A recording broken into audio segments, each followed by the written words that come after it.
I wonder what I'll do now that I don't have to share the stage with my co-host from Twist, the Week in Sports Talk.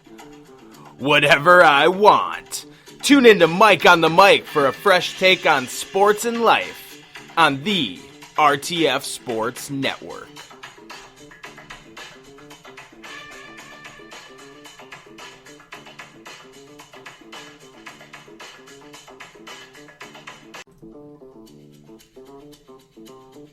Do you want to get inside the mind of Matt Benz, co-host of Twist, the Week in Sports Talk? Well, tune in to Benzy's Bit to find out what he really thinks about sports and life on the one and only RTF Sports Network.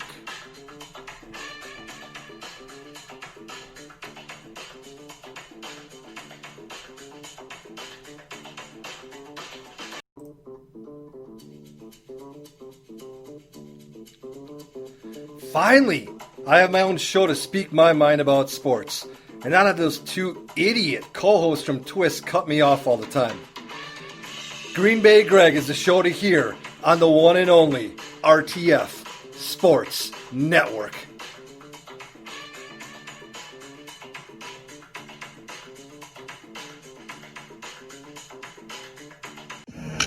What's going on, Triple Shot Sports family? This is Brandon Combs, host of the best podcast on the planet.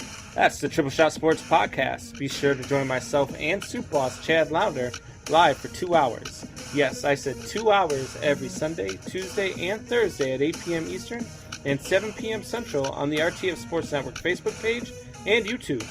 And if you miss any part of the show, you can hear us every Monday, Wednesday, and Friday on your drive home at 5 p.m. Eastern on rtfsportsnetwork.com.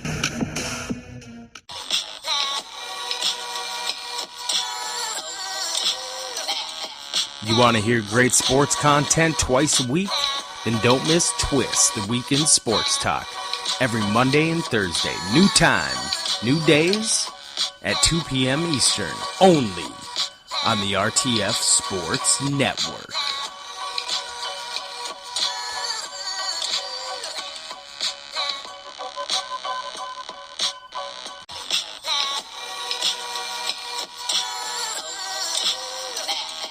You want to hear great sports content twice a week? Then don't miss Twist, the Week in Sports Talk. Every Monday and Thursday. New time, new days at 2 p.m. Eastern. Only on the RTF Sports Network.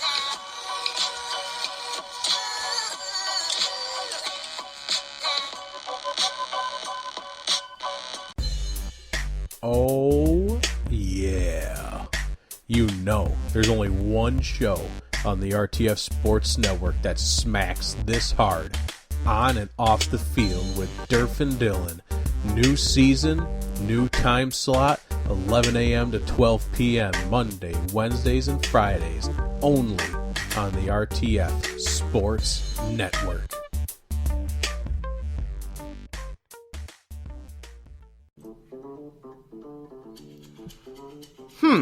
I wonder what I'll do now that I don't have to share the stage with my co-host from Twist, the Week in Sports Talk. Whatever I want. Tune in to Mike on the Mic for a fresh take on sports and life on the Regina King, RTF. the Cadillac Escalade. When people ask, Regina, do you like to compete? I say, bring it on.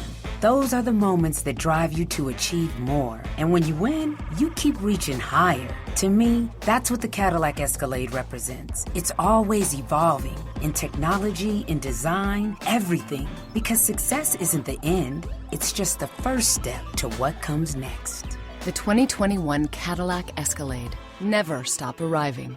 It's the Worldwide Sports Radio Network.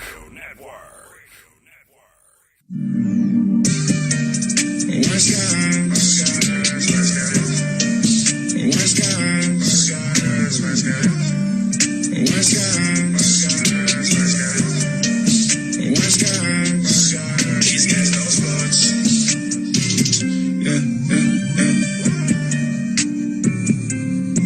These guys know sports. These guys know.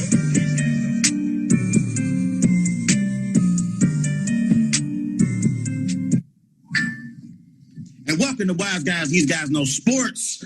Live here on this Wednesday, September the 30th, on the Worldwide Sports Network. You're here with the Wise Guys crew. Myself, Trey Larkins. He is Clarence Nixon. What's up, Clarence? What's going on, Trey, man? How you doing today, man? Doing pretty good, man. So you got a fresh cut, bro. You got a fresh cut over there, man. I see the fresh lineup, sir. I see you looking pretty nice over there with the fresh lineup, bro. Hey, bro. I had to tell the barber some real stuff. Like, hey, man, I'm a public figure, bro. If I'm paying you this money, man, I need to look good, bro. I need to look good for our viewers, man. Because I've been looking like a rough grandpa, bro. And then when you get that fresh cut, man, after you leave the barbershop, man, you feel like a brand new man. Like you feel so good about yourself, man. That's what's up. But everybody, remember, go and follow Wise Guys on Twitter at WiseGuys_Wait. Also on Facebook, Wise Guys. And be sure to follow Wise Guys on Instagram at These Guys Know Sports. Mr. Nixon, besides your fresh haircut, how is your hump day treating you, my brother? Dude, I've been busy all day, man. I was all into the Reds game, the Reds playoff game. You know, they went to extra innings, and I was watching that all day. I was so ecstatic because the Reds was back into the playoffs. But honestly, for the first time ever, I was really tuned into baseball, really watching can the Cincinnati Reds pull one out. But unfortunately, they lost one in extra innings, 1-0. But yeah, they had a great game, so I'm expecting them to have another good game, though. What about you, though? They did have a great game as far as pitching, but they couldn't put no runs on the scoreboard, Clarence.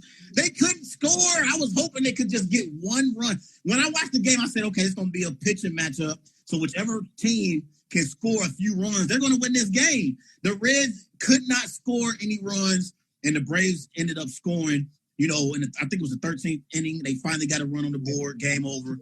But the Reds, they'll be back. They got a shot. You know, we got to see what happens in game 2. But I was hoping they could put together a few runs and they could separate themselves from the Braves because you just got that feeling. Like whichever team scores like 2 or 3 runs, they're going to win this game. They wasn't able to do it, man. And I think for the Reds, though, what killed them in game 1 today, they wasn't constant on the run. They did a lot of constant hits, and they couldn't get into the groove with that. The pitching was phenomenal today. They played a good defense on the defense side, but the offense, they couldn't get it going. Not get it going. Yeah. They couldn't get it going, but we are happy that our Cincinnati Reds are back in the playoffs. That's for sure. So, coming up on the Wise Guys show today, we're going to preview Thursday night football matchup between the Denver Broncos and New York Jets. Listen, ladies and gentlemen, I'm going to tell you right now, I didn't even know who played on Thursday night football because I've completely forgot about the Jets and the Broncos. They're irrelevant, Clarence. What the hell is the NFL doing? These back-to-back weeks, we have 2 irrelevant games. Last week, it was the Dolphins and the Jags. This week, it's the Jets and the Broncos. I'm not going to be watching this game, Clarence. I may watch it a little bit so we can talk about it on Friday, but we're going to do our week 4 predictions on Friday, bro. I don't really plan to talk about the Jets and Broncos. Listen, when we wrote up our outline for the show, didn't I say, like, who played tomorrow? I actually forgot. I completely forgot. I forgot, like, NFL. If you're going to give us 1 week game, the next week, give us a nice, solid matchup, okay? Give us something solid. Don't just give us no damn Broncos and Jets. We just came off the Dolphins and the Jags last week. Now you give us Jets, Broncos? Come on. Look, in the Broncos, they like on their 3rd string quarterback, and Sam Darnold and Adam Gase, they're struggling real bad. So it might be a good game. Man. And man, you got to remember, I'm fresh off watching Aaron Rodgers and Drew Brees, you know, ball out on Sunday Night Football, and then seeing Patrick Mahomes put on that masterpiece performance on Monday night against Lamar Jackson and the Baltimore Ravens, which we're going to talk about that here in a bit. And now, on Thursday, the NFL is going to give me the Jets and the Broncos. Are you kidding me? Whatever. Okay, all right. If you say so, Roger Goodell, if you say so. But let's start off, Clarence. In the NBA, as the 2020 NBA Finals opens up tonight, we got Game 1 between the Miami Heat and the LA Lakers. This is the 3rd time in the NBA Finals that LeBron James has been favored. The Lakers have a 67% chance to win the NBA Finals over the Miami Heat. So far in the playoffs, Clarence, both of these teams are 12-3, you know, in the postseason. So let's open it up, bro. Let's talk about this NBA Finals. Game 1 tonight, 2020 NBA Finals in the bubble. Look, Clarence, I want to say this before we get into it. I am sad that we're not going to have the NBA Finals in LA, in Miami. I'm sad, bro. I'm disappointed because it was going to be an amazing finals, man, going from the East Coast in Miami and South Beach and Ocean Drive and going to the West Coast and Rodale Drive and, you know, and Hollywood and the beach. It would have been a great NBA Finals to cover. But give me your keys to this series, bro, like as we open it up. Like, what are your keys to the series? I think, man, I got 3 good keys for both teams. But I want to start off with the Miami Heat. I think one of the keys is they have to continue to play their zone defense because it was effective when they was playing against the Milwaukee Bucks and the Boston Celtics, and they basically caused a lot of turnovers, and they got a lot of steals in that zone play. So I think in this particular series, they have to use the zone enough to slow down LeBron James and Anthony Davis. And I think another thing they got to rely on is the consistent 3-point shooting because that's what they play through. They play through a 3-point shooting scheme that a lot of shooters get open. They get a lot of shooters open and give them open space and good looks. So I think they gotta, in my opinion, rely on the 3-point shooting. Because I think if they make a lot of 3-point shots, they can run away one of these games. And you know, this is the obvious choice. You got to slow down LeBron James and AD. Look, I think this right here is a good matchup on both sides of the floor because you have a lot of players, like not a lot of players. You have 3 good players that can guard LeBron. Not all game, but some game you can throw at him, rotate. I think you have to slow him down. Don't let him get into a rhythm and make Anthony Davis lead the team. You got to make Anthony Davis be the number 1 option on the team. Like, AD, what are we doing? Nah, because usually LeBron is the balance of the team. They make AD decide if he's going to be that leader or not. And for the Los Angeles Lakers, though, I just said find the mismatch during the games because, you know, you're going to have mismatch during the games. Like, you might have Duncan Robinson guarding LeBron one game. You might see Jay Crowder guarding Anthony Davis. Like, find the mismatches during the game so they'll be easy shots. And my other one, get in the groove early because you know the Lakers, they're always now starting off good. They not always don't start off. They don't start fast. They start real slow. But I think when you're playing against a young energy defensive team in Miami, get in a groove early so you can catch them off guard. And last but not least, observe their gameplay. Like see what they throw at you, see what they give you, and see can you counter their gameplay. And once you counter the gameplay, that's the time you get in the groove early. And I think Trey, we in sight for a great matchup tonight. And I think this come down to the superstars showing up. But this is gonna be a great series tonight, man. Okay, the keys for me is let's start off with the Miami Heat. The keys for me is going to be can Bam Adebayo dominate the NBA Finals for the Miami Heat to have a chance? Because in the Eastern Conference Finals, Clarence, the Boston Celtics, they made Bam Adebayo look like the second coming of Hakeem Olajuwon. I mean, this brother was getting dunks everywhere. I mean, he was hitting mid-range shots, teardrops. You know, Eric Spoelstra, he put the ball in Bam's hands, and Bam was actually passing the basketball out to shooters like Duncan Robinson and Tyler Hero and Goran Dragic. They was hitting shots, you know, on the perimeter. So Bam Adebayo did a great job in the Eastern Conference Finals, establishing himself as the best big man in the series, and he completely dominated his matchup with Daniel Tice. And honestly, I believe Bam Adebayo was the best player on the floor in the entire Eastern Conference Finals. I think he completely dominated that series against the Boston Celtics, and I think in order for the Miami Heat to have any chance of upsetting the Los Angeles Lakers in the NBA Finals, I think they need a big-time series from Bam Adebayo because the thing is, the Lakers, they have the bigs to match up with Bam. They got Dwight Howard. They got Anthony Davis. They got JaVale McGee. They got LeBron James. LeBron James is almost the same height as Bam Adebayo, for crying out loud. Like, the Lakers are a significantly, you know, bigger team, you know, in this NBA Finals. Like, I think Bam has to dominate for the Miami Heat to have any chance. If Bam gets into foul trouble, if Bam has a bad series, I think the Lakers can possibly end the Miami Heat in 4 or 5 games because I don't think the Miami Heat can hold LeBron James and Anthony Davis coming at them. I don't think they're going to be able to stay in the series because they just don't have the size. They don't have the size to keep up with the Lakers. So if Bam gets in a foul trouble or has a bad series, the Miami Heat could be in trouble. For the Lakers, the keys for me is going to be can KCP, Kuzma, Morris, can Danny Green hit perimeter shots? They have to be able to hit perimeter shots at an elite rate. Because I'm going to tell you something right now, Clarence. A wild card in this series is going to be which team hits the three-point shot better. Because I believe the Miami Heat, they have the horses to hit the perimeter shot. They got Tyler Hero, who averaged, so far in the playoffs. Tyler Hero's averaged 17 points per game. He had like a 37-point game in the Eastern Conference Finals against the Celtics. Tyler Hero can hit the perimeter shot. Duncan Robinson, he could come in and hit the perimeter shot as well at an elite rate. He is a specialist, okay? Duncan Robinson can hit three-point shots at an elite clip. Also, Jay Crowder, if he can get out of his shoe slump, he can contribute, from the perimeter as far as being able to hit shots. So if the Miami Heat start hitting perimeter shots, with their shooters, then the Lakers could be in trouble because we've seen the Lakers have inconsistent perimeter shooting at times in the playoffs, Clarence. KCP, Danny Green, Morris, Kuzma, they struggled shooting a three-point shot, so far in these playoffs at times. They haven't always been consistent. I tell you who have been consistent, though, shooting a three-point shot, and it's shot over 45% from three-point range. That's playoff Rondo.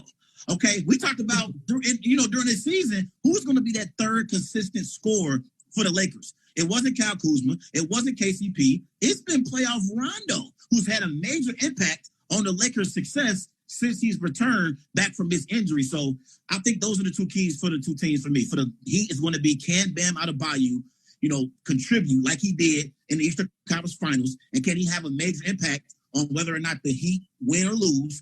And for the Lakers, can KCP, Danny Green, Morris, and Kuzma, and Caruso as well, you can throw him in there, can they hit perimeter shots? Those are the two keys for the two teams for me. But I want to also talk about, before we get to our next question, I want to talk about the each team's, what they're motivated for in this finals. Like, when it comes to LeBron James, listen, we know LeBron James is chasing MJ. Let's call it what it is. And if LeBron James could add another championship on his resume, he gets one step closer to being the GOAT. I still think Kobe and MJ are better than LeBron overall, in my opinion. But I will admit, Clarence, if LeBron James can find a way to win the NBA Finals this season for the Lakers, I think we got to start really evaluating whether or not LeBron James truly is the GOAT. Like, I'm not one of those people that feel like, oh, it's Jordan, no questions asked, let's not even talk about it. No, these are ongoing conversations, okay? These are ongoing conversations. But I will admit, like, LeBron James, if he loses these NBA Finals to the Miami Heat, it could be a huge, huge stain on his Hall of Fame resume, Clarence, because the Miami Heat, coming into the season, they had a 75-1 odds to win the NBA championship. I believe it might have been to make the NBA Finals, like to make it. They had a 75-1 odds to even make the NBA Finals, okay?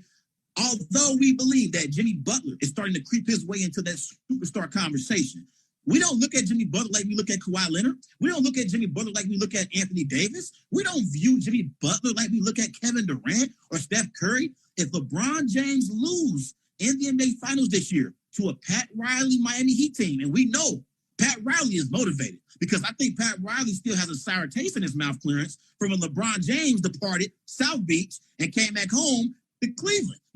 They said that Miami and LeBron, that relationship was kind of fractured when LeBron left Miami. Like, I don't think Pat Riley was prepared for LeBron to leave and go home. So make no mistake about it. There are motivations from both of these sides. Like, Pat Riley wants to win another championship, and he wants to do it without LeBron James. And it would feel even better if he does it against LeBron James. And LeBron James also wants to win another championship so he can add to his legacy, so we can continue to talk about him being in that GOAT conversation with Michael Jordan. So we got two teams that are both motivated, and I'm excited to watch this NBA Finals, bro.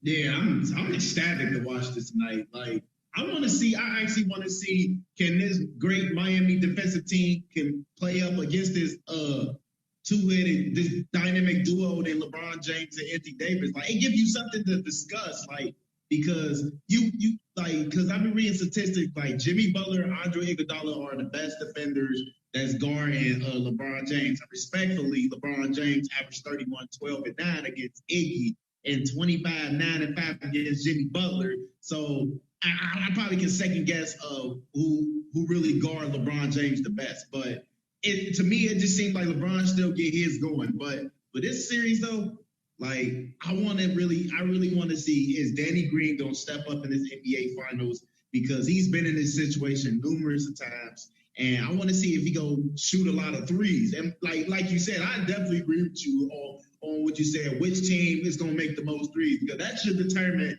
that's probably going to determine who's going to win this series, because whoever shooting the most threes is likely going to win the series. But it would be a big problem, Trey, if the LA Lakers is shooting the three better than the Miami Heat, because Miami Heat is a good three-point shooting team, and LA Lakers, they're not. So it would look crazy if the Miami Heat is getting beaten bad at their own game. It's 3-point play, like 3-point shooting. Yeah. And honestly too, though, this NBA Finals reminds me of the 2004 NBA Finals, I believe, when it was the Detroit Pistons going up against the Lakers, when it was Kobe and Shaq's Lakers. And, usually in NBA history, whichever team has the two best players in the finals, that team usually wins. When it was the Kobe and Shaq Lakers, Shaq Lakers mostly always won in the NBA Finals. Like, they won back-to-back-to-back NBA championships because they had Kobe and Shaq. We saw D-Wade and LeBron win 2 championships with the Miami Heat. We saw Kevin Durant and Steph Curry of late win a championship. So when you normally have the two best players in the series, like the Lakers have in this finals, normally your team comes out on top. That's what history has shown us, in the NBA Finals. Even dating back to, Magic and Kareem. Like whenever you have the two best players, normally that team wins. But you do have those outliers, Clarence. Every now and then, where those teams who are balanced win the NBA championship. And that's what happened in the 2004 NBA Finals. If you remember, the Pistons had Chauncey Big Shot Billups. They had Richard Hamilton. They had Rasheed Wallace, Ben Wallace. They had Tayshaun Prince. They had a balanced squad. And when I look at this Miami Heat team reminds me, Clarence, of that Detroit Pistons team. Like, Jimmy Butler, he is the best player on the team. But for the most part, this team is a balanced basketball team. Let me give you some of these statistical numbers so far in the playoffs for the Miami Heat. Goran Dragic, he's averaged 21 points per game. Jimmy Butler's averaged 21 points per game. Bam's averaged 19 points per game. Tyler Hero's averaged 17 points per game. So they have a balanced scoring attack that they use to win basketball games. This team reminds me of the Detroit Pistons when they won their championship over Kobe and Shaq's Lakers, although there was some drama, from that Lakers locker room that particular season. I don't know if you remember, Clarence, but Kobe and Shaq was feuding. They was arguing. It was beef. It was just bad. But this Miami Heat team reminds me of that Detroit Pistons team. They're a balanced squad. And every now and then, a balanced team like the Miami Heat can upset a team like the Lakers, who have a two-headed monster like Anthony Davis and LeBron James. So we got to see what's going to happen.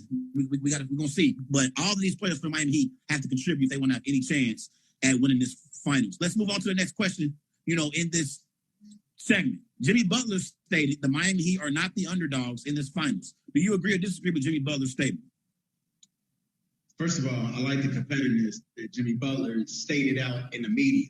He's showing that he's a true competitor in this basketball in the NBA. But I will definitely disagree, because I feel like when you're going up against LeBron James, like when you're playing against LeBron James, like you have to bring your all. You have to bring your all. And believe it or not, they're favored to win this, the LA Lakers. They're favored by a big percentage, and you have to disrupt and destroy that percentage to change all the odds. And him and AD is like a dominant force. They're dominant together, Trey.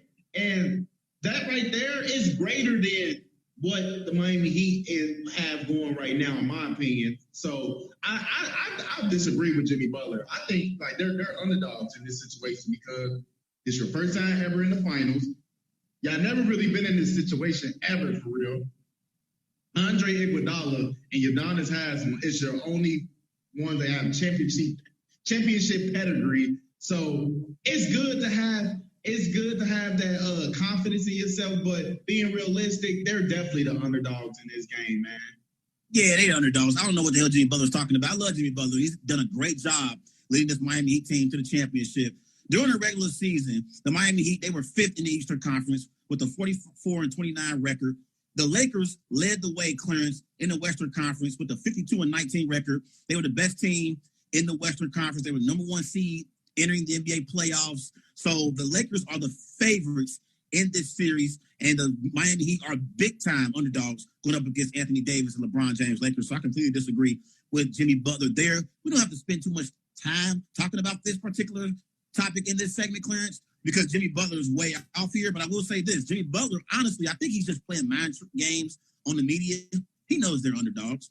I think they are embracing this underdog role, quietly, though, in their locker room. They're embracing this underdog role, in their locker room. And I think they're using it as bulletin board material that can help them in this series. So I don't believe him when he says that he believes that the Miami Heat aren't underdogs, but I do believe he's playing mind games with the media. And secretly, the Miami Heat, in their locker room, they're using this as motivation, and they're embracing this underdog role because they've really been underdogs, so far in these last 2 playoff series, Clarence. I mean, against the Milwaukee Bucks, most people, including yourself, had Giannis and Middleton beating the Miami Heat in the second round. And then Vegas had the Boston Celtics, and me, had the Boston Celtics favorite over the Miami Heat in the Eastern Conference Finals. Every time I looked at the odds, Vegas had the Boston Celtics favorite over the Miami Heat. So the Miami Heat has been underdogs, this entire playoff run that they've been on since they've beaten the Indiana Pacers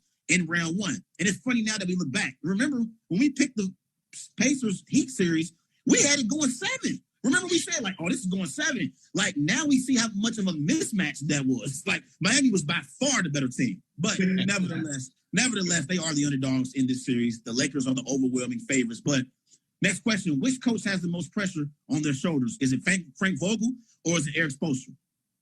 Believe it or not, I think Erik Spoelstra has the most pressure because he got to will his team into this playoffs, and he has to be the coach that he was when LeBron was there. He has to give them speeches after speeches after speeches and game plans after game plans. He have to understand who he going up against and how he going to counter that dynamic duo in LA that LeBron and AD have. And for Erik Spoelstra, he knows they're underdogs, and he knows that he has the coaching advantage over Frank Vogel because I choose him over Frank Vogel any day because he has championship pedigree. But Erik Spoelstra, I think he has the most pressure because he has the team that's currently the underdogs, and he has to coach them up in order to win this finals, man. Completely disagree with you, sir. You're wrong here. How in the hell does Erik Spoelstra have the most pressure on him and his team is the underdogs? Erik Spoelstra is playing with house money, just like the Miami Heat are playing with house money. Frank Vogel has the most pressure on him, Clarence, because he's coaching a LeBron James-led team. And we know if the Lakers come up short and they lose to the Miami Heat, although LeBron James will get some of that blame, Anthony Davis will also get some of that blame. You know LeBron fans are going to also blame Frank Vogel, okay? We know Frank Vogel is going to get some of that blame on that pie, man. We know it because it has to be someone else. It can't be LeBron, okay? It can't be LeBron. It got to be Anthony Davis. It got to be the shooters like Kuzma and KCP and Morris. It can't be LeBron James. Then it got to be the coach. It'll go to the coaching staff. So someone is going to blame Frank Vogel if the Lakers get upset by the Miami Heat. Therefore, I believe the more pressure, is on Frank Vogel, even more so than Erik Spoelstra. Although I will say, I think Erik Spoelstra is a better coach between the two. These two coaches went up against each other when LeBron was in Miami. LeBron was playing for Erik Spoelstra at the time, and Frank Vogel was coaching the Indiana Pacers with Paul George and West and Hibbert. So these coaches have went up against each other in the past. But I think the Lakers head coach, Frank Vogel, has more pressure on him than Erik Spoelstra simply because he has LeBron James on his team. And what comes with LeBron James when he's on your team is expectations. And we know the Miami Heat, they are the underdogs in this series. They're playing with house money. They already overachieved, okay? The Lakers, their goals when they entered this season were to be NBA champions. So here we are now with the NBA Finals, on the line. Let's see if the Lakers and Frank Vogel can get it done.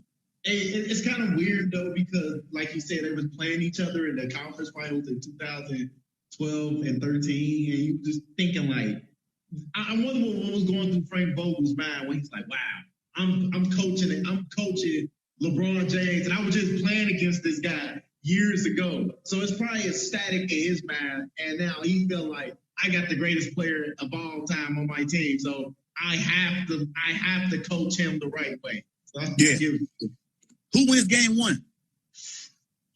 See, just tonight. Just give me the winner of tonight. I got the Lakers winning game one. I think they set the tone in this series, and whatever Miami Heat throw at them, I think the Lakers can counter that real good because they got enough versatile defenders on their team that can play up to their speed. So I got the Lakers winning this game in a good fashion beatdown, 110 to 102. Okay, so you got the Lakers winning tonight. This was tough for me. I'm going to roll with the Miami Heat with the upset because I believe if this series has any chance, yes, I believe this series has any chance of going the distance, the Miami Heat got to win the night, Clarence. They have to win game one. They have to steal game one. Most times in these NBA finals, the team, that steals game one, the series will go the distance. Most times in the NBA playoffs in general, if the series is going to go the distance, you have to steal game one. I remember in the 2000 NBA finals when Allen Iverson, who won an NBA MVP that particular season, going up against Kobe and Shaq's Lakers. You remember AI balled out in game one for the Sixers, and they stole game one, in Staples Center over Kobe and Shaq's Lakers. They ended up losing the series, but when you win game one, it gives you a certain level of confidence heading into the rest of the series because now we can beat this team. I think for the Miami Heat to have any chance at upsetting the Lakers, they have to steal game one so they can have confidence the rest of these games, the rest of this series. If they lose game one, it's a great chance they're going to lose game two, and this series could possibly be over sooner rather than later. But go ahead. You just I just feel like you just set the bar straight because you just compared that to Allen Iverson. Yeah, Allen Iverson was balling that game. But I was just saying, to me, if you're the team that's the underdog, you want to win game one and steal game one. Don't you agree with that? You got to steal game one. Yeah. You set the tone. Now, Clarence, it's prediction time. Time for our wise guys' predictions for the NBA Finals. Who wins the NBA Finals, Clarence, and how many games? And who is your NBA Finals MVP? You have the floor. Thank you, Trey. Well, this one's so hard to figure out and to understand. I have the Los Angeles Lakers winning the NBA Finals because, one, you don't bet against playoff LeBron, and two, they have a young guy that can score and guard, play defense play both ends of the floor, Anthony Davis. And I think this playoffs right here is going to show you're going to see greatness from LeBron James, and you're going to see the upcoming rising superstar in Anthony Davis. I got the Los Angeles Lakers winning in 6 games against the Miami Heat. Who's your finals MVP? My finals MVP? I think my finals MVP will be LeBron James because he balanced out that team as it is. And I think without him, they wouldn't be where they at. And I think he deserved the finals MVP. But if AD go lights out, he well deserved it. He will be well deserved. But if I had to choose, it's LeBron James. Man, I got to tell you, Clarence, I got a lot of respect for them Miami Heat boys, man. I really do, man. Them brothers is the real deal from Dade County. I'm talking about Jimmy Butler, the hardships that he endured, coming up, through his younger years, going to the collegiate level, not being highly recruited, getting to the NBA, winning the NBA Most Improved Player Award in 2015, going to the Sixers and helping them be better in the playoffs, going to the Minnesota Timberwolves and demanding Karl Anthony Towns and Andrew Wiggins, get better and take the game more serious. Now he's in Miami. He has the Miami Heat in a position to possibly win the NBA championship in his first season with the Miami Heat. I've been very impressed. I'm impressed with Bam Adebayo, 6'9", playing in Kentucky. And he's been balling so far in these playoffs, Clarence. Like I said, against the Boston Celtics, he was the best player on the floor. Kendrick Nunn, he hasn't really played very much, lately. I think Eric Spoelstra is going to shorten up his rotation, but Kendrick Nunn can come in and shoot some perimeter shots. Tyler Hero was known as a walking bucket back in his, high school days. They said he was they nicknamed him Get a Bucket or something. It was something like that. I get buckets. Highlights in high school. And dude Tyler Hero. Yes, Tyler Hero is the real deal. He can shoot the lights out. Duncan Robinson is a shooting specialist. Okay, I don't think there's many players in the NBA that can shoot the three like Duncan Robinson. Jay Crowder, we know he can hit the perimeter shot. Also, he can defend as well. Andre Iguodala, let's not forget about him. This is his 6th straight NBA Finals appearance. So the Miami Heat, I got so much respect for these boys, man, and they overachieved this season. But all great things do come to an end, Clarence, and the Miami Heat run came to an end. I had the Los Angeles Lakers beating the Miami Heat in 6 games, just like you. I think the Lakers are going to beat the Heat in 6 games, but I will say, if Tyler Hero and Duncan Robinson and Goran Dragic hit some perimeter shots and they get hot, and the Lakers are inconsistent at hitting their perimeter shots, I think the Heat could steal a game, and we might see this series go to 7 games. I know it's probably not going to happen. I know it's probably unthinkable. There's no way in hell that's going to happen. I'm telling you, Duncan Robinson and Tyler Hero and Dragic can get hot. And we've seen the Lakers be inconsistent at shooting the three. If that happens, this series, my friend, could go 7 games. But I got the Lakers in 6. And in my NBA Finals MVP is going to be Anthony Davis. I think Anthony Davis is going to win his first Finals NBA MVP because I believe Anthony Davis has been playing at a high level so far in these playoffs for the Lakers, Clarence. And I think the layoff helped the Lakers and Anthony Davis the most, more so than any other team, because we've seen Anthony Davis struggle to stay healthy in previous seasons when he was with the Pelicans. This year in the playoffs, he has been healthy, and I think that's a part of the reason why the Lakers are 4 wins away from winning an NBA championship. It's because their big man, Anthony Davis, a top 5 player in the NBA, has been healthy, and he's been playing elite basketball. I think Anthony Davis is going to win the NBA MVP. I think the Lakers are going to win this series in 6 games, but I do believe this series is going to be competitive. I don't see the Lakers blowing out the Miami Heat by 20, 25 points. I think they're going to win this matchup, in these games by maybe 10 points at the most. These games are going to be competitive. Make no mistake about it. Pat Riley is going to be motivating that Miami Heat squad along with Eric Spoelstra. Pat Riley wants this as bad as LeBron James wants this, Clarence. Okay? He wants this win badly. So I'm excited about it, but I got Lakers in 6, and I got Anthony Davis winning NBA Finals MVP. It's going to be an exciting matchup tonight. It's going to be tonight, 9 o'clock Eastern on ABC. So we're going to be so excited watching this NBA Finals, man. For sure, man. Let's switch gears and get back to some NFL. As the Kansas City Chiefs beat the Baltimore Ravens 34-20 on Monday Night Football. Patrick Mahomes, he played great, Clarence. He went 31-42, threw for 385 passing yards, 4 touchdowns.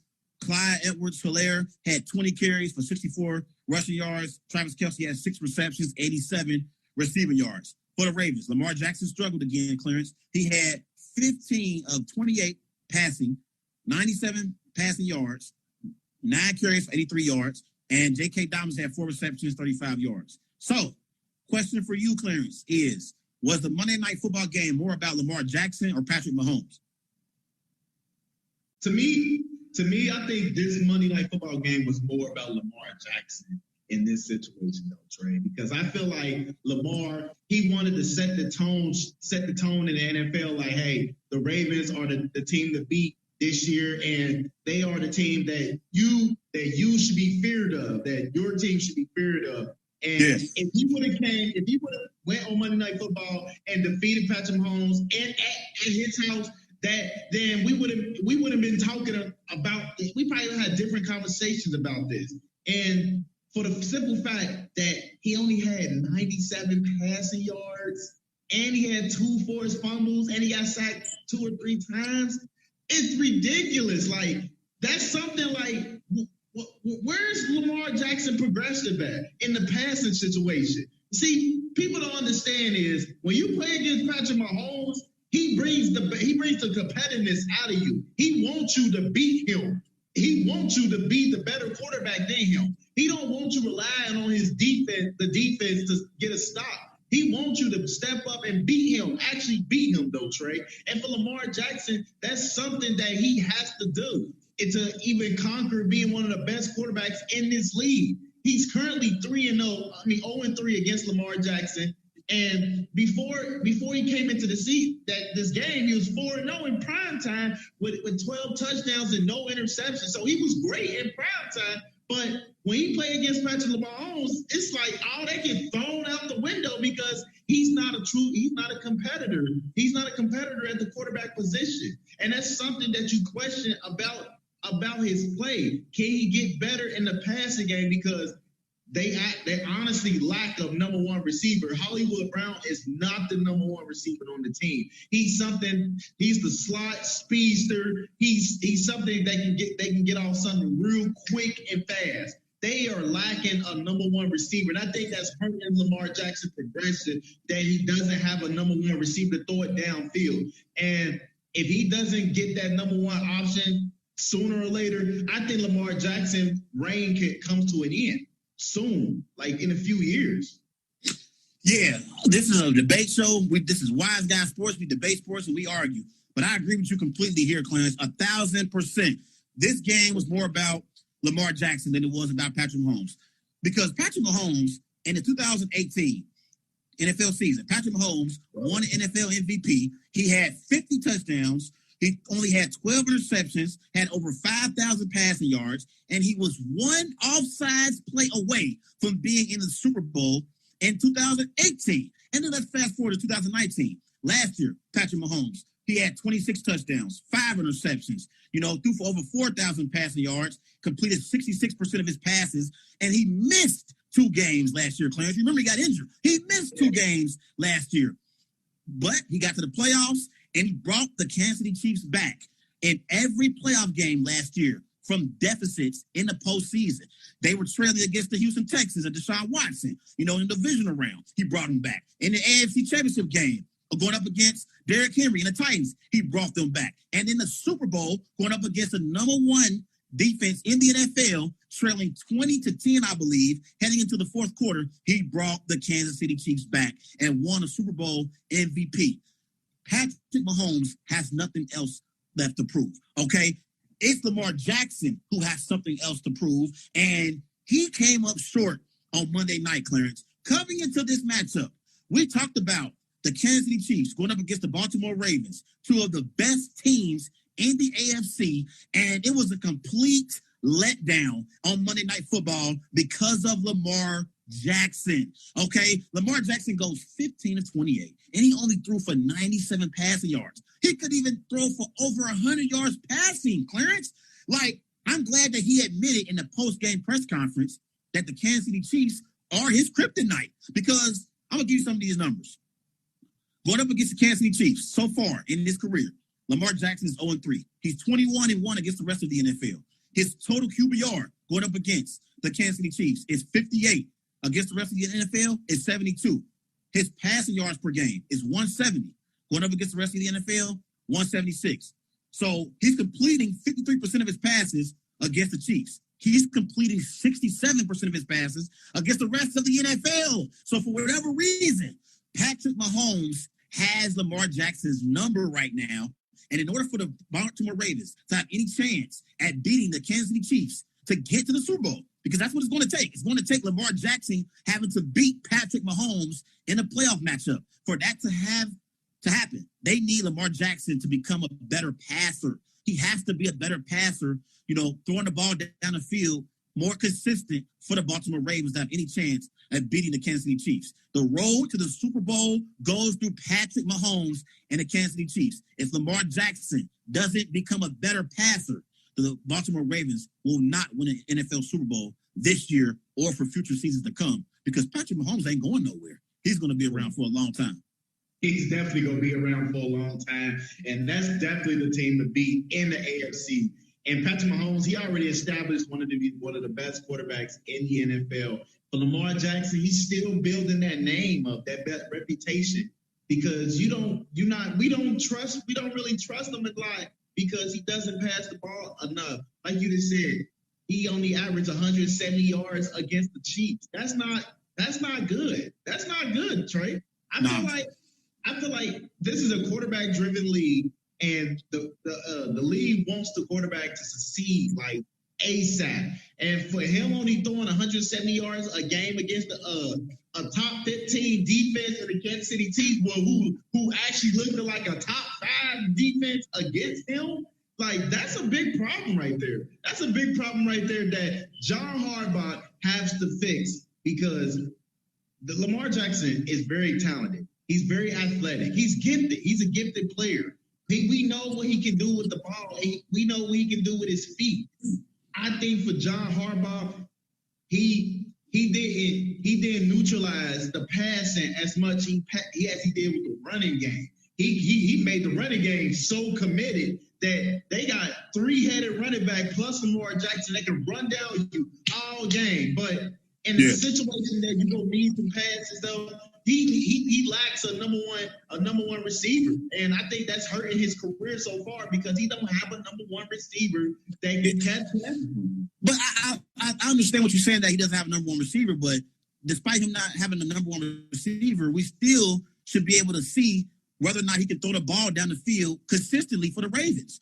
You know what I mean? Like, I don't think him having a number one receiver has anything to do with that. I think that's something that Lamar Jackson has to improve on himself as a player. Now, you can make an argument that John Harbaugh and that Ravens organization need to do a better job at selecting receivers and giving him a better supporting cast, for players to throw the ball to. But I think that's a separate conversation than talking about whether or not he's developed as a passer. See, my thing is right now, I got 3 quarterbacks I would take over Lamar Jackson right now. Only 3. Aaron Rodgers, we've seen what he's done with the Packers so far this season, Clarence. So far in the season, the Packers offense has put up 122 points the first 3 weeks of the season. So Aaron Rodgers is playing at a historic rate right now for the Packers. And he's looking, say it again? I think that's a record, is it? It's a record, yes. He's looking real good in that Matt LaFleur system. He had me rocking my Green Bay Packers gear on Monday's show because I was happy about it and excited. We've seen Russell Wilson so far in the season. 14 touchdowns, 1 interception. He should have 15 touchdowns if it wasn't for DK Metcalf playing around before he got to the end zone. Russell Wilson should have 15 touchdowns. And I think Russell Wilson completing like 77% of his passes. We know Patrick Mahomes is the best quarterback in the NFL, when he playing at a high level. Just won an NFL Super Bowl championship last season, won an NFL MVP in 2018. Aaron Rodgers, Patrick Mahomes, and Russell Wilson, right now, they are better throwers of the football than Lamar Jackson is. That's the difference in Lamar Jackson being in that top 3 quarterback conversation with Aaron Rodgers, Patrick Mahomes, and Russell Wilson. Lamar Jackson doesn't throw the ball consistently as a passer yet to be mentioned with those 3 players I just named. Yeah, it's just that simple. That simple.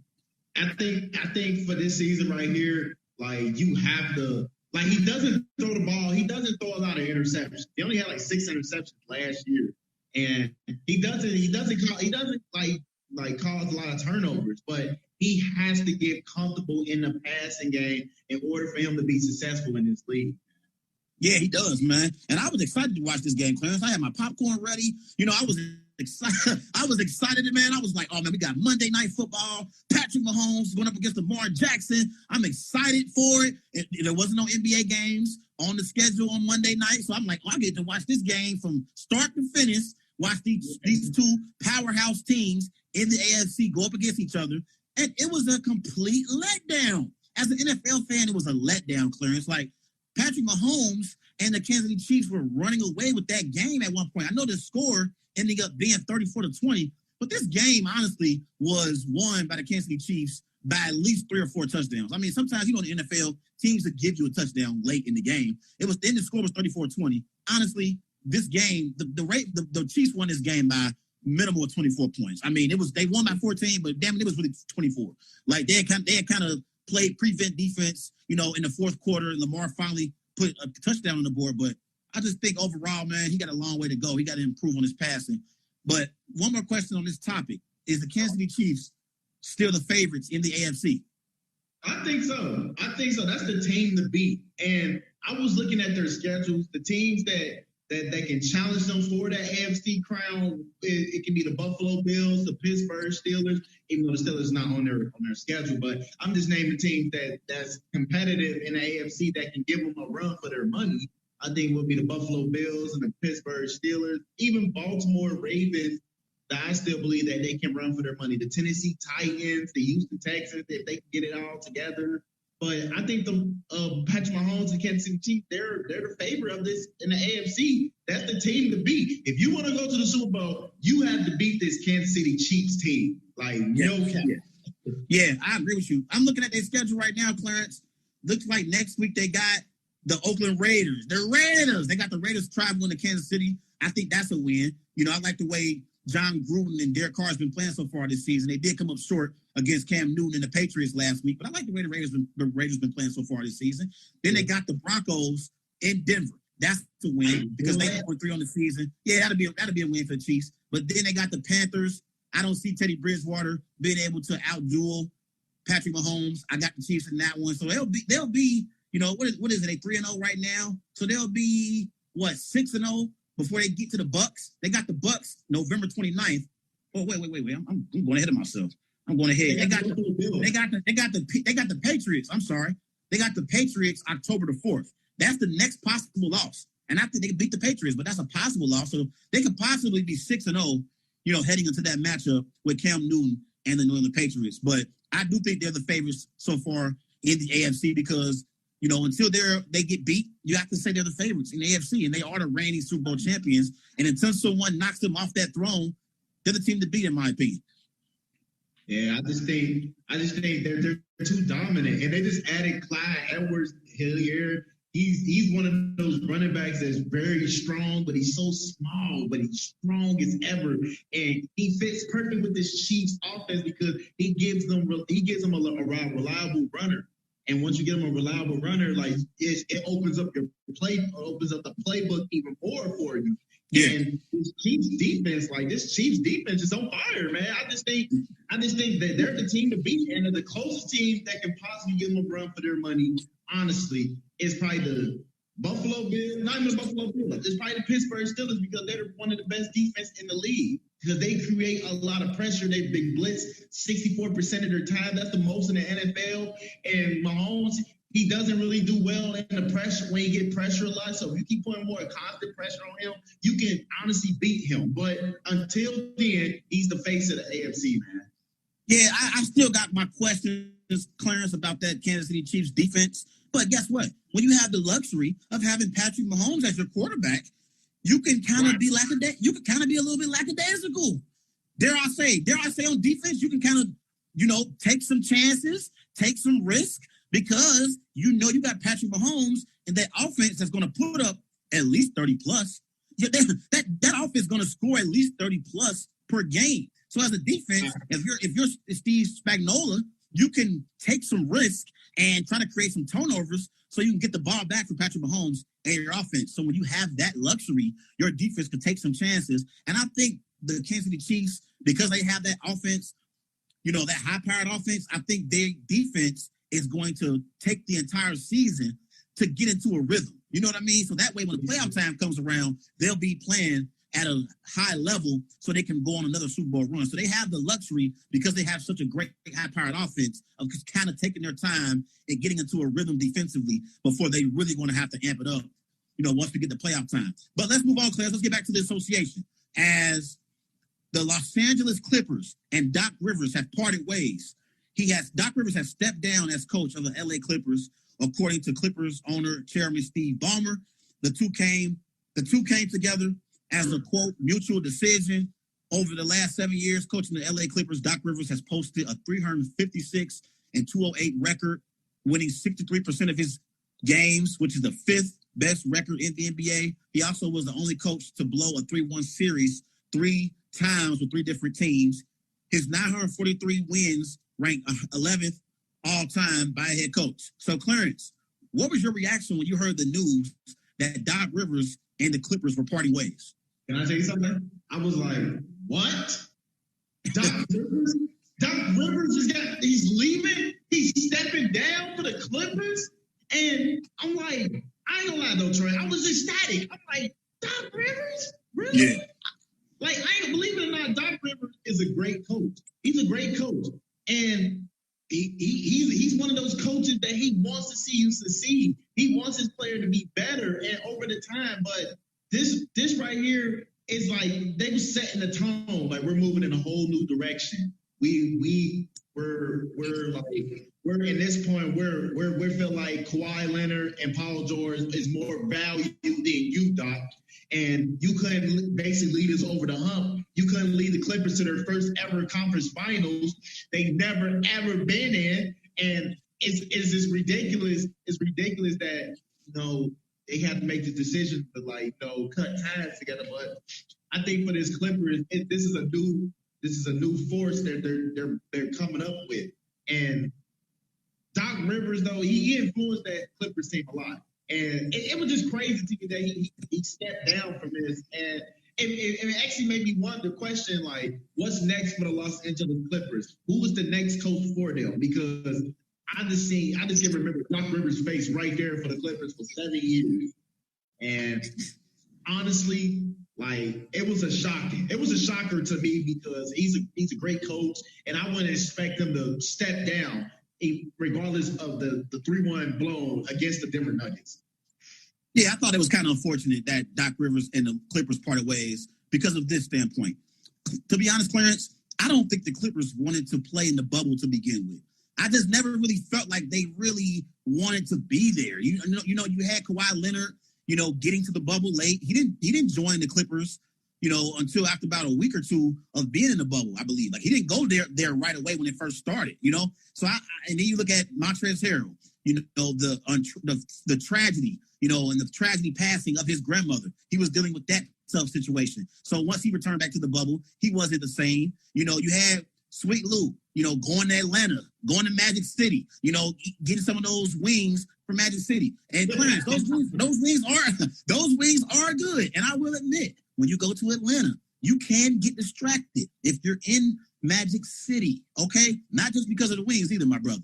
But I just think the Clippers, they weren't never really committed to the bubble. Even Patrick Beverly, I think he was in and out of the bubble. I think Sherman, he was in and out of the bubble. I just think this team wasn't committed to the NBA playoffs in the bubble. And if you remember, Clarence, once the players decided not to play and they were voting on whether or not they wanted to continue the NBA playoffs because of all the racial injustices that we're dealing with and the police shooting, in Kenosha that we were dealing with, you remember the two teams that voted not to play.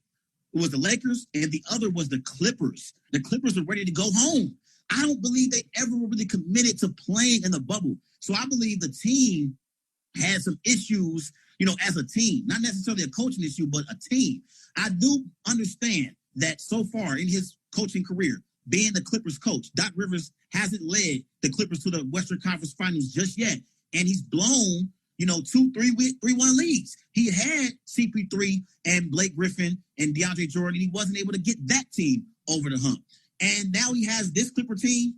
Because of the bubble situation, though, I believe he should have got another chance to coach his team next year. Now, let's say we didn't have the pandemic and the Clippers blew a 3-1 lead, just in regular circumstances, and we had the regular NBA playoffs. I would have had no issue with Steve Ballmer and the Clippers wanting to move on from Doc Rivers. I believe because of the circumstances that the Clippers were dealing with and because they weren't really committed to playing in the bubble to begin with, I believe Doc Rivers should have gotten one more opportunity to coach this team next season.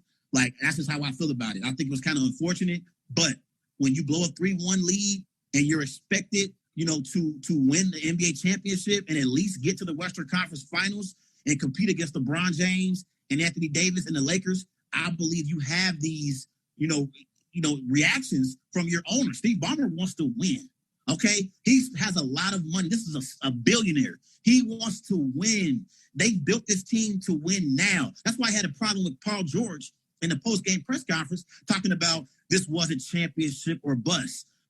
Paul George, you're lying. Quit lying to the American people, sir. This was a championship or bust season. That's why Doc Rivers just got canned, and he's not going to be returning as head coach for the Clippers. But overall, I think Doc Rivers, got a raw deal here, Clarence, and I think he should have got one more opportunity to coach the Clippers. One more question for you. Who do you believe is the next LA Clippers coach? I truly believe it can be Tyronn Lue. Tyronn Lue is the next one, in my opinion, is next up. for the Los Angeles Clippers because he's already been an assistant coach. He knows the system. He knows the play from Kawhi Leonard and Paul George. I think it's Tyronn Lue, man. I think he's the focal point and the main coach for this job. You know what? I understand where you're coming from saying Ty Lue, but I think, man, if it was Ty Lue, if they picking Ty Lue to choose to coach this team, I think that could be looked at from Doc Rivers' perspective as Ty Lue kind of backstabbing Doc Rivers. Can you look at it that way? Because Ty Lue is on that coaching staff already, and if I was Doc, I would feel like, well, damn, did y'all already have this in place? Like, did y'all already have this plan? Like, was this something that y'all were already planning before the season even ended? Like, you know what I mean? Like, I would feel that way if I was Doc Rivers. I'm not saying that's the case, but that's how I would feel. And I also heard there are reports that Ty Lue won't take this job clearance because of what I just talked about. They said Ty Lue has so much respect for Doc Rivers, he wouldn't want to take this job because he wouldn't want it to come across as he's trying to backstab Doc Rivers and inch his way into being in that head coaching chair. So that's something to keep an eye on. You know, for me, the next coach the Clippers to pick up, I believe it's Mark Jackson. I think Mark Jackson should get an opportunity to coach this Clippers team. I think Mark Jackson would... Are you at home trying to figure out how to get your kids ready for another year of school? Don't worry, Strikeout Beer's got you covered. We're educational. JETS, Jets. We won 2 world wars without stretching. Kids, if you have any questions, just refer to Urban Dictionary. Check out Strikeout Beer live Wednesdays at 7 p.m. on Facebook, YouTube, Spreaker, RTFSportsNetwork.com, and catch the replay anywhere you listen to your podcasts. That guy. You know who I'm going to subscribe to? I'm going to subscribe to that guy.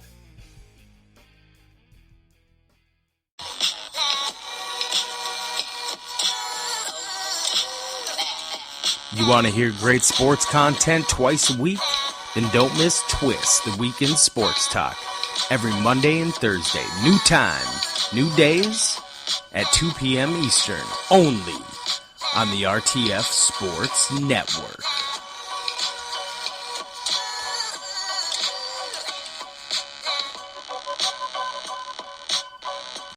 Are you at home trying to figure out how to get your kids ready for another year of school? Don't worry, Strikeout Beer's got you covered. We're educational. JETS, Jets. We won 2 world wars without stretching. Kids, if you have any questions, just refer to Urban Dictionary. Check out Strikeout Beer live Wednesdays at 7 p.m. on Facebook, YouTube, Spreaker, RTFSportsNetwork.com, and catch the replay anywhere you listen to your podcasts. That guy. You know who I'm going to subscribe to? I'm going to subscribe to that guy. Pro football, the NBA, baseball, the NHL, the sports calendar is jam-packed like never before. And Indiana sports fans can get a piece of the action at BetMGM. Sign up today and start with a risk-free bet up to $500. It's a once-in-a-lifetime summer for sports fans, and there's never been a better time to discover BetMGM sports. Download the BetMGM app or go to BetMGM.com to make your first bet risk-free. Visit BetMGM.com for terms and conditions. Must be 21 years or older and physically located in Indiana. Gambling problem? Call 1-800-9-WITH-IT. It's the Worldwide Sports Radio Network.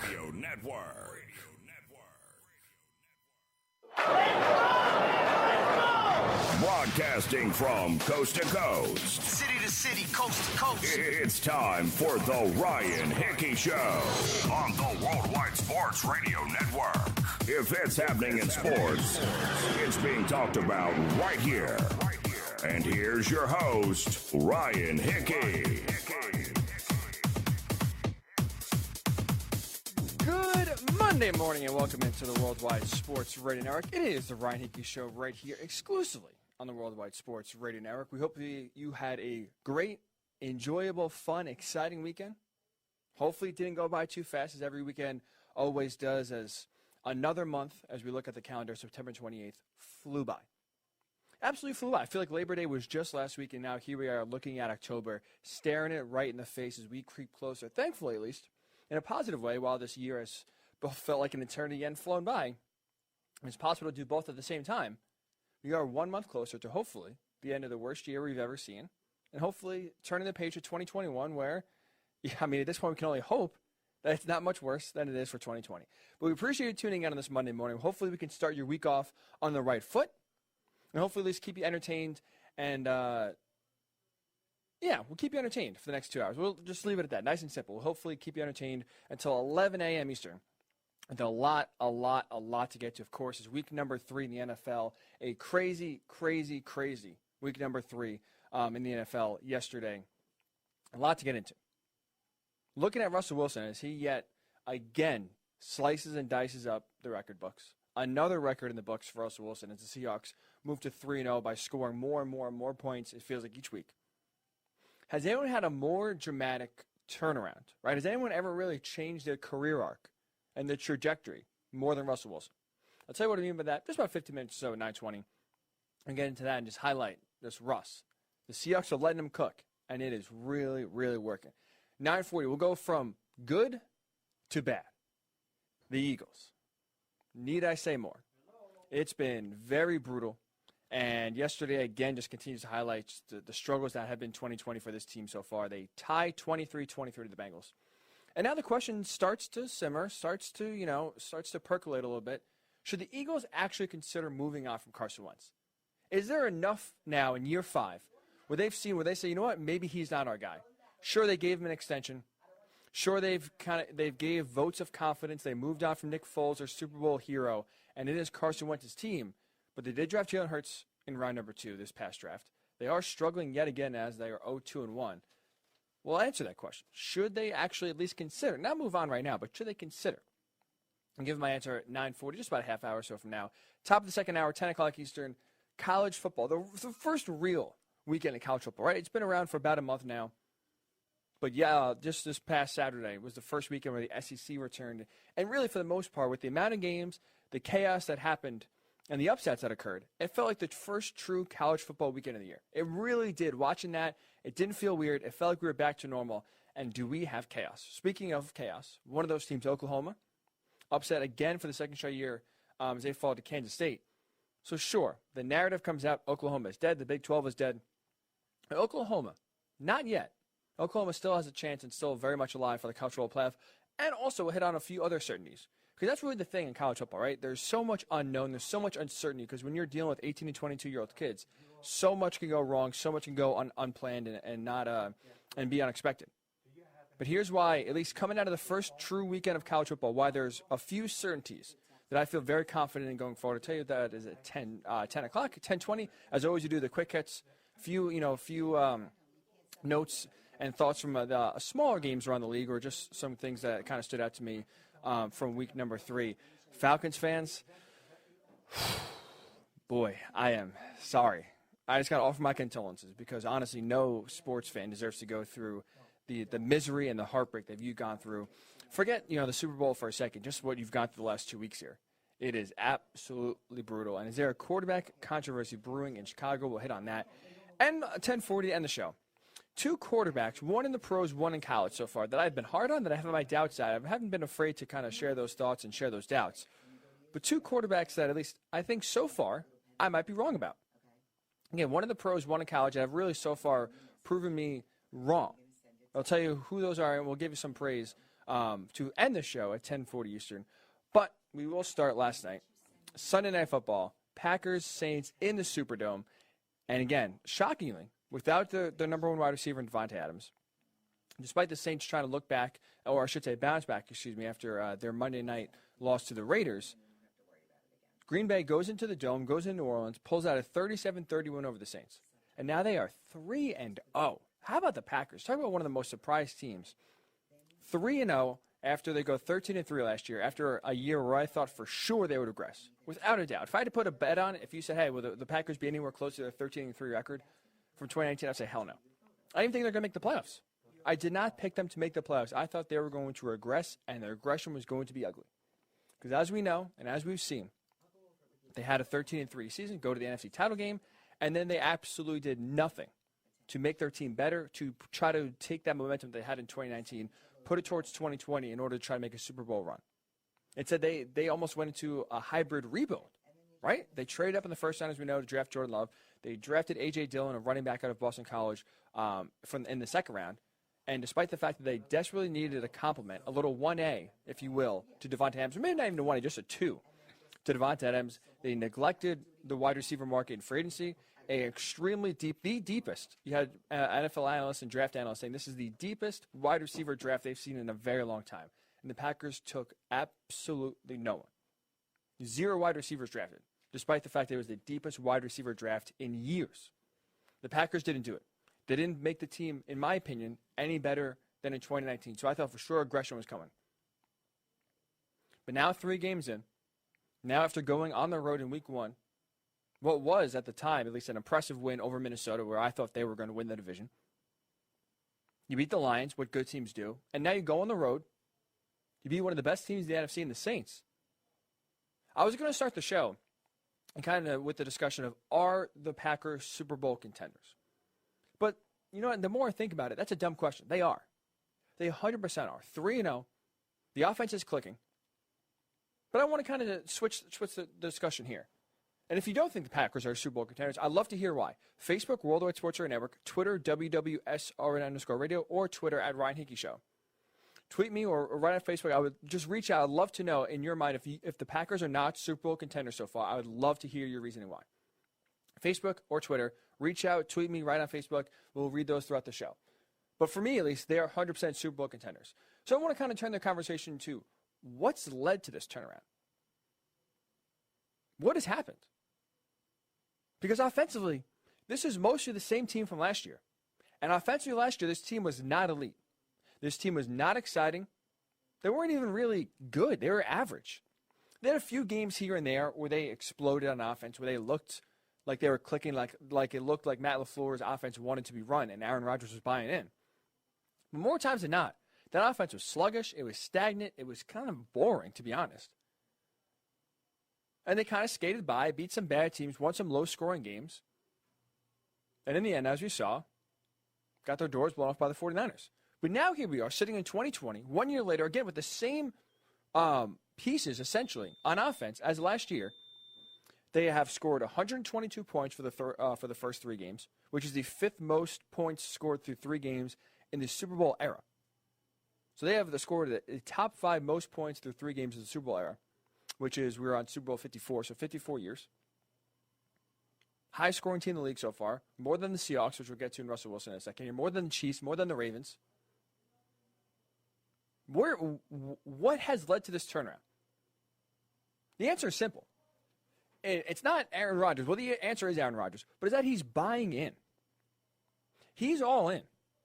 For whatever reason, his attitude changed from 2019 to 2020. I'm not sure whether it was Jordan Love getting drafted, whether it's just him getting more comfortable with Matt LaFleur now in year 2, maybe even, honestly, respecting Matt LaFleur.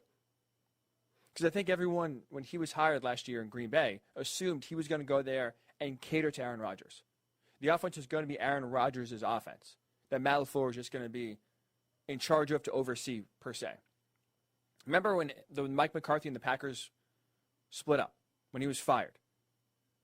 He was frustrated, Mike McCarthy was, that Aaron Rodgers kept calling the plays, changing the plays that he was calling. Aaron Rodgers was frustrated with the way the offense was being run. There was a power struggle, and guess who won that power struggle? The quarterback. The quarterback, the all-time quarterback, the Hall of Famer, the Super Bowl winner, won, as he should, won that battle. So I, like many, assumed as soon as Matt LaFleur was going to Green Bay, you know what? It's going to be Aaron Rodgers' offense. He's going to be the one calling plays at the line. He's going to be the one dictating, we're going to throw it here, we're going to run it here. I like these plays, we'll run these.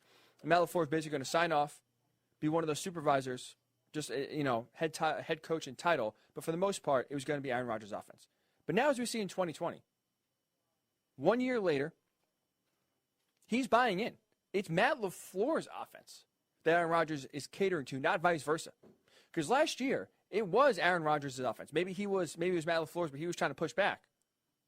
But it almost felt like there was almost a power struggle going on last year. Who was calling the plays? Who was in charge? And Aaron Rodgers, a lot of the time, looked disinterested. Didn't look like he's having fun. Didn't look like he was buying into the offense. Didn't look like he even trusted the offense. And now, 1 year later, where it's the bootleg style where he's rolling out, throwing bombs, where it's the quick throws in space, getting to his tight ends, getting it to his wide receivers and running backs and letting them run in space. Aaron Rodgers is buying into Matt LaFleur's offense, not vice versa. It is Matt LaFleur's offense that Aaron Rodgers is running, not the other way around.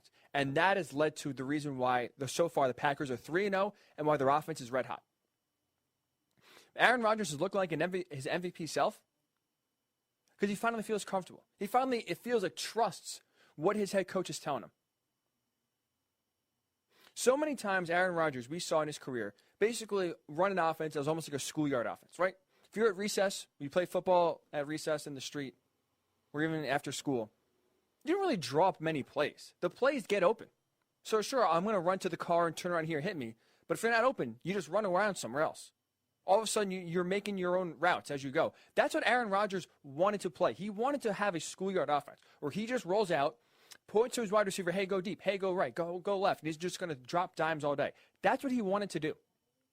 He tried to do it last year. He tried to do it with Mike McCarthy. And guess what? Those plays did not work. They work sometimes. He'd have some great highlight throws, don't get me wrong. But that offense was not sustainable. Now he's buying into the system. Now he's running the offense as it should run. And that run-first offense, right, that Matt LaFleur talked about coming into this season, he put it out there saying, we want to run the ball more. They draft A.J. Dillon in the second round of running back. They wanted to establish a line of scrimmage. They wanted to run the ball more. And in doing so, that has opened up the passing game tremendously. Tremendously. Because now you see, once Aaron Rodgers is rolling out, options are open. He's putting the ball deep. And because the defenses are so concerned about stopping the run, it's opening up the deep passing game, which is what Aaron Rodgers wants. So sure, I killed them. I absolutely killed them. When they did not get a wide receiver, they did not upgrade the offense, and it felt like essentially they were punting. And all the good momentum they had in 2019, they were essentially kicking an MVP Hall of Fame quarterback to the curb. And I believed, and you can tell already, he still has a lot of arm talent left. This is not a Tom Brady, Drew Brees situation where they're older, they're aging. Sure, there's questions about their physical abilities. Aaron Rodgers is still playing really well. And now the fact that they didn't do anything to help him, I thought was a big mistake. But really, it didn't take another wide receiver to make this offense great. It didn't take adding another skill position player in order to make Aaron Rodgers and really unlock Aaron Rodgers to bring him back to his old self. He's in his MVP self because he's buying into the offense. And now that allows lesser guys like Allen Lazard. No Devonta Adams last night, the number one wide receiver. All we hear about with the Saints and Drew Brees for his struggles the last two games was, hey, no Michael Thomas. What are you going to do? You know, one of the best wide receivers in the NFL is out. All right, you can only do so much. Well, no, we're not talking about that with Aaron Rodgers. No, Devonta Adams last night, no problem. Allen Lazard, 146 yards and a touchdown. He stepped up. Throwing the ball deep. He's trusting his receivers, despite the fact that his best receiver, one of the best in the league, is not even playing. The offense didn't change. The playbook didn't change. And Aaron Rodgers was still taking shot after shot after shot, trusting those guys to make plays. So the offense looks in sync for the first time since Matt LaFleur took over. That has led to the turnaround. It's not Aaron Rodgers getting better. It's not Aaron Rodgers playing with a chip on his shoulder, if you will, because he's upset about the Jordan Love pick. It's him trusting the offense. It's him buying into what Matt LaFleur is selling. He tuned out Mike McCarthy the last 2 or 3 years. It was Aaron Rodgers' offense. And when he got Mike McCarthy fired, it felt like he was not ready to listen to another head coach. And that was what last year was. They won games. The offense was not in sync. Now the offense looks in sync. It is being run as it should be. So I'm not sure if it was a philosophical change by Aaron Rodgers. He was enlightened. Maybe during the pandemic he realized, hey, maybe running the ball will open up more passing lanes for me. Whatever it was, maybe Matt LaFleur finally proved to him, hey, you can trust me in 1 or 2 years we're going to get the best out of you. But Aaron Rodgers is buying into this offense, and that, to me, is the key for the Packers' turnaround. It wasn't any pieces they added. It wasn't all of a sudden philosophical change in the offense, because this is what the offense was supposed to be last year. Aaron Rodgers is buying in, having fun, and trusting the offense. And with that, that's why the offense is the highest scoring offense in the league right now. That's why Aaron Rodgers is dropping dimes and looking like an MVP candidate, because he is buying in. So I'm curious your thoughts. Watching 3 games. They're 3-0. The offense is looking incredible. Are you buying into the Packers? Is this sustainable? Is this offense sustainable? I really want to know. I say yes. Because you show if you can still put up 37 points against a competent Saints defense. I know they've gotten shredded, but at least their front seven is very good. You still were able to score 37 points on the road with no Devontae Adams. A lot of critics, including myself especially, crushed the Packers for their draft. They are proving right now they don't need another wide receiver. They weren't one wide receiver away from being a really good offense last year. They were one quarterback buying in away from being a really explosive, really good offense, and that quarterback is finally buying in. So to me, Aaron Rodgers is the key that unlocks this offense. His trust in Matt LaFleur, his trust in his skill position players are the reason why the Packers are scoring points left and right. So you bind the Packers as Super Bowl contenders. Worldwide Sports Radio Network on Facebook, WWSRN_radio, or at Ryan Hickey Show. And are they the team to beat in the NFC? You look around the landscape of the NFC so far, they have depth, right? The AFC is a two-horse race. It's the Ravens and the Chiefs. They're playing tonight. Can't wait. We'll discuss that game later before we get out of here.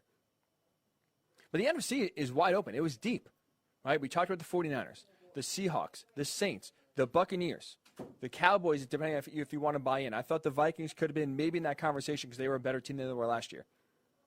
There's going to be a gauntlet to try to get to the NFC title game in the Super Bowl from the NFC. But so far, every team has shown their warts, right? We've seen Seattle's lack of a pass rush, their pass secondary get torched. The Saints obviously have some issues defensively, but their offense is also not truly in sync. The Cowboys' defense stinks. The 49ers just can't get anyone healthy on the field. The NFC is wide open. Are the Packers the team to beat in the NFC? Worldwide Sports Radio Network on Facebook, WWSRN_radio on Twitter, or on Twitter as well, at Ryan Hickey Show. So when we come back, we will take your thoughts on the Packers. And also when we come back, I want to speak about another team in the NFC. Specifically, one player, Russell Wilson.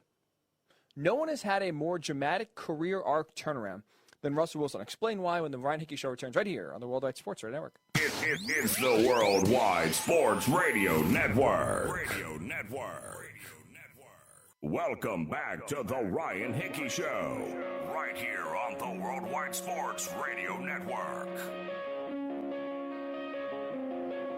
I, ladies and gentlemen, I'm the biggest idiot, probably, I'll give a little room for doubt, but probably in radio history.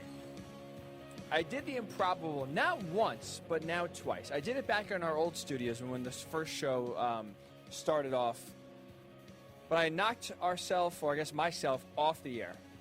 Sounds very hard to do, but I did the same error I did the first time. There's one of those power strips down on the floor here located that the computer's plugged into, that my little board here is plugged into, the microphone is plugged into. I was charging my phone, of course, right near that little red bumper that turns the power strip on and off. For the second time, I did the same error. I went down, tried to pull the charger out, and my fat fingers not only pulled the charger out, but also placed my hand on the red strip, turned the power strip off, thus just taking the entire stream down with me. So we are back. I appreciate if you're listening the first time, kicked you off if you think, what the hell is going on here? And don't worry, it's not your computer, it's not your iPad, it's not your phone. It's the error. It's the user, I should say, user error. So I apologize, but we are back. I appreciate you finding us if you're rejoining. Thank you very much. I will try. So I have an hour and a half till 11 a.m. I will promise I will try my best to keep us on the air until then. I have already unplugged my phone. As you can see, if you're watching the stream, the phone is not plugged in, so I cannot physically turn the power strip off again, I hope. But obviously, it's happened more than once already, so I guess you can call it a pattern. I'm a serial knock the radio off the air happener, so I apologize. We'll try to make sure that doesn't happen again. So I appreciate you following and finding us again on the stream. If you're tuning in just for the first time, welcome. It's the Ryan Hickey Show right here on the Worldwide Sports Network. Appreciate you. Hopefully you like what you hear. We're here every Monday and Thursday, 9 a.m. to 11 a.m. right here only on the great Worldwide Sports Radio Network. So if you just missed the opening of the show, we talked about Aaron Rodgers and what the difference is with this Packers team. Right? Because we killed him in the offseason for not getting a wide receiver. We thought this was going to be I won't say we, I'll say me specifically, my opinion was that this team was going to regress. They were 13-3 last year. I thought that was a very lucky, fluky 13-3. They didn't really do anything well. The defense was pretty good. They got after the quarterback. But their offense just left a lot to be desired. It looked sluggish. Aaron Rodgers almost at times didn't even look interested in what the play call was or executing the offense the way it was designed. And as we go into this offseason, you had wide receivers on the free agent market. The Packers didn't sign any. You had the deepest wide receiver draft maybe in the history of the NFL draft. You had draft analysts praising the fact that you can get a wide receiver in the 3rd or the 4th round that could be a legitimate contributor from day one. You can get a number 1 bona fide receiver in the 2nd, maybe even 3rd round. That's how much talent at the wide receiver position there was in this draft. And the Packers, you had Davante Adams, and you really had a lot of question marks behind him, right? Marquez Valdes-Scantling, You had Geronimo Allison. You had Allen Lazard, but no one really stood out. No one really kind of cemented themselves as a solid number 2 option behind Davante Adams. I was calling, begging the Packers to get a wide receiver. They did not. Instead, they drafted a quarterback. And I really thought this 13-3 year that they had last year, and that was going to regress, and they were going to essentially enter into a hybrid rebuild. They'll have Aaron Rodgers on the team for another year or two, and after that, they're going to transition to Jordan Love, and it's going to be a brand new team, a brand new era. But man, the biggest difference so far, the reason why the Packers, in my opinion, in my mind, they are the highest scoring team in the NFL so far through 3 games. They have the 5th most points scored through 3 games in the Super Bowl era. It starts and ends with the quarterback, and not his physical capabilities. It's his mental. It's his buy-in. He has bought into this offense. He's executing this offense the way it should be executed. On the broadcast last night, Chris Collinsworth hit it a few times. He kept outlining the difference when the Packers want to run the ball and when they want to run a play action. It looks the same exact way. The run splits are the same, the handoff are the same, and the goal is to have the defense guessing whether it's pass or run, not make it so obvious. So Aaron Rodgers under center now, instead of being out of the shotgun, instead of playing schoolyard football where he's basically rolling out and just pointing to receivers to go left or right or deep or come back, he's executing the offense the way it should be executed, and in doing so, is getting his deep shots, making beautiful throws, getting wide receivers out in space. No Davante Adams last night, no problem. They scored 37 points. Aaron Rodgers' buy-in is the biggest reason why the Packers are 3-0 and the biggest reason why the offense looks unstoppable. It's not a philosophy change. It's not a scheme change. It's not an addition because, again, this team looks the same exact this year on offense that they did last year. The team is the same exact. The offensive line went through a few different, a little tweak, but you still have Aaron Jones and Jamal Williams at running back. You still have Allen Lazard. You still have Marquez Valdes-Scantling. You still have Davante Adams. You still have Aaron Rodgers. This offense didn't go under this transformation, or it's night and day last year and this year. It's the same exact offense. It's the same system. But the one difference is Aaron Rodgers is buying it. He trusts Matt LaFleur. He's letting Matt LaFleur do his job and coach. Because as we saw when Mike McCarthy was there, Aaron Rodgers was the quarterback and the offensive coordinator. Mike McCarthy would call the play, Aaron Rodgers would change up the line. And we saw when Mike McCarthy was fired, some stories that came out, Mike McCarthy was frustrated at the amount of times Aaron Rodgers would take the play that Mike McCarthy called and change it. Aaron Rodgers played offensive coordinator and quarterback. And now in 2020 with this offense, he's playing just quarterback. And as you see, as we all see, when he is just playing quarterback, he's still really damn good. He is still really tough to slow down. And that, to me, is the biggest reason why the Packers are 3-0, why they're legitimate Super Bowl contenders. I wouldn't call them the team to beat in the NFC just yet. I still think the Seahawks own that. But they are right there. To me, right now, through 3 weeks, they're the second best team in the NFC. If I had to power rank it, I would go Seahawks 1, Packers 2. That's how good Aaron Rodgers and this offense has been so far. And to me, it's very sustainable. There's not some magic pixie dust that's all of a sudden, getting sprinkled on this offense, or it's not based upon basically, fool's gold per se. This is legitimate. So that's why I'm curious your thoughts. Facebook, Worldwide Sports and Eric. Twitter, WWSRN_radio, or on Twitter at Ryan Hickey Show. Either one. Tweet at me. Are you buying into the Packers offense? And is Aaron Rodgers buying in the biggest reason why they're having success this year compared to last year? I say yes. It's nothing talent-wise. It's something skill-wise. It's something philosophy-wise. It's all about the buy-in level from Aaron Rodgers, and year 2, he is all in. The Packers are for real. So I'm curious I'm curious your thoughts. There we go, on the Packers. Again, Facebook, Worldwide Sports Network. Throw us a like there. You can get a notification anytime, any show, because we have a ton of content and a ton of shows. So throw us a like on Facebook. You get a notification anytime a show goes live. Same thing with Twitter, WWSRN_radio, short for Worldwide Sports Area Network, but WWSRN_radio, or at Ryan Hickey Show. So let's get your thoughts on the Packers. Are they for real? Are they the team to beat in the NFC? And what's the biggest reason for their turnaround? Speaking of turnaround, and speaking of the NFC, I want to stick in the NFC. I just gave my power rankings. I had the Packers 2, but number 1, I still had the Seahawks. And that's because they have an MVP right now at quarterback, and that's Russell Wilson. And I want to dive into Russell Wilson's career. Because so far through 3 games, there has been no one better. Historically, there may be no one better right now than what Russell Wilson is playing. Another game, they beat the Cowboys yesterday at home. Russell Wilson engineers a late fourth quarter comeback to give them a touchdown, to give them the lead. Finished the game with 5 touchdowns, 315 yards.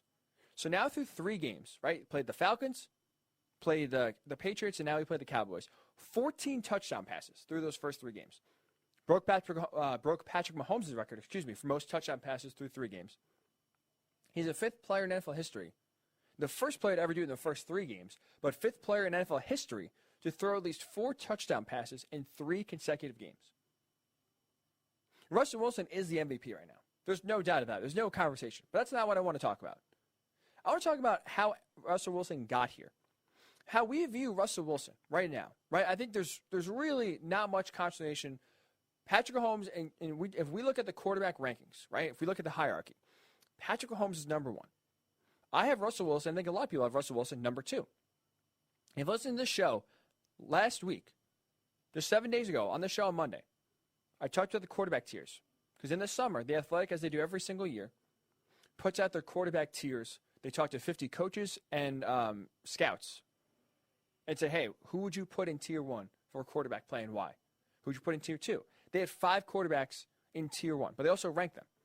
They had Pat Mahomes 1, they had Russ 2. I said last week, to me, there's only 2 quarterbacks who belong in tier 1. There's only 2 quarterbacks that I consider right now the elite of the elite, the great of the great. And Aaron Rodgers, I may have to reconsider because he's playing really, really, really well. I'll put Pat Mahomes and Russell Wilson. To me, there's a drop-off between everybody else.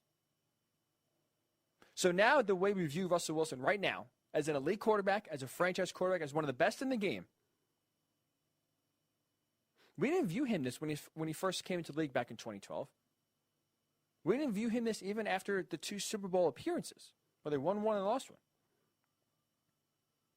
So in doing so, we really, these last 2.5 years, really started viewing Russell Wilson as elite, as a game changer, as a reason why Seahawks are winning games.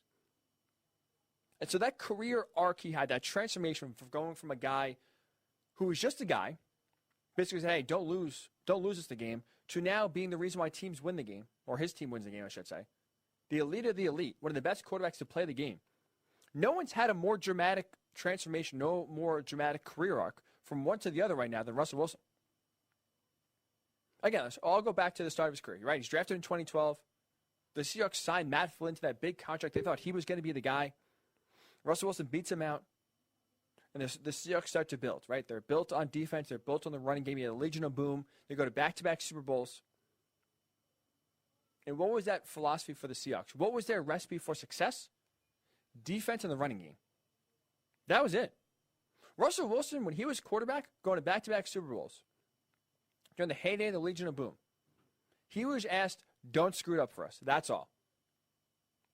You had Richard Sherman. You had Cam Chancellor. You had Earl Thomas. You had all these great defensive players, big personalities, making plays, dominating, just flat out dominating offenses. And they looked at Russell Wilson and say, hey, don't screw it up for us. Don't throw 4 picks. where we lose the game 10-7. Don't put us in bad positions where you're throwing picks deep in your own end or not getting the offense going. Right? You had the Legion of Boom dominate their first Super Bowl against Peyton Manning and the Broncos when the Broncos had that historical offensive season. The next year, as we all know, they play by the goal line. But that's what you think of Russell Wilson. Think about it. Russell Wilson's inconsistent play, maybe even if you want to say subpar play, more times than not, that had a big part in the Legion of Boom breaking up. If anything, you could say he was the sole reason why that Legion of Boom team, we won't call them a dynasty because they didn't win one, but they were building towards a dynasty. They were a budding dynasty. The reason why it never came to fruition, the reason why it broke up maybe earlier than it should, was you can make the argument was because of Russell Wilson. The defense was fed up with the way Russell was treated. They thought Pete Carroll and the offensive staff was babying Russell Wilson, not holding him to the highest standard that the defense was held to. And one by one, players were traded, players were cut, players weren't given contracts on the defensive end. And if they spoke up about Russ, if they complained about the way Russ played, sooner rather than later, they'd be out. They wouldn't be playing. And Pete Carroll smartly chose the quarterback. So now you look at that, right? Being the reason why your team breaks up, the defense believes you were the reason why you lost one Super Bowl. They don't take you seriously. They have no respect for you. Now you transform that. The Seahawks made the transition from a defensive run-heavy team to a pass-happy, led by their quarterback team, where now Russell Wilson is the reason why they win games. Forget the reason why they don't lose. He's the reason, the flat-out reason why they are winning games. They've gone from a defensive stalwart team to an offensive juggernaut. And this is despite the fact that he had a pretty crappy O-line for most of his time in Seattle. His weapons only really just last year started increasing. Right, Tyler Lockett has really come onto the scene. DK Metcalf is a lot better than anyone would have expected. At least I would expect. I should say that. DK Metcalf is a lot better than I would have expected him to be. Much more dominant. Greg Olson's a solid tight end right now. But he's elevated his play to the elite of the elite. He has risen to the top, the upper echelon of quarterback play right now. Like the 1A to Patrick Mahomes. To where, to me, no other quarterback has made this transition from not bad, but just not trusted, almost viewed as a liability. Right? Because that's almost essentially what he was. The defense viewed Russell Wilson in the Legion of Boom as a liability. Read stories. Sports Illustrated did a great deep dive talking to defensive players in the Seahawks during the Legion of Boom time and why they think that that team was never a dynasty, why they think that team never won more than one Super Bowl. A lot of blame is pointed towards Russell Wilson for being a liability, one, and also because the coaches unfairly treated him. They babied him, essentially. So he went from a liability in their eyes to the MVP. And it's not really talked about a lot. Right now, we rush to judgment, and we come to judgment so much, so quickly, that if Russell Wilson was drafted in 2016, 2017, he would already be on another team. Fans would want him gone. He wouldn't have the patience or the time to develop into the quarterback he did now. So I want to go back to Thursday's conversation I had for a little bit. And if you missed it, to highlight essentially, I highlighted and explained the reason why there's going to be a brand new quarterback market developing this year. And it's because teams like the Jets, possibly teams like the Giants, maybe teams like the Eagles, the Browns, if they continue to struggle, the blame is put on the quarterback. Despite the fact that the weapons maybe aren't as great as they should be, despite the fact that maybe the offensive system is not good, the quarterback and the young quarterback is asked to do so much in today's game. So much pressure is put on them to succeed. So much expectations is put on them to be the reason why your team wins. That if you can't overcome your circumstances, you're out. Think about it. Think about it. Here's a great comp that just came to my mind. We talk about Jimmy Garoppolo. Jimmy Garoppolo helped lead the 49ers to the Super Bowl this past year. They were up by 10 points with 7 minutes to go. They were 7 minutes away from winning a Super Bowl. 49ers lose. What's the talk this offseason? Should the 49ers move on from Jimmy Garoppolo? Is he the quarterback that could take this team to another Super Bowl and actually win? Can he do enough to help this team win a Super Bowl? You know who Jimmy Garoppolo is now that previously was? That was Russell Wilson. Russell Wilson wasn't the reason why they won the first Super Bowl. He played well in the second Super Bowl, but he still wasn't the reason why this team was winning. It was still the Legion of Boom. It was still a defensive team. Again, if that was 2020, where Russ's career, instead of starting in 2012, it started, let's say, in 2016 or 2017, that would be the conversation we're having right now. So we don't talk enough about the transformation that Russell Wilson had from going from a liability, can't get the job done, don't be the reason why they lose, to now being the sole reason why they win. Elevating his team so much, playing at such a high level that he is setting records now left and right, considered one of the best quarterbacks in the game currently. No one could have seen this transformation coming. I want to give credit to Russell Wilson. Because he's worked on his craft, and he's only gotten better and better and better. And now that's coming to really a head this year. 14 touchdown passes through 3 years. Through 3 games. 3 years would not be good. 3 games is really good. Broke Patrick Mahomes' record for most touchdown passes through the first 3 games of a season. 5th quarterback ever to throw for at least 4 touchdown passes in 3 straight games. This guy's setting records. He's the reason why Seattle's winning. They have successfully transitioned from a defensive first team to an offensive juggernaut. So props to you, Russell Wilson. Because when you look at guys like Peyton Manning, right? When we look at the all-time greats at the quarterback position, Peyton Manning, Aaron Rodgers, Joe Montana, Dan Marino, Drew Brees, Big Ben. Insert whatever great quarterback you have. None of them were considered a liability like the way Russell Wilson was. Peyton Manning struggled in his career, but we all kind of knew how good he could be. He was like Andrew Luck. Coming out of college was a sure thing. So sure, he struggled. But he was also asked to do everything. He was the reason why the Colts had to win every week. Sitting with Aaron Rodgers, Joe Montana. The only argument that I got on Twitter yesterday, or the only, I guess, pushback I got, I should say, on Twitter, was Tom Brady.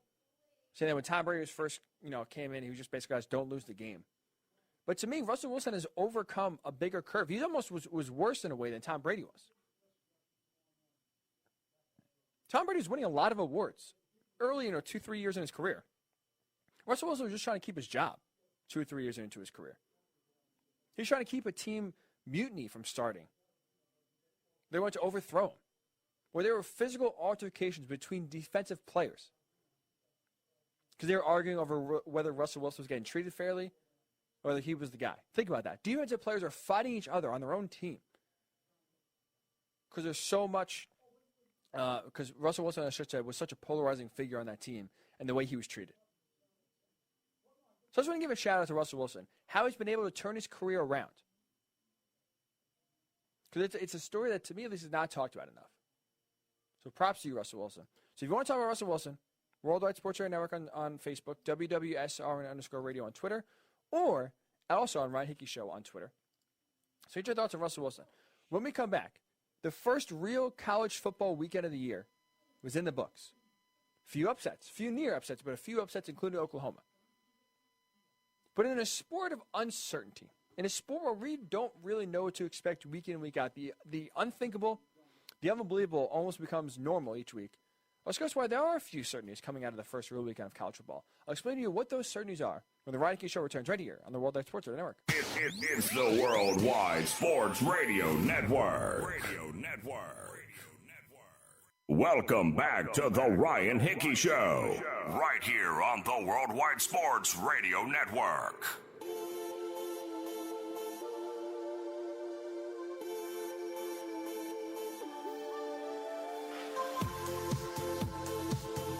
And we are back here for hour number 2 on the Worldwide Sports Radio Network.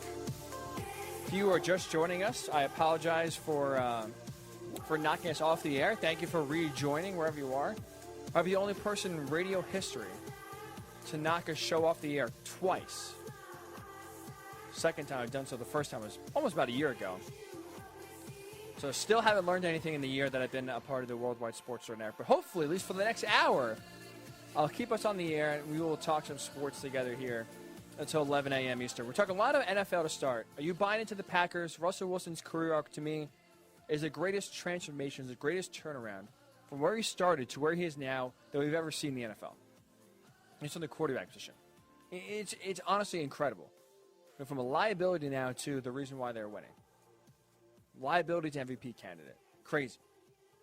So taking your thoughts, Worldwide Sports Network on Facebook. You can comment on the live stream, the second live stream. And if you rejoined us after joining us for the first time and now are back, thank you. Again, I'll try my best here to keep us on the air for at least another 58 minutes or so until we get out of here at 11 a.m. So if you want to comment on Facebook, Worldwide Sports Network, Twitter at WWSRN_radio, at WWSRN_radio, or if you're also on Twitter, at Ryan Hickey Show. At Ryan Hickey Show. Nice and simple. Read those tweets on the air.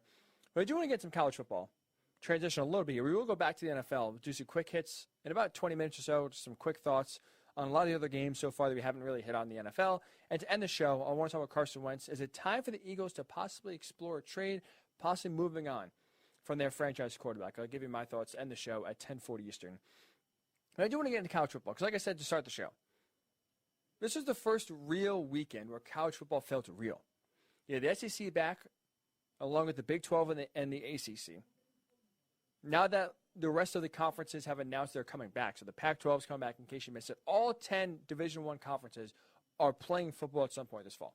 The Big 10 will return just under a month. Big 12 a little later than that. I'm sorry, the Big 12. The Big 12 is already back. The Pac-12 a little bit later than that. And we will have, honestly, as close to a normal college football season as you possibly could have given the circumstance that we're facing here in 2020. But this was the first, like I was saying, the first true college football weekend when you watch the teams, put the TV on, flip around, you had an abundant amount of games. You had chaos, which is always a major part of a college football Saturday. Just chaos, anarchy, losses, close games, upset alerts. So it's always, it's a sport basically defined on its uncertainty.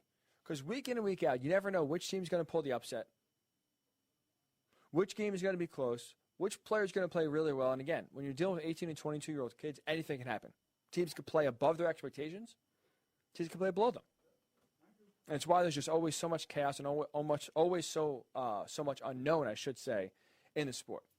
So we're going to try to do something here in this segment that is almost impossible to do in college football. We're going to try to pick out a few certainties after the first real weekend of college football and tell you at least why I think what we saw on Saturday is a reason to take it forward. To either not be concerned or take some teams seriously. I think there are a few certainties coming out of the first weekend, and we can honestly discuss. And I think we'll play out here as the year goes on, despite this being obviously the most backwards, bizarre year we will ever see. The first one, we'll start with a loss. We'll start with the team that's a loss. Oklahoma. Top team, number 3 in the nation. Rolled in their first game, now playing their first Big 12 team, being Kansas State. They lost to them last year on the road. They get them at home this year. They think, okay, revenge, no way to lose to K-State 2 years in a row. K-State just lost at home to Arkansas State to open the year. They got this. No problem. Except it's college football. Nothing goes according to plan. They lose 38-35. For a second straight year, the Wildcats pull the upset over the Sooners. And Spencer Rattler played really well. I mean, 3 for 387 yards, 4 touchdowns. He had some costly interceptions through 3 of them. And now Oklahoma drops to 1-1. And now in a year where you're not playing 12 games, when you're only playing outside of the one non-conference game they already played, you're only playing conference opponents. So in theory, your schedule is harder than normal. A lot of people wrote off Oklahoma, wrote off even the Big 12. Can't trust the Big 12 when it comes to college football playoff. Oklahoma's the only team that you can honestly point to with confidence. Well, they have fallen flat in the playoff the last few years. But now that they lost, it's over. I'm telling you, right now, on September 28th, 2 games in, Oklahoma isn't dead. Oklahoma is far from dead. There should be not much panic when it comes to making the college football playoff, and they will absolutely be in the discussion, if not make the playoff, when it comes around selection time around December 20th. Here's why. Number 1, this is par for the course for Oklahoma. They did something on Saturday that they always do every single year. It's not shocking. They always lose one game. Last year, it was the same Kansas State team. 2 years before that, they lost in the Red River rivalry, Texas.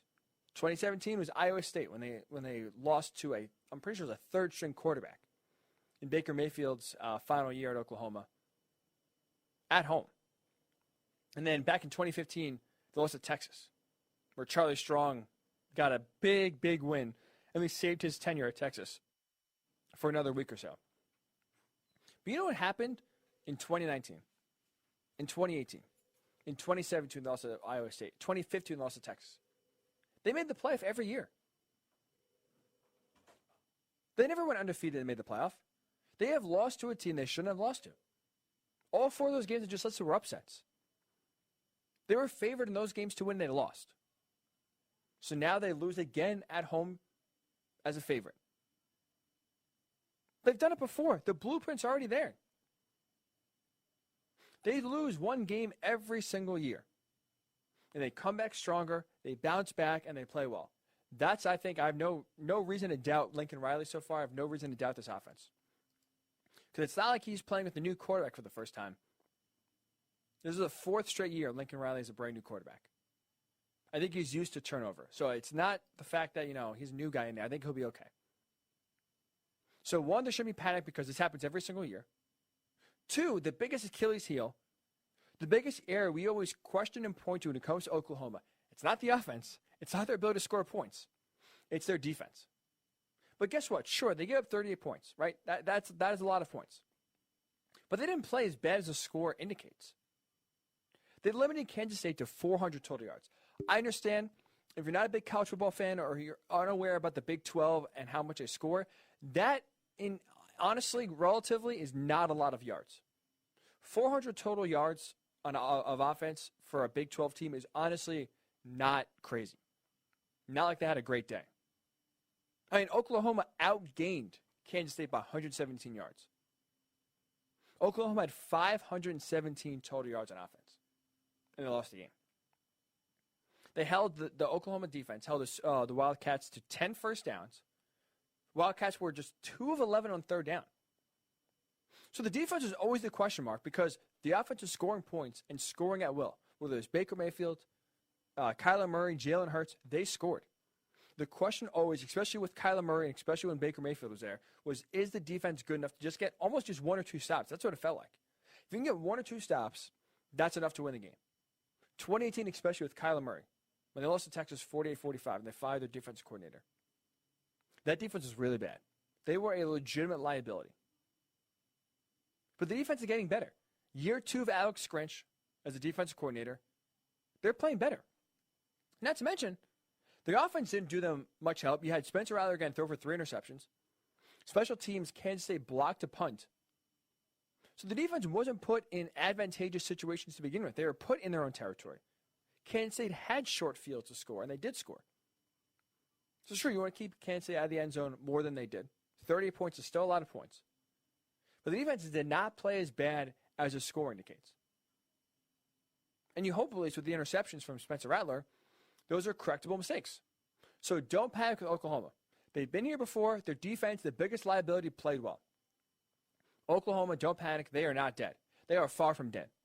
They will run the table in the Big 12. They'll win the Big 12. And they'll be right back in the discussion. And not to mention what we've seen so far through the college football landscape, there's going to be plenty more upsets. Going undefeated this year seems like it's going to be a chore for any team. So one loss doesn't automatically disqualify you at all. Oklahoma, far, far, far from dead. I will say that with certainty. So my number one certainty, I have 3. Oklahoma, not dead. They will be in the discussion for the college football playoff for the years, and they will win the Big 12. Book it now. Number 2 certainty, Florida is legit. Now, I've listened to this show a few weeks ago. First of all, thank you for listening. Appreciate that you're coming back here. We welcome you here all the time. All the time. But if you listened a few weeks ago, I made my college football selections when the ACC and the Big 12 returned. I took Florida to make the playoff. I'm buying into the Gators. Now, admittedly, I may have to bump them out to put in a Big 10 team. But back when the Big 10 was not playing, Florida's my 4th team. I'm buying into Kyle Trask. I like Kyle Trask a lot. He is by far the best quarterback in the SEC. We always talk about quarterback play, how important the position is. Georgia had Jamie Newman, a pretty good quarterback, and that's why I still thought Georgia, before he opted out, was going to win the SEC East and really push Alabama to try to get the SEC championship and maybe make a playoff run. He opted out. I tweeted at the time, I'm going to say it again, especially coming off their first game. Jamie Newman's opt-out. Well, he's not the best player to opt out. Micah Parsons, linebacker at Penn State. Jamar Chase, wide receiver to LSU. Plenty of better players have opted out. We talked about impactful. You talk about outlook when this season, when he is there versus when he's not there. No one in my mind's outlook changed more than Georgia. When Jamie Newman opted out, I had legitimate concerns. This Georgia team was good, and then they could take on Florida. They're more talented. They have better players. But Florida has better continuity, the best quarterback in the SEC. That's going to win you a lot of games. Florida's legit. What they did against Ole Miss, where Kyle Trask threw for 416 yards, six touchdowns against Ole Miss. That is here to stay. You can extrapolate that through the rest of the season. That is not a one-hit wonder. That's not a flash in the pan or just taking advantage of a bad team. The offense is humming. I love the way Dan Mullen calls the game. He's a great offensive play caller. They are the team to beat in the East. Florida is legitimate, folks. Florida is legitimate, I'm telling you. If you're not on the bandwagon now, get on. It's not too late. Florida's going to beat Georgia. They're going to get to the SEC title game, and they're going to push Alabama. I'm telling you right now. This team is legit. Kyle Trask is really good. For whatever reason, he is not getting the respect that he deserves. But with Tua leaving from Alabama, from Joe Burrow leaving for LSU, Florida is one of the most familiarized teams in terms of returning talent. They have the best quarterback in the country. Oh, I'm sorry, in the conference. Best quarterback in the conference. A great offensive-minded head coach. And not to mention, a coach who in game is really good. Look at Georgia, Kirby Smart. You're not saying Kirby Smart is a great in-game coach. That's why Florida is the team to beat in the East, and they will push Alabama in the SEC. Mark it down. Florida is legit. I'm saying that with certainty. So certainty-wise, I have 2 of the 3 so far. Oklahoma's not dead. They'll be in the College World Playoff conversation. Florida is legit. Winning the SEC East, and they're going to push Alabama and still make a run for the College World Playoff. Book it. Number 3, LSU. Whew. Wow. You heard it here on Hickey's Pickies on Thursday. Now, I didn't have the stones to call Mississippi State outright winning. But in my upset special, Mississippi State getting 16.5 points, and Mike Leach bringing that air raid offense, an offense the SEC has not seen, a brand new offensive philosophy the SEC has never seen before. With every player with talent opting out for LSU that could go to the draft or could opt out to get ready for the draft. Not to mention your best player on the team this year, Derek Stingley Jr., corner, gets sick, goes to the hospital, doesn't play. LSU showed some things in Saturday's game against Mississippi State that I think are here to stay. They had just 3 starters that started on Saturday that played on the national title game. 3. And while the defense will get better, again, Derek Stingley will really transform the secondary once he returns, hopefully this weekend. Hopefully he's better. But you look at offensively, you lose, obviously, Joe Burrow, arguably the greatest college quarterback in a single season in history. You lose the offensive mind that helped unlock Joe Burrow and Joe Brady. Top 2 wide receivers, gone. Justin Jefferson going to the draft, Jamar Chase opting out. Your tight end, Thaddeus Moss, goes to the draft. Your running back, Clyde Edwards-Helaire, is a first-round draft pick. Miles Brennan struggled in his first game as a starter trying to replace Joe Burrow. LSU's going to be bad. Now, not 3-9 bad, or I guess 3-7 bad. But this is not just one of those games that just show up and, oh, man, just a bad day. LSU is going to be bad. And they get no breaks, no cupcakes. They have to play Florida.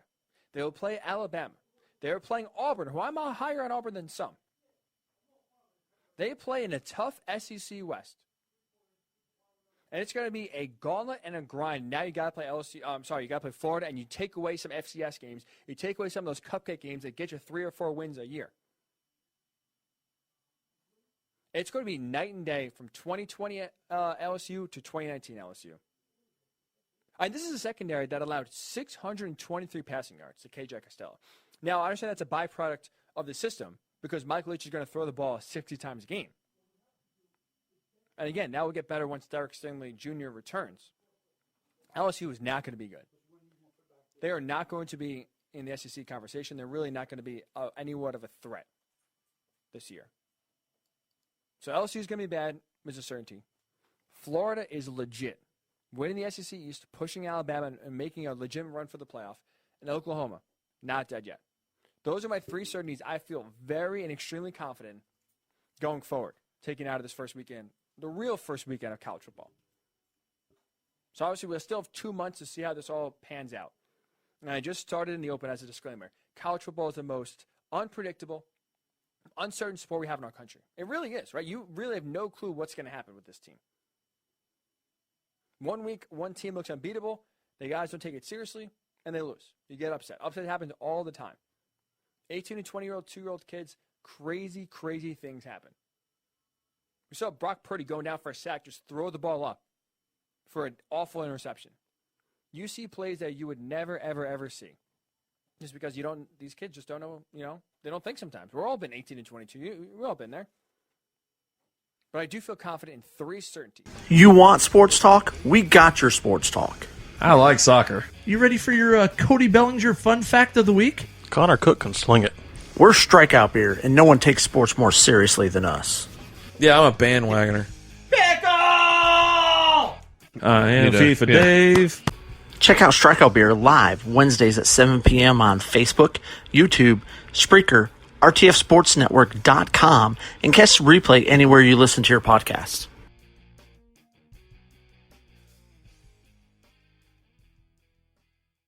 This is Jesse from the Infinity Sports Podcast. And this is Sully. Make sure to download the latest episode. You can find the Infinity Sports Podcast on iTunes, Spotify, Stitcher, pretty much anywhere podcasts exist. This is Wayne G., host of Infinity Sports, the best sports podcast in the country. Catch us on the RTF Sports Network Tuesdays and Thursdays at 1 p.m. If you aren't already listening to us, it'd be a lot cooler if you did.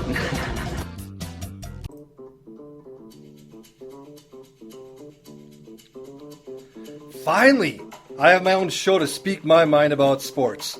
And none of those 2 idiot co-hosts from Twist cut me off all the time. Green Bay Greg is the show to hear on the one and only RTF Sports Network.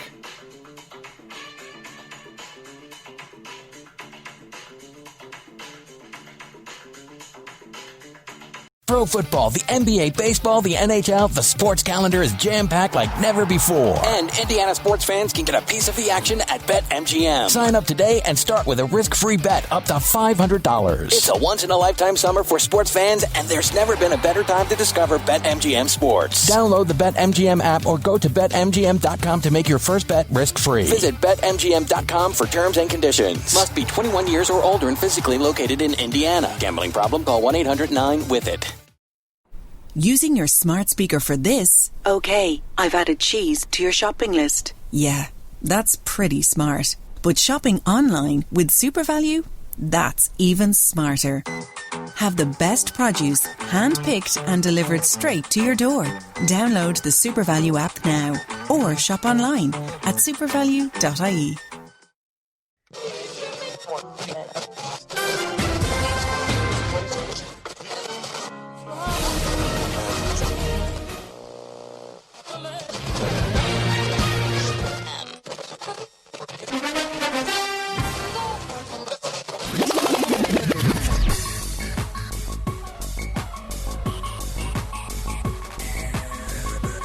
Onto your headphones and pour your favorite beverage. It's time for the Kickin' or Stickin' Fantasy Football Podcast. Now, fresh off the sidelines, your host, Matt McPeak.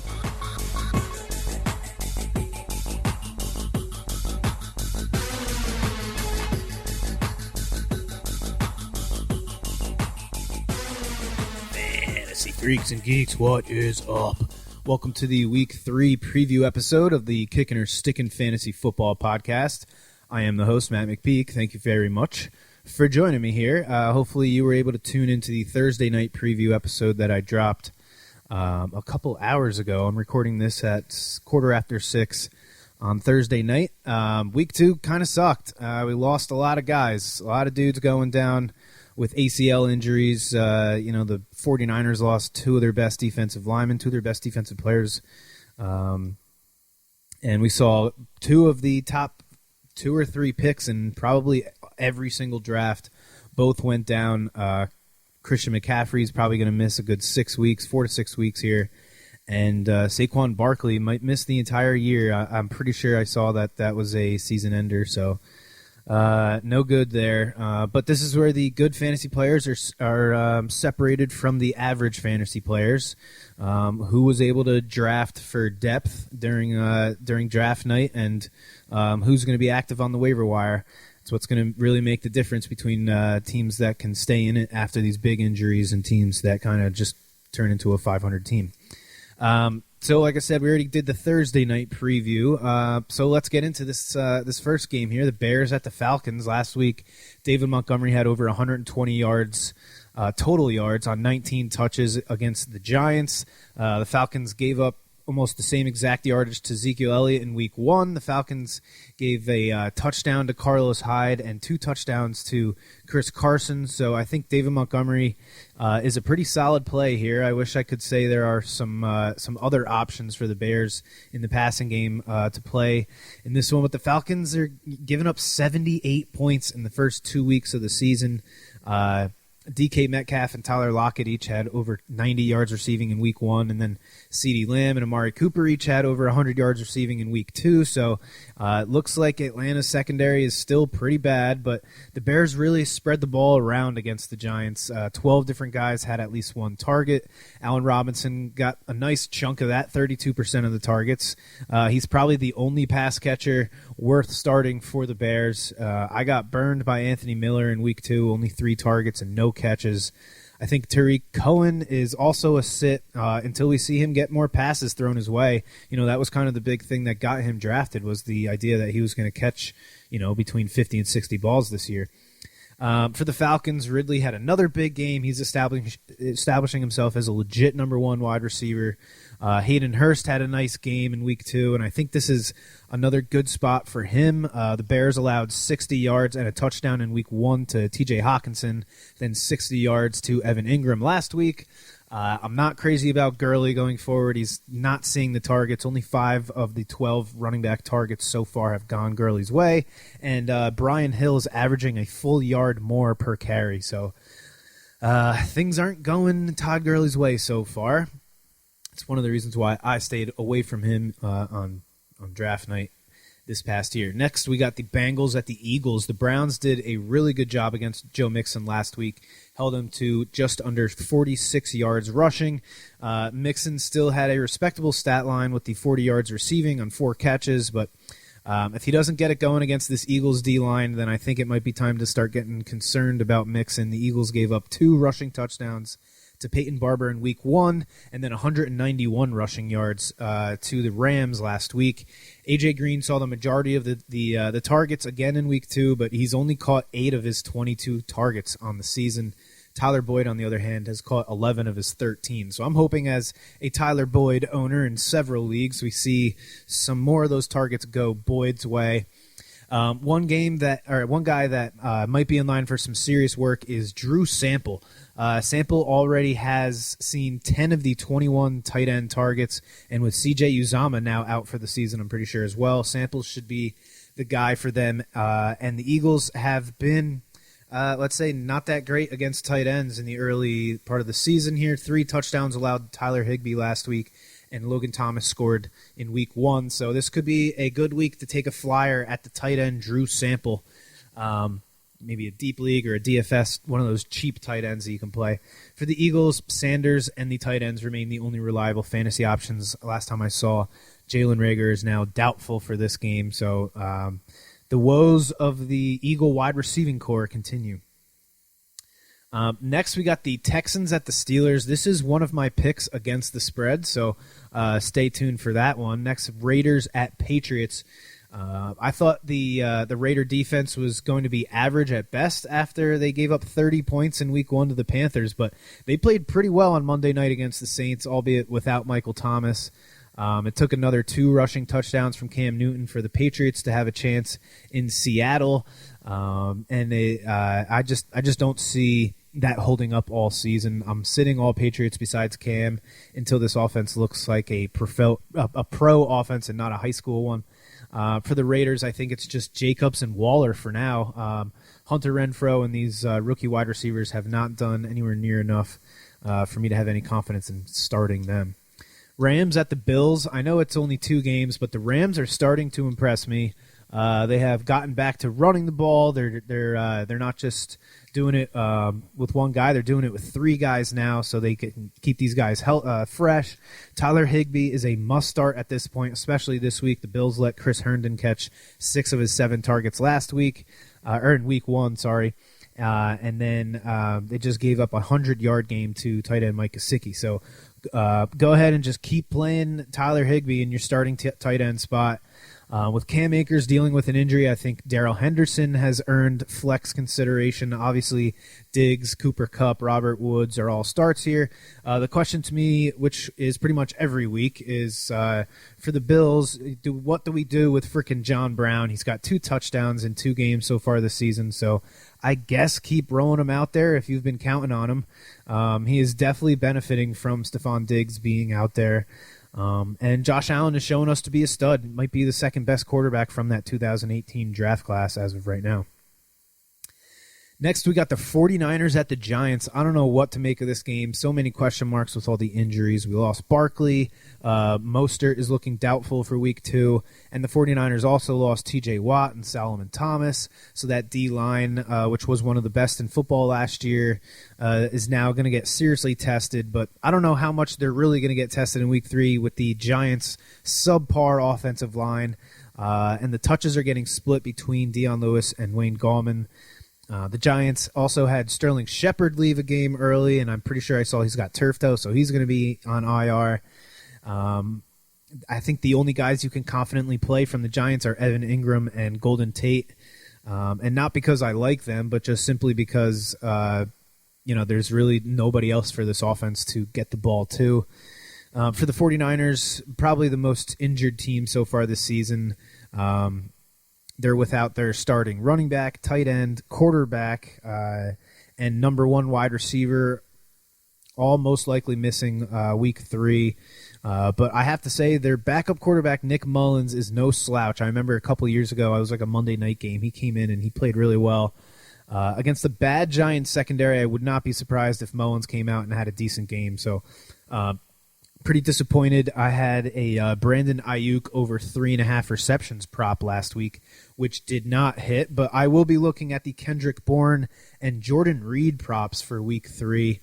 The Giants were not very good against tight ends last year, and if there's one coach that knows how to get the ball to a very athletic tight end, it's Kyle Shanahan. So interesting game there. The Titans and the Vikings, this one is the second game I got against the spread, so we will get to that game in a bit.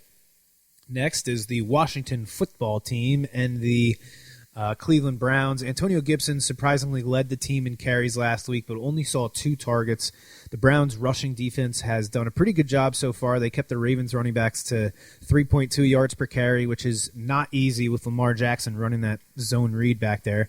And then the Browns, they kept Joe Mixon to under 3 yards per carry on Thursday night last week. So if we see Gibson get more targets, I'd be willing to play him this week, but I would sit him until we see that workload go to him. He needs to be active in the passing game. I really don't see him being a 15 to 16 carry guy. The Browns defense has already allowed 9 passing plays of over 15 yards, so I do like Terry McLaurin. But that's about it as far as the Washington football team goes. Washington has allowed the combo of DeAndre Hopkins and Larry Fitzgerald to catch 15 of their 16 targets last week, so both Browns wide receivers are good plays this week, and I think both Browns running backs have made themselves must-starts. Chubb is a number 1 running back, maybe number 2, and Hunt is definitely a number 2, if not a top-tier flex. Austin Hooper has only caught 4 catches on 6 targets so far this year for 37 yards. But I'm not giving up on him yet. I'm sitting him this week, but I'm waiting another week or two before I cut him. Dan Arnold did pretty much nothing last week against the Washington defense, but in week 1, Dallas Goedert had a huge game, over 100 yards on 8 catches, and Ertz scored in that game. So maybe this is the week that Austin Hooper gets back on track. For the Panthers and the Chargers, this is one of my over-under plays for the week, so we'll get to this game. But quickly, one guy from this game that you need to get into your DFS lineup if you're playing FanDuel or DraftKings Daily Fantasy this week, Austin Eckler. He's the 10th most expensive running back, which I think is crazy value for him. In this matchup, I think of all the top-tier running backs, I think he has one of the best matchups, and he has by far the best value. The Panthers were horrible against the run last year, and so far this year, they've been abused by Josh Jacobs and Leonard Fournette, and Ronald Jones scored as well. So get Austin Eckler into your lineups. Jets and Colts. The Jets look terrible again this year. The Colts were coming off of a big bounce-back game against the Vikings. Jonathan Taylor had 100 yards rushing with a touchdown. A couple standout guys from the Colts. Mo Alley Cox had over 100 yards receiving. The Jets just gave up 2 touchdowns to Jordan Reed coming in off the street, so not a bad matchup for him. And the rookie Michael Pittman he led the Colts in wide receiver targets and receiving yards with the third-year guy Paris Campbell getting hurt, which that one kind of sucks too.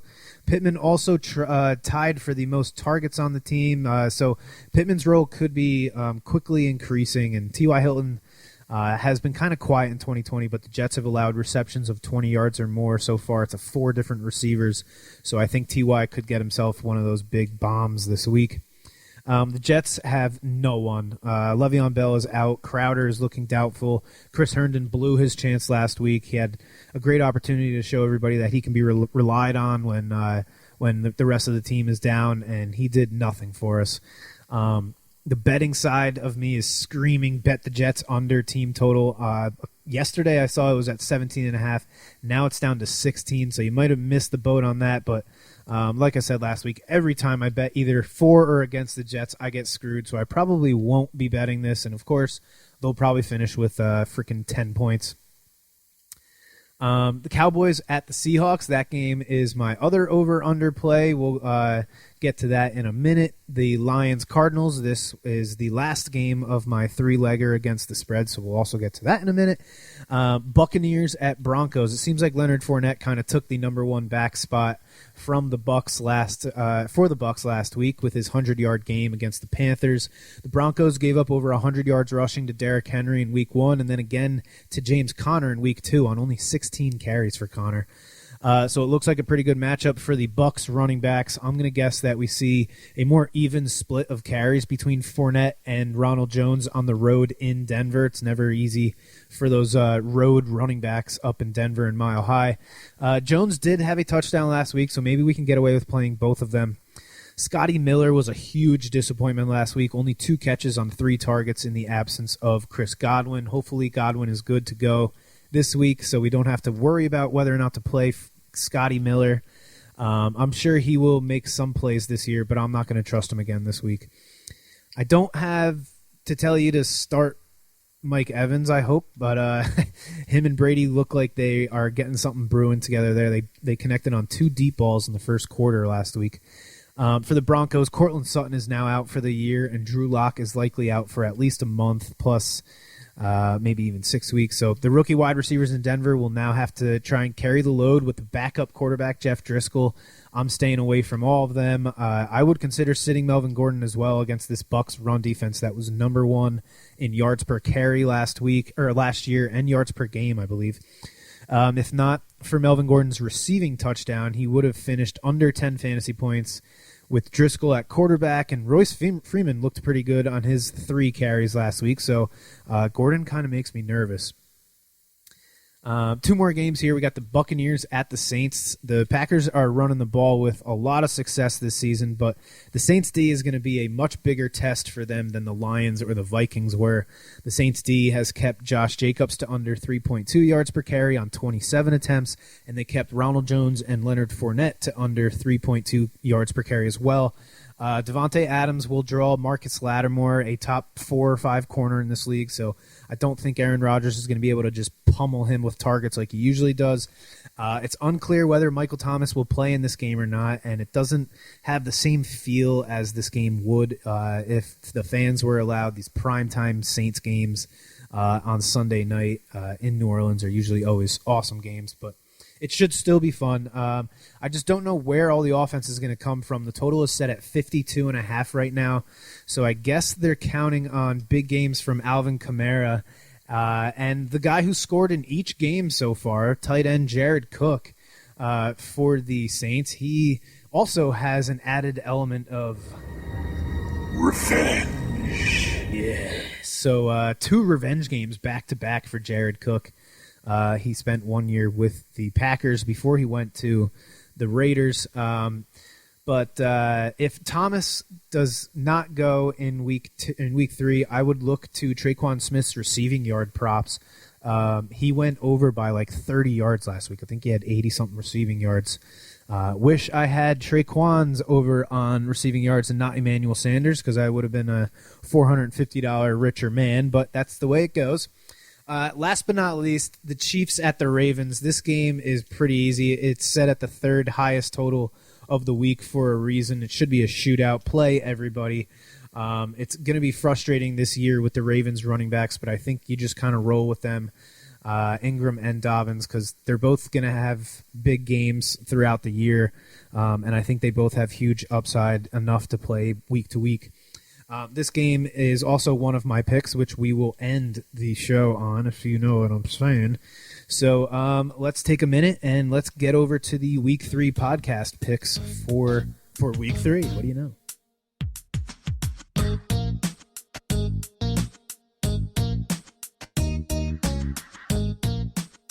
All right, the Week 3 podcast picks. So I went 6-3 in Week 2.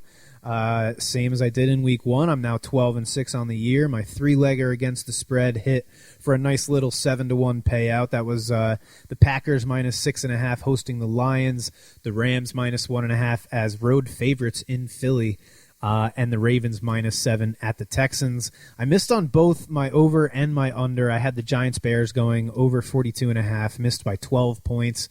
The Saquon Barkley injury definitely hurt the odds of that over hitting, but the Bears only put up 3 points after a first quarter fumble by Daniel Jones in New York territory.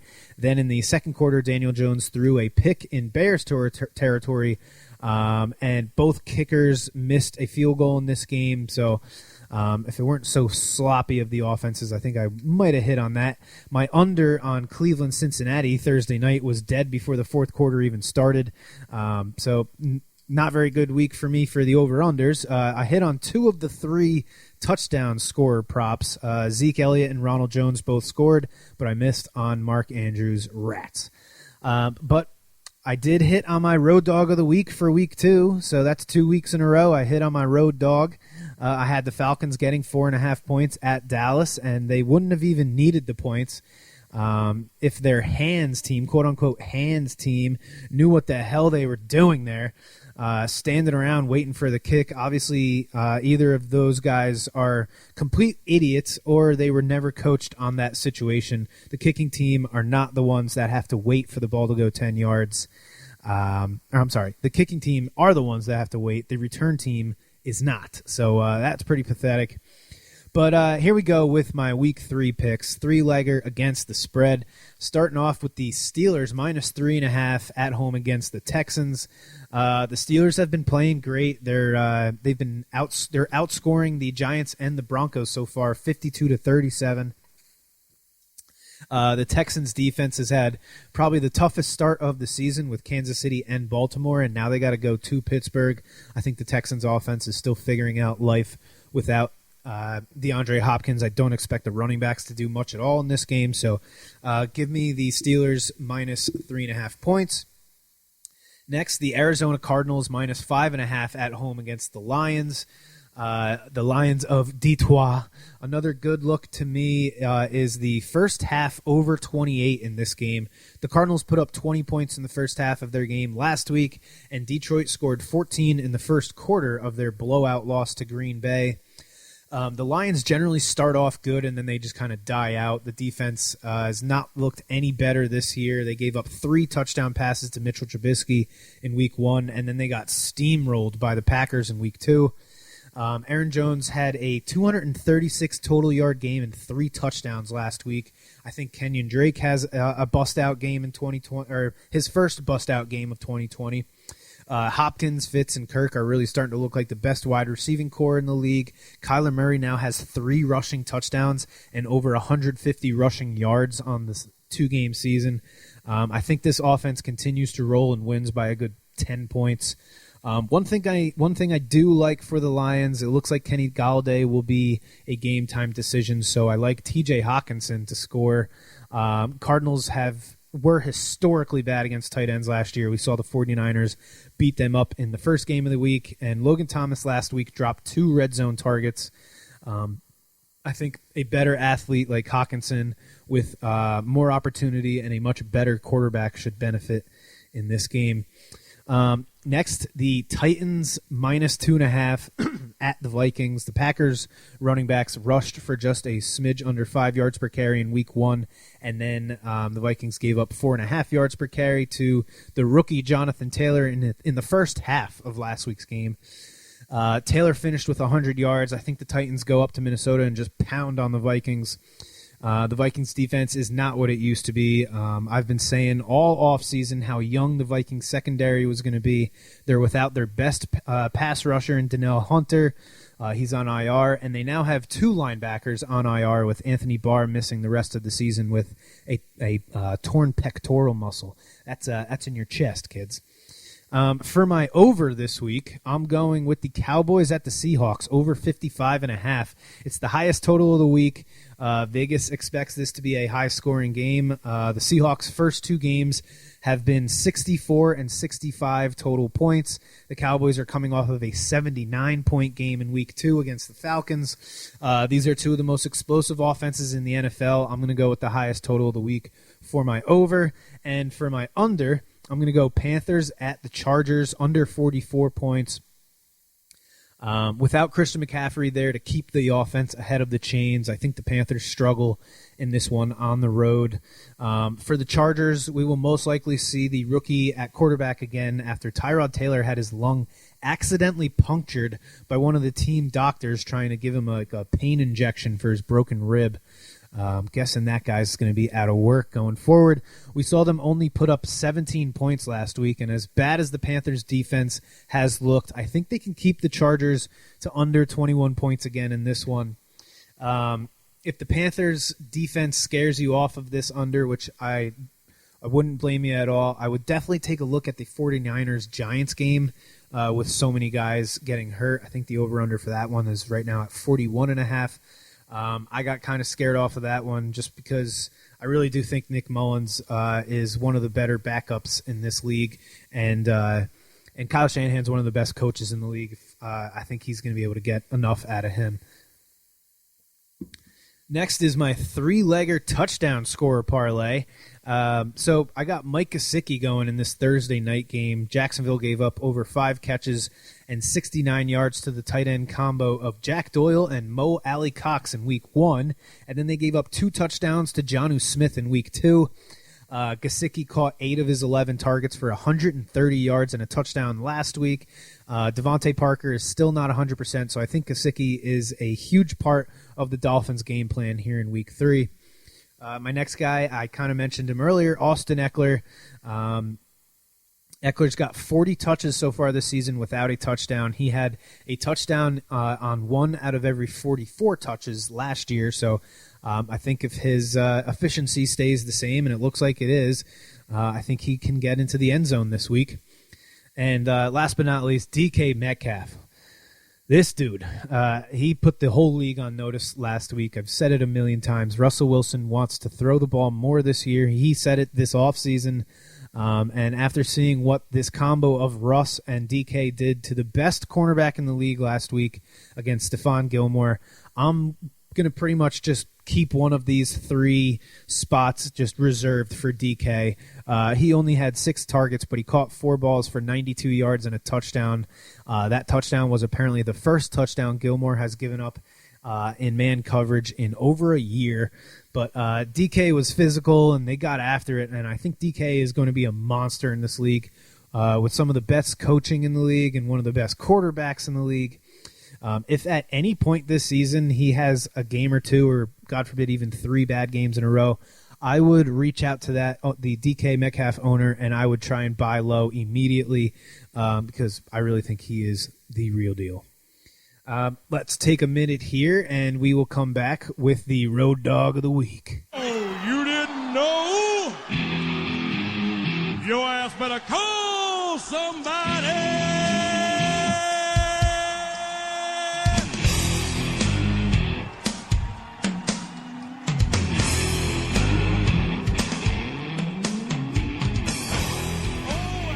Road Dog of the Week for Week 3. Wouldn't you know it, the defending Super Bowl champion Kansas City Chiefs are getting 3.5 points on Monday Night Football against the Baltimore Ravens in Baltimore. This is going to be probably the only time we see the Chiefs getting points all year. You're going to have a hard time finding a bigger Lamar Jackson fan than me, but this dude almost single-handedly won me three leagues last year. And I don't know how much money I won on him just betting his rushing yard props. But I'm sorry, I cannot pass up on getting points on the Chiefs. They're giving us the hook, too. It's 3.5 points. Come on, man. You can't pass that up if you're a smart bettor. If you've been watching these games, you can't pass up 3.5 points with the Chiefs. So they are going to be my Road Dog of the Week for Week 3, and that's going to do it for the Week 3 preview of the Kickin' or Stickin' Fantasy Football Podcast. Thank you so much for tuning in. Make sure you tune in next week. And as always, may the fantasy gods be cruel to your opponents. You have been listening to the Kickin' or Stickin' Fantasy Football Podcast. For more great episodes and information, follow us on social media and tune in every week. Kickin' or Stickin' is available on Google Podcasts, iTunes, iHeartRadio, Spotify, Alexa, Reach.tv, or your favorite podcast service. Kickin' or Stickin' is a proud member of the HC Universal Network family of podcasts. To find out more about this and other great shows on our network, visit us online at hcuniversalnetwork.com today. Fantasy football is fun, but gambling addiction destroys lives. If you or someone you love suffers from gambling addiction, please do not be afraid to seek help. The National Council on Problem Gambling operates the National Problem Gambling Helpline Network. Contact them today at 1-800-522-4700. Thank you for tuning in to the Kickin' or Stickin' Fantasy Football Podcast. Please remember to play responsibly and always look for your man downfield.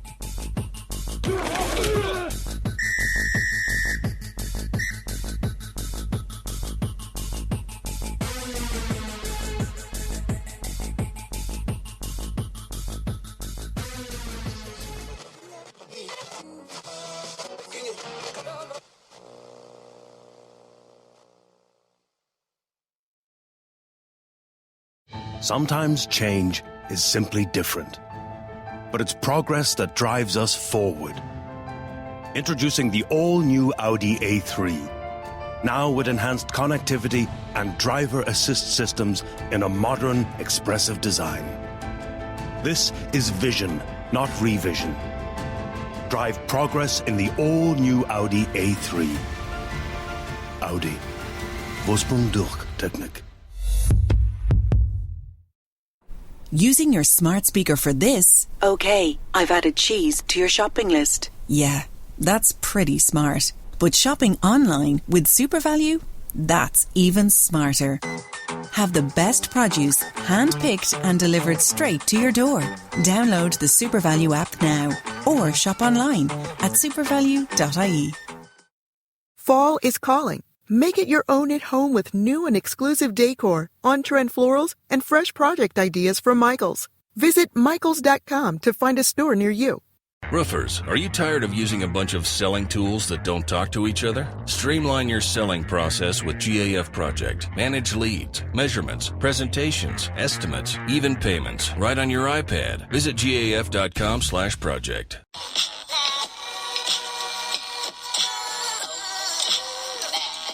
You want to hear great sports content twice a week? Then don't miss Twist, the weekend sports talk. Every Monday and Thursday. New time, new days, at 2 p.m. Eastern. Only on the RTF Sports Network.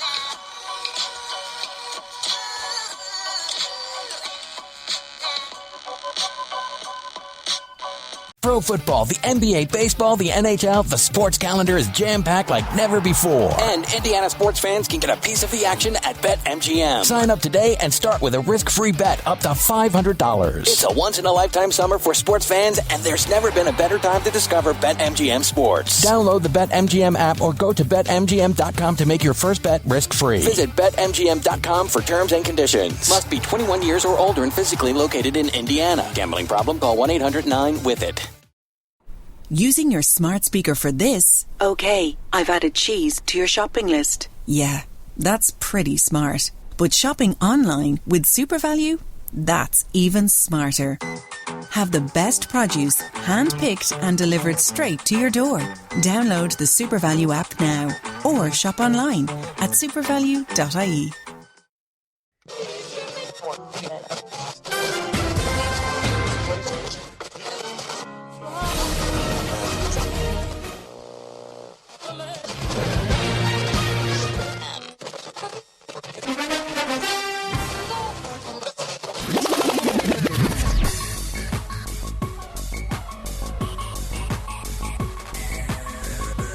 Onto your headphones and pour your favorite beverage. It's time for the Kickin' or Stickin' Fantasy Football Podcast. Now, fresh off the sidelines, your host, Matt McPeak.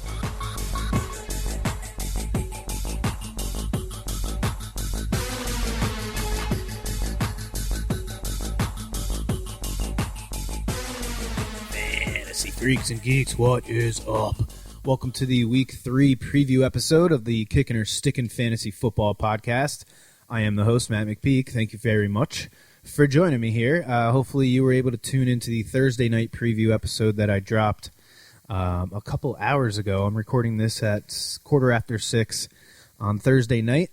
Week 2 kind of sucked. We lost a lot of guys, a lot of dudes going down with ACL injuries. The 49ers lost 2 of their best defensive linemen, 2 of their best defensive players.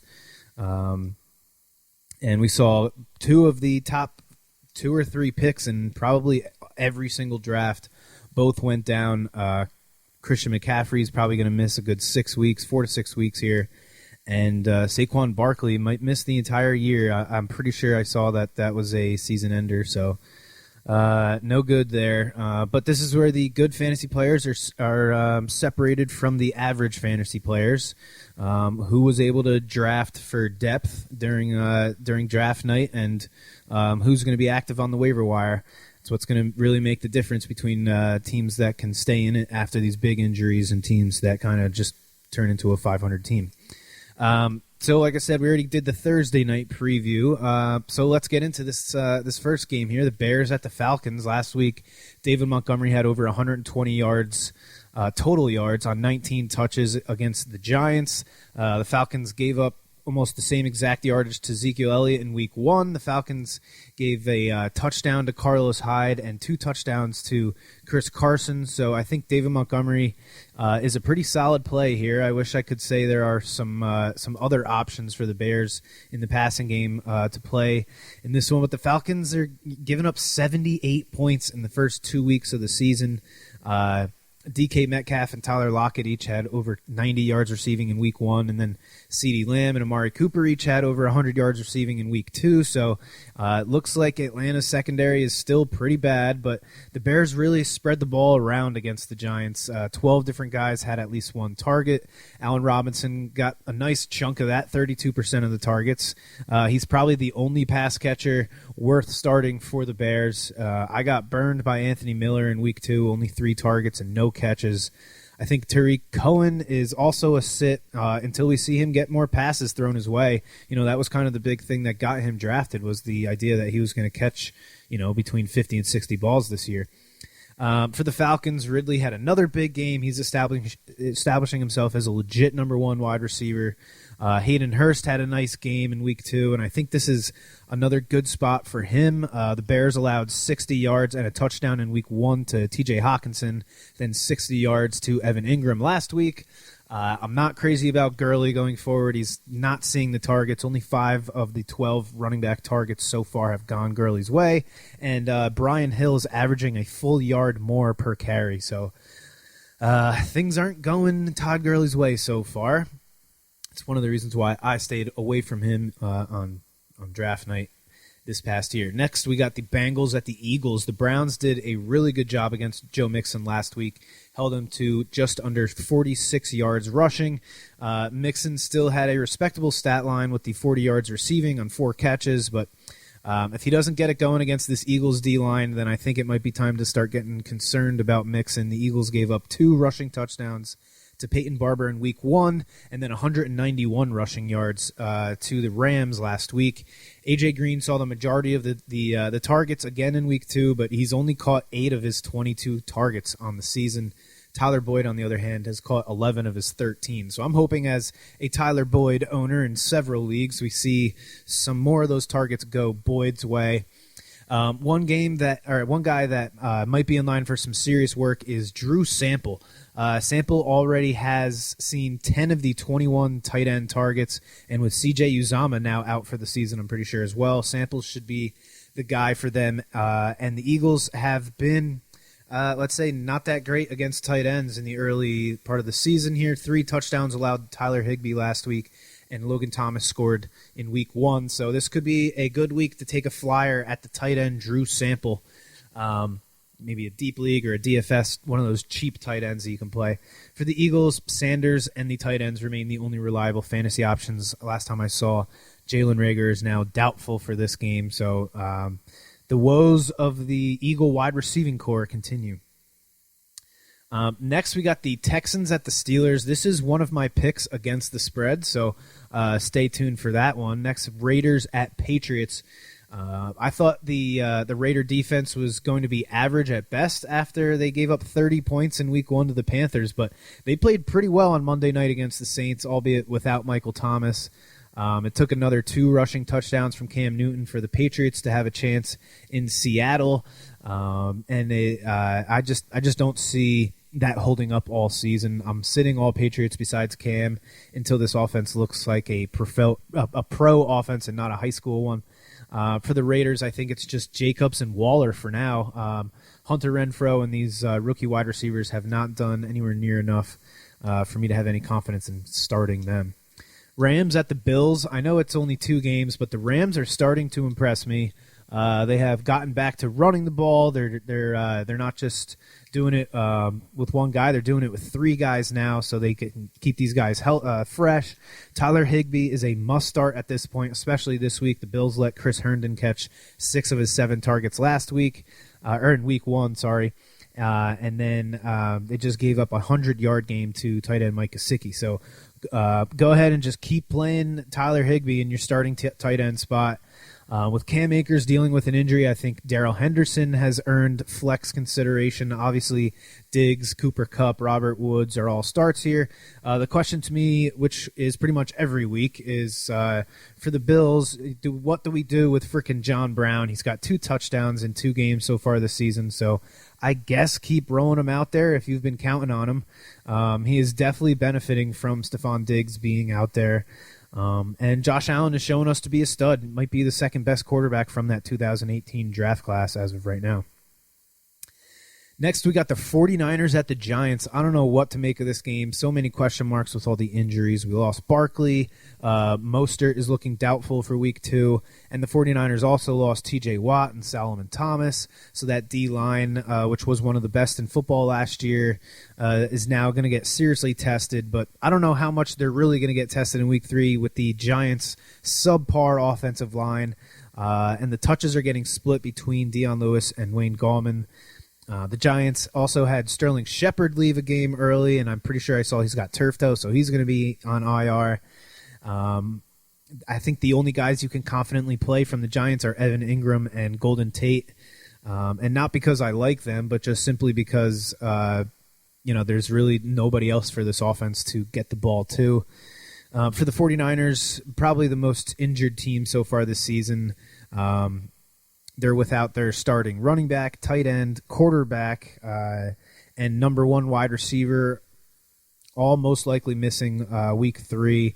But I have to say their backup quarterback, Nick Mullins, is no slouch. I remember a couple years ago, it was like a Monday night game. He came in and he played really well.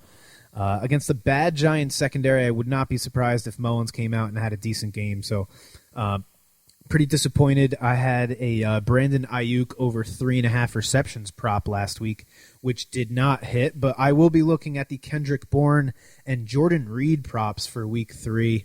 The Giants were not very good against tight ends last year, and if there's one coach that knows how to get the ball to a very athletic tight end, it's Kyle Shanahan. So interesting game there. The Titans and the Vikings, this one is the second game I got against the spread, so we will get to that game in a bit. Next is the Washington football team and the Cleveland Browns. Antonio Gibson surprisingly led the team in carries last week, but only saw 2 targets. The Browns' rushing defense has done a pretty good job so far. They kept the Ravens running backs to 3.2 yards per carry, which is not easy with Lamar Jackson running that zone read back there. And then the Browns, they kept Joe Mixon to under 3 yards per carry on Thursday night last week. So if we see Gibson get more targets, I'd be willing to play him this week, but I would sit him until we see that workload go to him. He needs to be active in the passing game. I really don't see him being, a 15 to 16 carry guy. The Browns defense has already allowed 9 passing plays of over 15 yards, so I do like Terry McLaurin. But that's about it as far as the Washington football team goes. Washington has allowed the combo of DeAndre Hopkins and Larry Fitzgerald to catch 15 of their 16 targets last week. So both Browns wide receivers are good plays this week, and I think both Browns running backs have made themselves must starts. Chubb is a number 1 running back, maybe number 2, and Hunt is definitely a number 2, if not a top-tier flex. Austin Hooper has only caught 4 catches on 6 targets so far this year for 37 yards. But I'm not giving up on him yet. I'm sitting him this week, but I'm waiting another week or 2 before I cut him. Dan Arnold did pretty much nothing last week against the Washington defense, but in week 1, Dallas Goedert had a huge game, over 100 yards on 8 catches, and Ertz scored in that game. So maybe this is the week that Austin Hooper gets back on track. For the Panthers and the Chargers, this is one of my over-under plays for the week, so we'll get to this game, but quickly, one guy from this game that you need to get into your DFS lineup if you're playing FanDuel or DraftKings Daily Fantasy this week, Austin Eckler. He's the 10th most expensive running back, which I think is crazy value for him in this matchup. I think of all the top-tier running backs, I think he has one of the best matchups, and he has by far the best value. The Panthers were horrible against the run last year, and so far this year, they've been abused by Josh Jacobs and Leonard Fournette, and Ronald Jones scored as well. So get Austin Eckler into your lineups. Jets and Colts. The Jets look terrible again this year. The Colts were coming off of a big bounce-back game against the Vikings. Jonathan Taylor had 100 yards rushing with a touchdown. A couple standout guys from the Colts. Mo Alley-Cox had over 100 yards receiving. The Jets just gave up 2 touchdowns to Jordan Reed coming in off the street, so not a bad matchup for him. And the rookie Michael Pittman he led the Colts in wide receiver targets and receiving yards with the the third-year guy, Paris Campbell, getting hurt, which that one kind of sucks too. Pittman also tied for the most targets on the team, so Pittman's role could be quickly increasing, and T.Y. Hilton has been kind of quiet in 2020, but the Jets have allowed receptions of 20 yards or more so far. It's 4 different receivers, so I think T.Y. could get himself one of those big bombs this week. The Jets have no one. Le'Veon Bell is out. Crowder is looking doubtful. Chris Herndon blew his chance last week. He had a great opportunity to show everybody that he can be relied on when the rest of the team is down, and he did nothing for us. The betting side of me is screaming, bet the Jets under team total. Yesterday I saw it was at 17.5. Now it's down to 16, so you might have missed the boat on that, but like I said last week, every time I bet either for or against the Jets, I get screwed, so I probably won't be betting this, and of course, they'll probably finish with freaking 10 points. The Cowboys at the Seahawks, that game is my other over-under play. We'll get to that in a minute. The Lions-Cardinals, this is the last game of my 3-legger against the spread, so we'll also get to that in a minute. Buccaneers at Broncos. It seems like Leonard Fournette kind of took the number 1 back spot from the Bucs last week with his 100-yard game against the Panthers. The Broncos gave up over 100 yards rushing to Derrick Henry in Week 1 and then again to James Conner in Week 2 on only 16 carries for Conner. So it looks like a pretty good matchup for the Bucs running backs. I'm going to guess that we see a more even split of carries between Fournette and Ronald Jones on the road in Denver. It's never easy for those road running backs up in Denver and Mile High. Jones did have a touchdown last week, so maybe we can get away with playing both of them. Scotty Miller was a huge disappointment last week. Only 2 catches on 3 targets in the absence of Chris Godwin. Hopefully Godwin is good to go this week, so we don't have to worry about whether or not to play Scotty Miller. I'm sure he will make some plays this year, but I'm not going to trust him again this week. I don't have to tell you to start Mike Evans, I hope, but him and Brady look like they are getting something brewing together there. They connected on 2 deep balls in the first quarter last week. For the Broncos, Cortland Sutton is now out for the year, and Drew Lock is likely out for at least a month, plus maybe even 6 weeks. So the rookie wide receivers in Denver will now have to try and carry the load with the backup quarterback, Jeff Driscoll. I'm staying away from all of them. I would consider sitting Melvin Gordon as well against this Bucs run defense that was number 1 in yards per carry last year and yards per game, I believe. If not for Melvin Gordon's receiving touchdown, he would have finished under 10 fantasy points with Driscoll at quarterback, and Royce Freeman looked pretty good on his 3 carries last week, so Gordon kind of makes me nervous. 2 more games here. We got the Buccaneers at the Saints. The Packers are running the ball with a lot of success this season, but the Saints D is going to be a much bigger test for them than the Lions or the Vikings were. The Saints D has kept Josh Jacobs to under 3.2 yards per carry on 27 attempts, and they kept Ronald Jones and Leonard Fournette to under 3.2 yards per carry as well. Devontae Adams will draw Marcus Lattimore, a top 4 or 5 corner in this league, so I don't think Aaron Rodgers is going to be able to just pummel him with targets like he usually does. It's unclear whether Michael Thomas will play in this game or not, and it doesn't have the same feel as this game would if the fans were allowed. These primetime Saints games on Sunday night in New Orleans are usually always awesome games, but it should still be fun. I just don't know where all the offense is going to come from. The total is set at 52.5 right now, so I guess they're counting on big games from Alvin Kamara.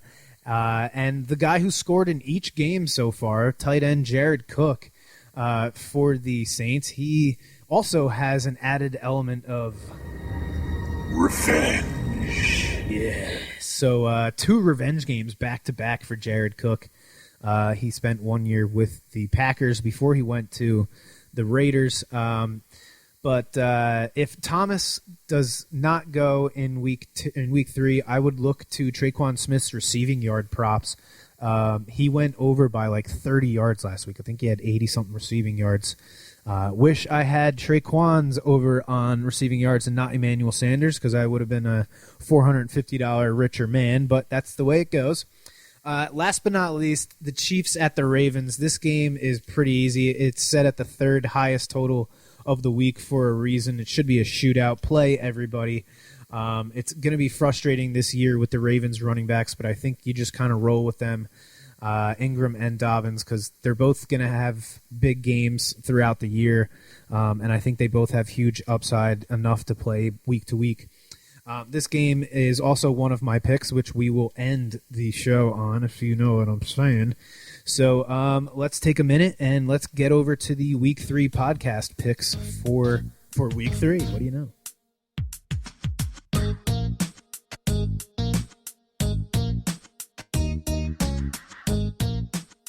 All right, the Week 3 podcast picks. So I went 6-3 in Week 2.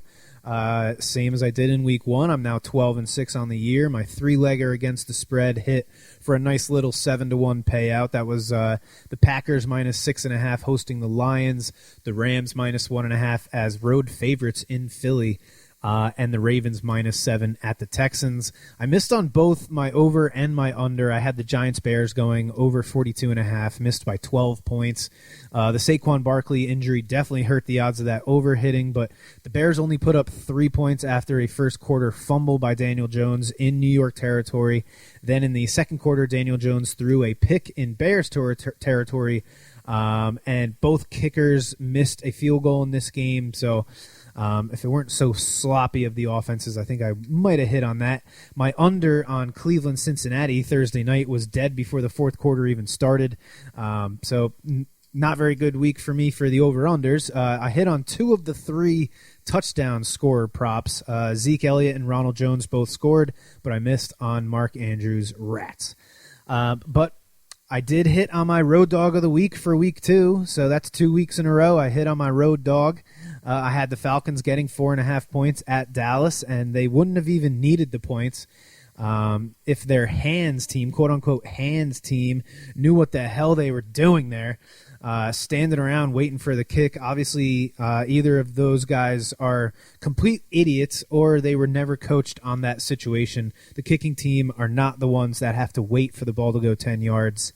The kicking team are the ones that have to wait. The return team is not. So that's pretty pathetic. But here we go with my Week 3 picks. 3-legger against the spread. Starting off with the Steelers minus 3.5 at home against the Texans. The Steelers have been playing great. They're outscoring the Giants and the Broncos so far, 52-37. The Texans defense has had probably the toughest start of the season with Kansas City and Baltimore, and now they got to go to Pittsburgh. I think the Texans offense is still figuring out life without DeAndre Hopkins. I don't expect the running backs to do much at all in this game, so give me the Steelers minus 3.5 points. Next, the Arizona Cardinals minus 5.5 at home against the Lions. The Lions of Detroit. Another good look to me is the first half over 28 in this game. The Cardinals put up 20 points in the first half of their game last week, and Detroit scored 14 in the first quarter of their blowout loss to Green Bay. The Lions generally start off good, and then they just kind of die out. The defense has not looked any better this year. They gave up 3 touchdown passes to Mitchell Trubisky in Week 1, and then they got steamrolled by the Packers in Week 2. Aaron Jones had a 236 total yard game and 3 touchdowns last week. I think Kenyon Drake has a bust-out game in 2020, or his first bust-out game of 2020. Hopkins, Fitz, and Kirk are really starting to look like the best wide receiving core in the league. Kyler Murray now has 3 rushing touchdowns and over 150 rushing yards on this 2-game season. I think this offense continues to roll and wins by a good 10 points. One thing I do like for the Lions, it looks like Kenny Golladay will be a game-time decision, so I like T.J. Hawkinson to score. Cardinals were historically bad against tight ends last year. We saw the 49ers beat them up in the first game of the week, and Logan Thomas last week dropped 2 red zone targets. I think a better athlete like Hawkinson with more opportunity and a much better quarterback should benefit in this game. Next, the Titans minus 2.5 at the Vikings. The Packers running backs rushed for just a smidge under 5 yards per carry in Week 1, and then the Vikings gave up 4.5 yards per carry to the rookie Jonathan Taylor in the first half of last week's game. Taylor finished with 100 yards. I think the Titans go up to Minnesota and just pound on the Vikings. The Vikings defense is not what it used to be. I've been saying all offseason how young the Vikings secondary was going to be. They're without their best pass rusher in Danielle Hunter. He's on IR, and they now have 2 linebackers on IR with Anthony Barr missing the rest of the season with a torn pectoral muscle. That's in your chest, kids. For my over this week, I'm going with the Cowboys at the Seahawks, over 55.5. It's the highest total of the week. Vegas expects this to be a high-scoring game. The Seahawks' first 2 games have been 64 and 65 total points. The Cowboys are coming off of a 79-point game in Week 2 against the Falcons. These are 2 of the most explosive offenses in the NFL. I'm going to go with the highest total of the week for my over. And for my under, I'm going to go Panthers at the Chargers, under 44 points. Without Christian McCaffrey there to keep the offense ahead of the chains, I think the Panthers struggle in this one on the road. For the Chargers, we will most likely see the rookie at quarterback again after Tyrod Taylor had his lung accidentally punctured by one of the team doctors trying to give him a pain injection for his broken rib. Guessing that guy's going to be out of work going forward. We saw them only put up 17 points last week, and as bad as the Panthers' defense has looked, I think they can keep the Chargers to under 21 points again in this one. If the Panthers' defense scares you off of this under, which I wouldn't blame you at all, I would definitely take a look at the 49ers-Giants game with so many guys getting hurt. I think the over-under for that one is right now at 41.5. I got kind of scared off of that one just because I really do think Nick Mullins is one of the better backups in this league, and Kyle Shanahan's one of the best coaches in the league. I think he's going to be able to get enough out of him. Next is my 3-legger touchdown scorer parlay. So I got Mike Gesicki going in this Thursday night game. Jacksonville gave up over 5 catches and 69 yards to the tight end combo of Jack Doyle and Mo Alley Cox in Week 1. And then they gave up 2 touchdowns to Jonnu Smith in Week 2. Gesicki caught 8 of his 11 targets for 130 yards and a touchdown last week. Devontae Parker is still not 100%, so I think Gesicki is a huge part of the Dolphins' game plan here in Week 3. My next guy, I kind of mentioned him earlier, Austin Eckler. Eckler's got 40 touches so far this season without a touchdown. You want to hear great sports content twice a week? Then don't miss Twist, the weekend sports talk. Every Monday and Thursday. New time, new days at 2 p.m. Eastern. Only on the RTF Sports Network.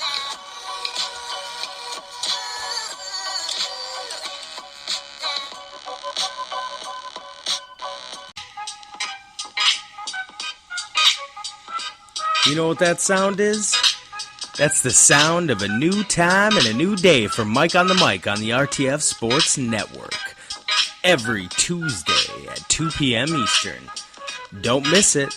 Mike on the Mic, a spin-off show of Twist, the weekend sports talk.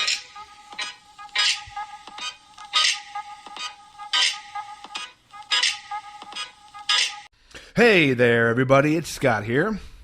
And his buddy Mike. No, he's terrible. But we make up the duo that you guys might know as the Verbal Shenanigans Podcast. We're a weekly podcast that does radio-style interviews with some really interesting guests. For instance, we've had amazing sports stars like Trent Dilfer, Lenny Dykstra, Dave Andrechuk, and Butterbean, to name a few. Now, we've also done things outside of sports, such as Mark Summers, Matt Pinfield, John Walsh, even William Hung. Yes. So please catch us every week on the RTF Sports Network from 9 to 10 a.m. See you there. Bye. Regina King for Cadillac Escalade. Let's say you make it to the top. What's next? Relish in the glory of your accomplishments? Okay, sure, for a minute. But then you move forward. Take the 2021 Escalade. Cadillac's newest arrival is more than just a celebration of iconic luxury. It's the most technologically advanced Escalade ever. Because arriving is just the beginning. The 2021 Cadillac Escalade. Never stop arriving.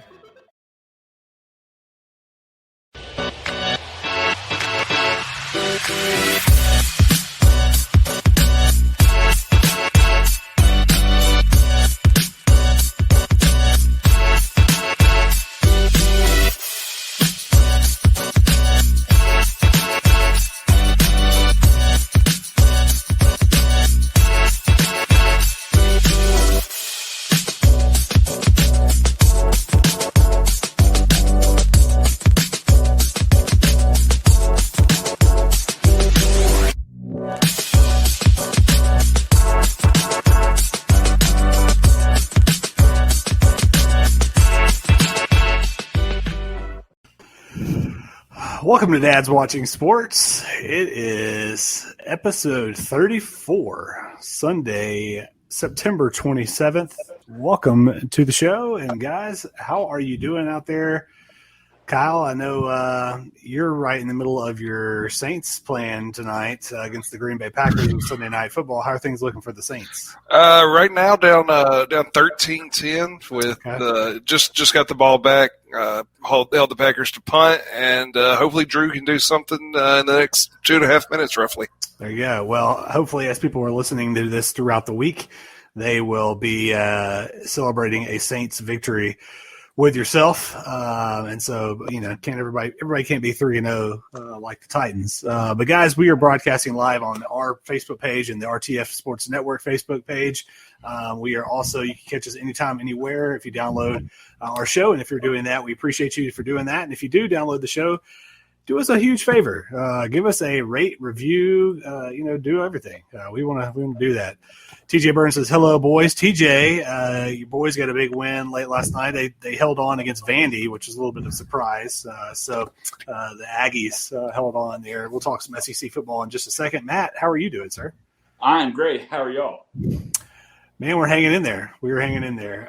So I mentioned RTF Sports Network. Guys, we got some exciting news. The RTF Sports Network is rebranding to the All Access Sports Network, which I'm very excited about. That means people get all access. But we're excited about that. And so stay tuned. If you're an RTF Sports Network fan, you've got a lot of great shows that you can check out on their streaming. And so if you do that, make sure you check out All Access because everything will be moving over in the next couple of weeks to that. But we're very excited to be a part of that moving forward. So, guys, a couple of things. We'll get kicked off right off the bat.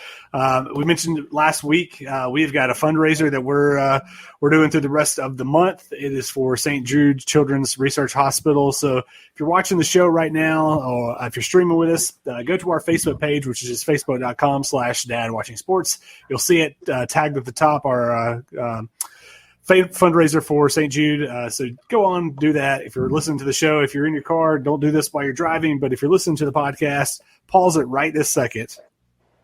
And then when you come back, you can listen to the rest of the show. But pause it right now and go to our Facebook page and make a donation to St. Jude's. We're going to do that through the end of the month, which is for the next 3 days. Our goal is $500. Guys, I know we're going to get there. Worst case scenario, be ready to pony up, boys. But anyways, guys, let's get into some topics. It is SEC football is finally here.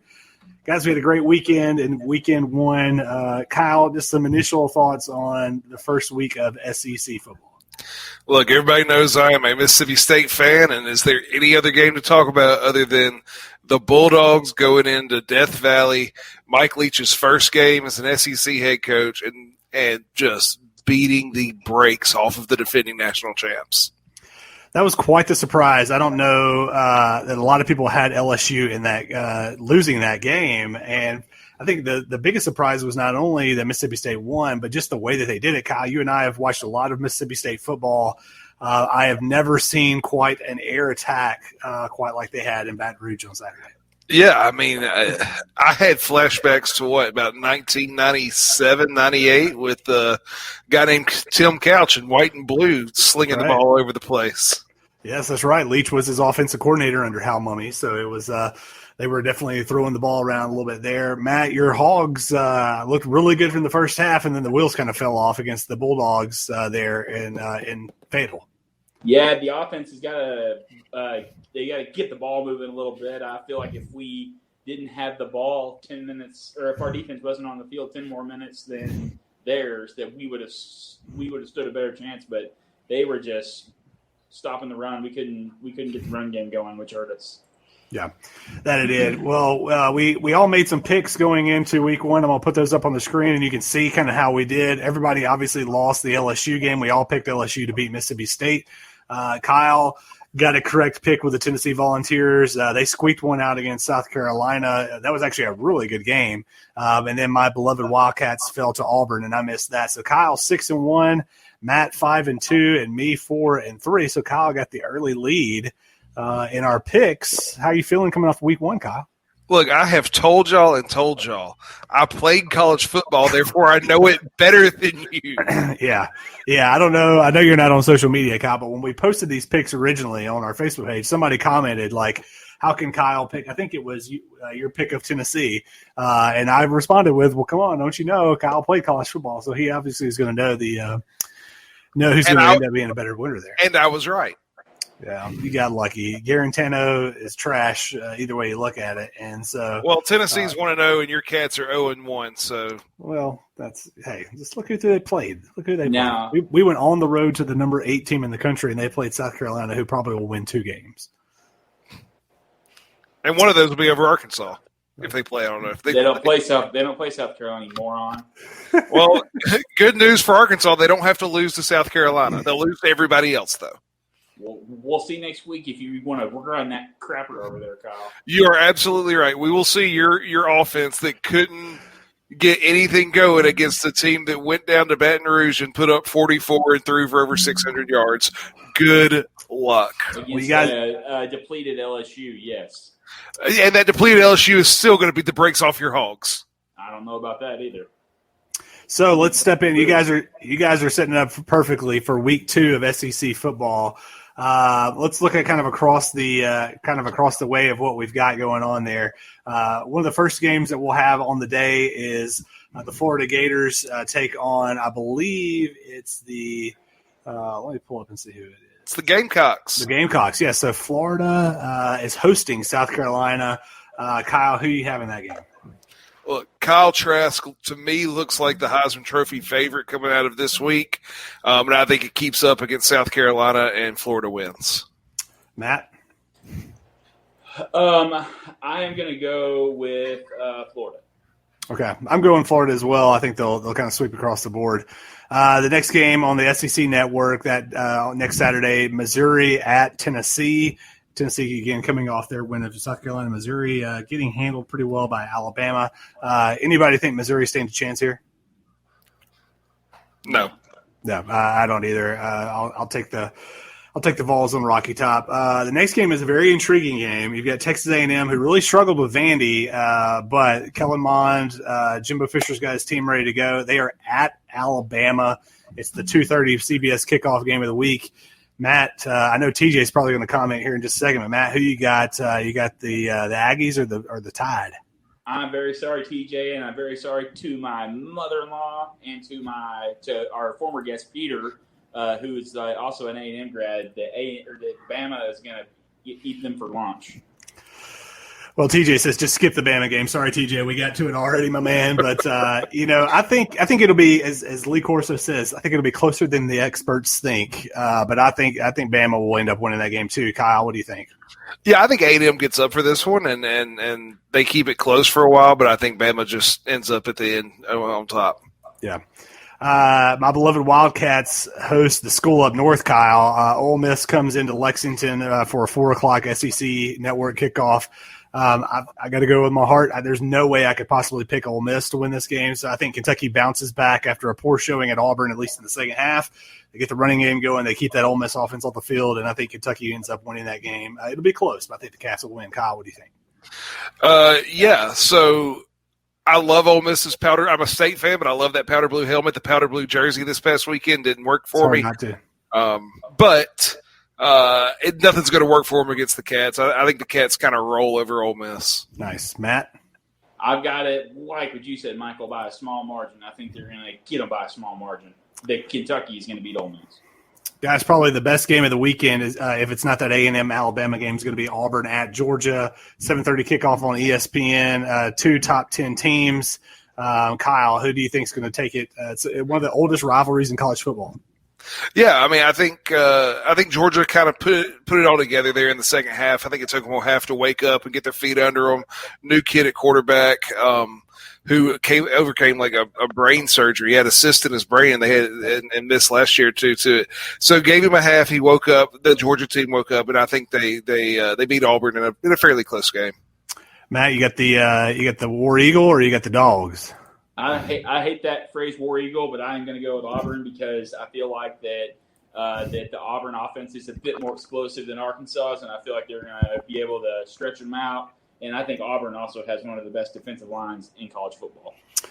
Yeah, Auburn really looked good. I mean, Bo Nix, he's not going to put up just phenomenal numbers, but the guy's very consistent. He doesn't throw an interception. I think he had he's near 300 straight completions without an interception or attempts without an interception. So I think Seth Williams, I don't know if you saw the one-handed grab that he had in the second half against Kentucky, but that guy's a man.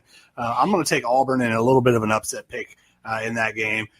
Here is the battle that we've all been looking for, and I can't wait to discuss on next week's show. Arkansas at number 16, Mississippi State.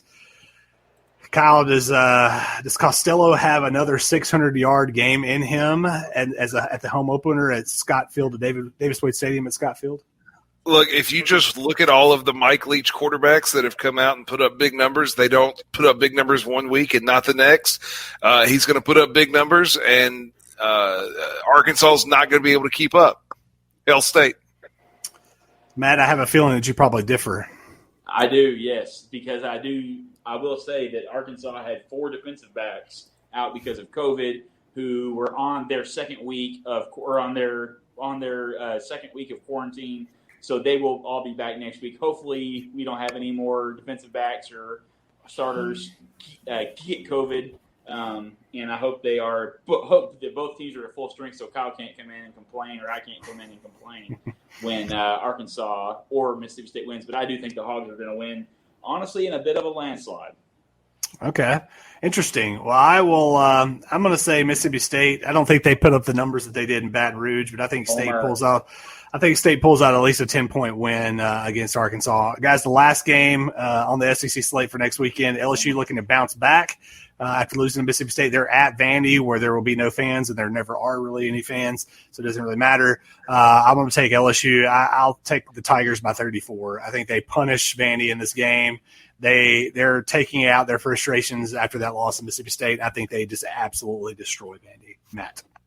I honestly think it's going to be close, but I think LSU is going to come away. But I feel like that Vanderbilt defense has gotten pretty stout. Kyle?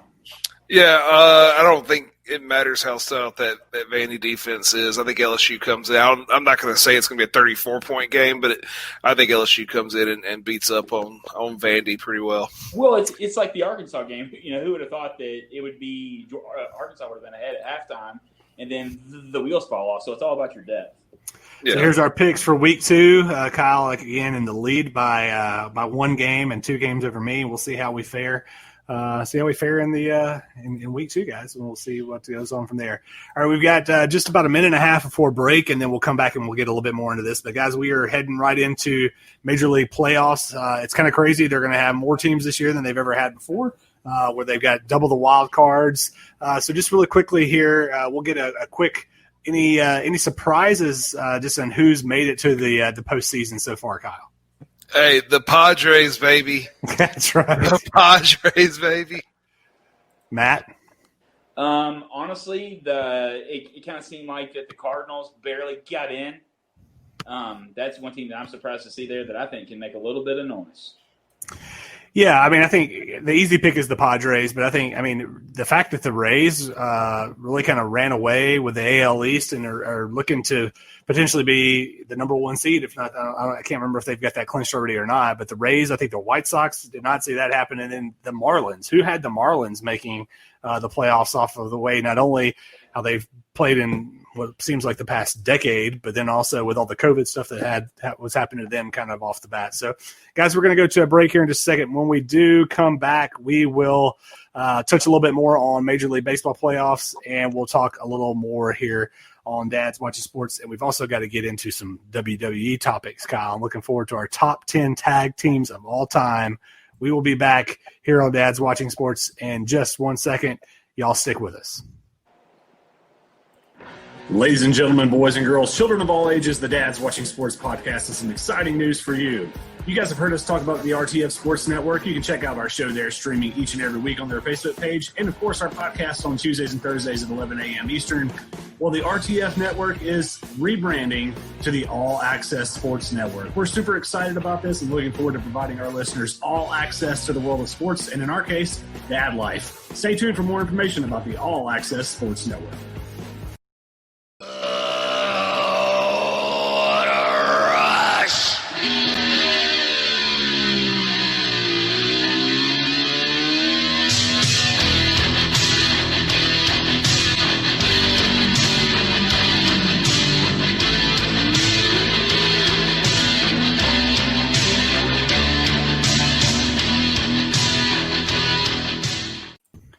And we're back here on Dad's Watching Sports. Michael Draper, Matt Kirk, Kyle Castles. Guys, we'll get into it in just a few minutes, but you heard that intro music bringing us in from the break, and that is the Road Warrior / Legion of Doom theme song. Road Warrior Animal passed away this past week. John Laurinaitis, his son James, played for the Ohio State Buckeyes, and so we'll definitely touch on that here in just a minute. But wanted to get back into some MLB talk, the playoffs, before we move on, because we didn't really get a lot of that in really quickly. So, guys, the field is kind of set in terms of the wild cards and then everything going on after that. If you look across this kind of the first round, Matt, any upset picks you got there? I think the Cardinals are going to make a run. So that's who I've got going on around. I feel like they got in on a little bit of luck, and I feel like that's going to carry over for them. Kyle? Look, I don't have a problem with that Cards pick other than I'm a Cubs fan. I just couldn't make the pick. So thank you, Matt, for making it. But the ones I can make, in the NL, I think the Reds beat the Braves in the first round because it's the Braves and they just don't win in the postseason. And then I actually like the Blue Jays over the Rays in the first round. Okay, nice.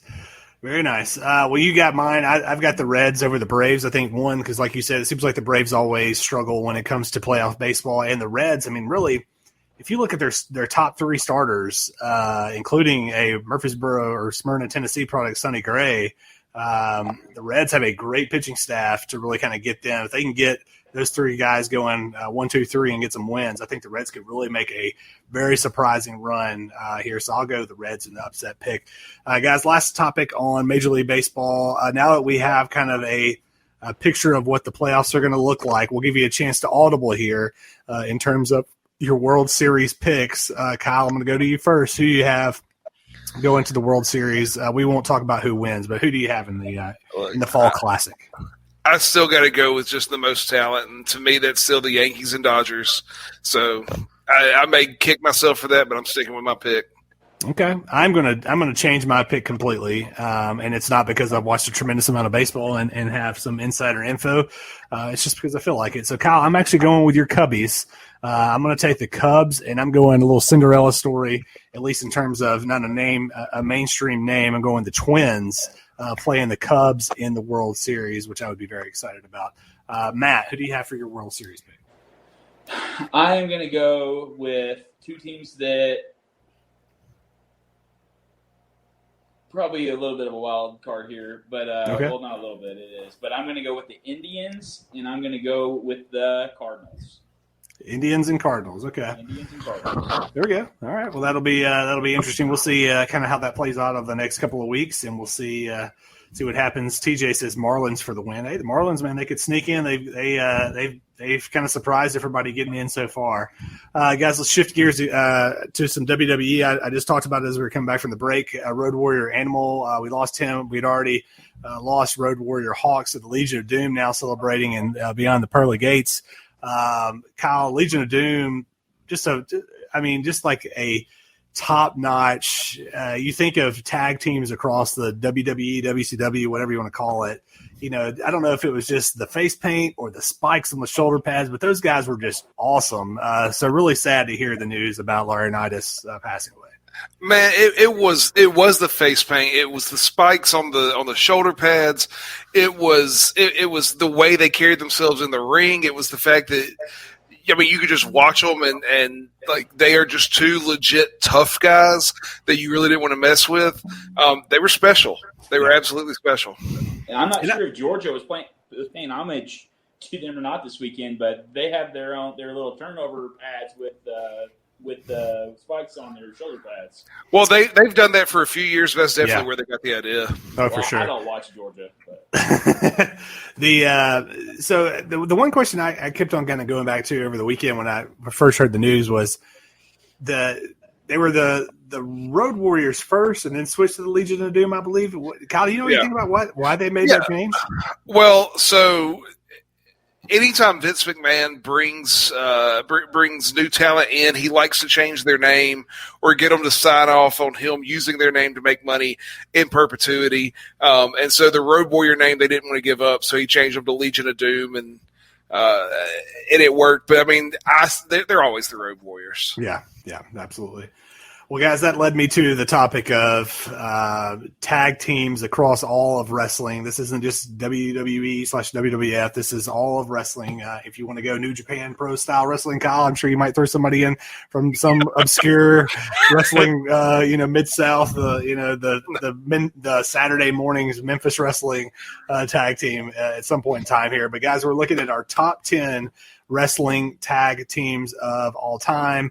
We'll go 10 through 6 and then 5 through 1. I'll go ahead and start us off. So my number 10, I've got the Hollywood Blondes. If you're not familiar with them, just think Stone Cold before he became Stone Cold, and a little man known as his name's escaped, Flying Brian Pillman, the Hollywood Blondes. I've got them as number 10.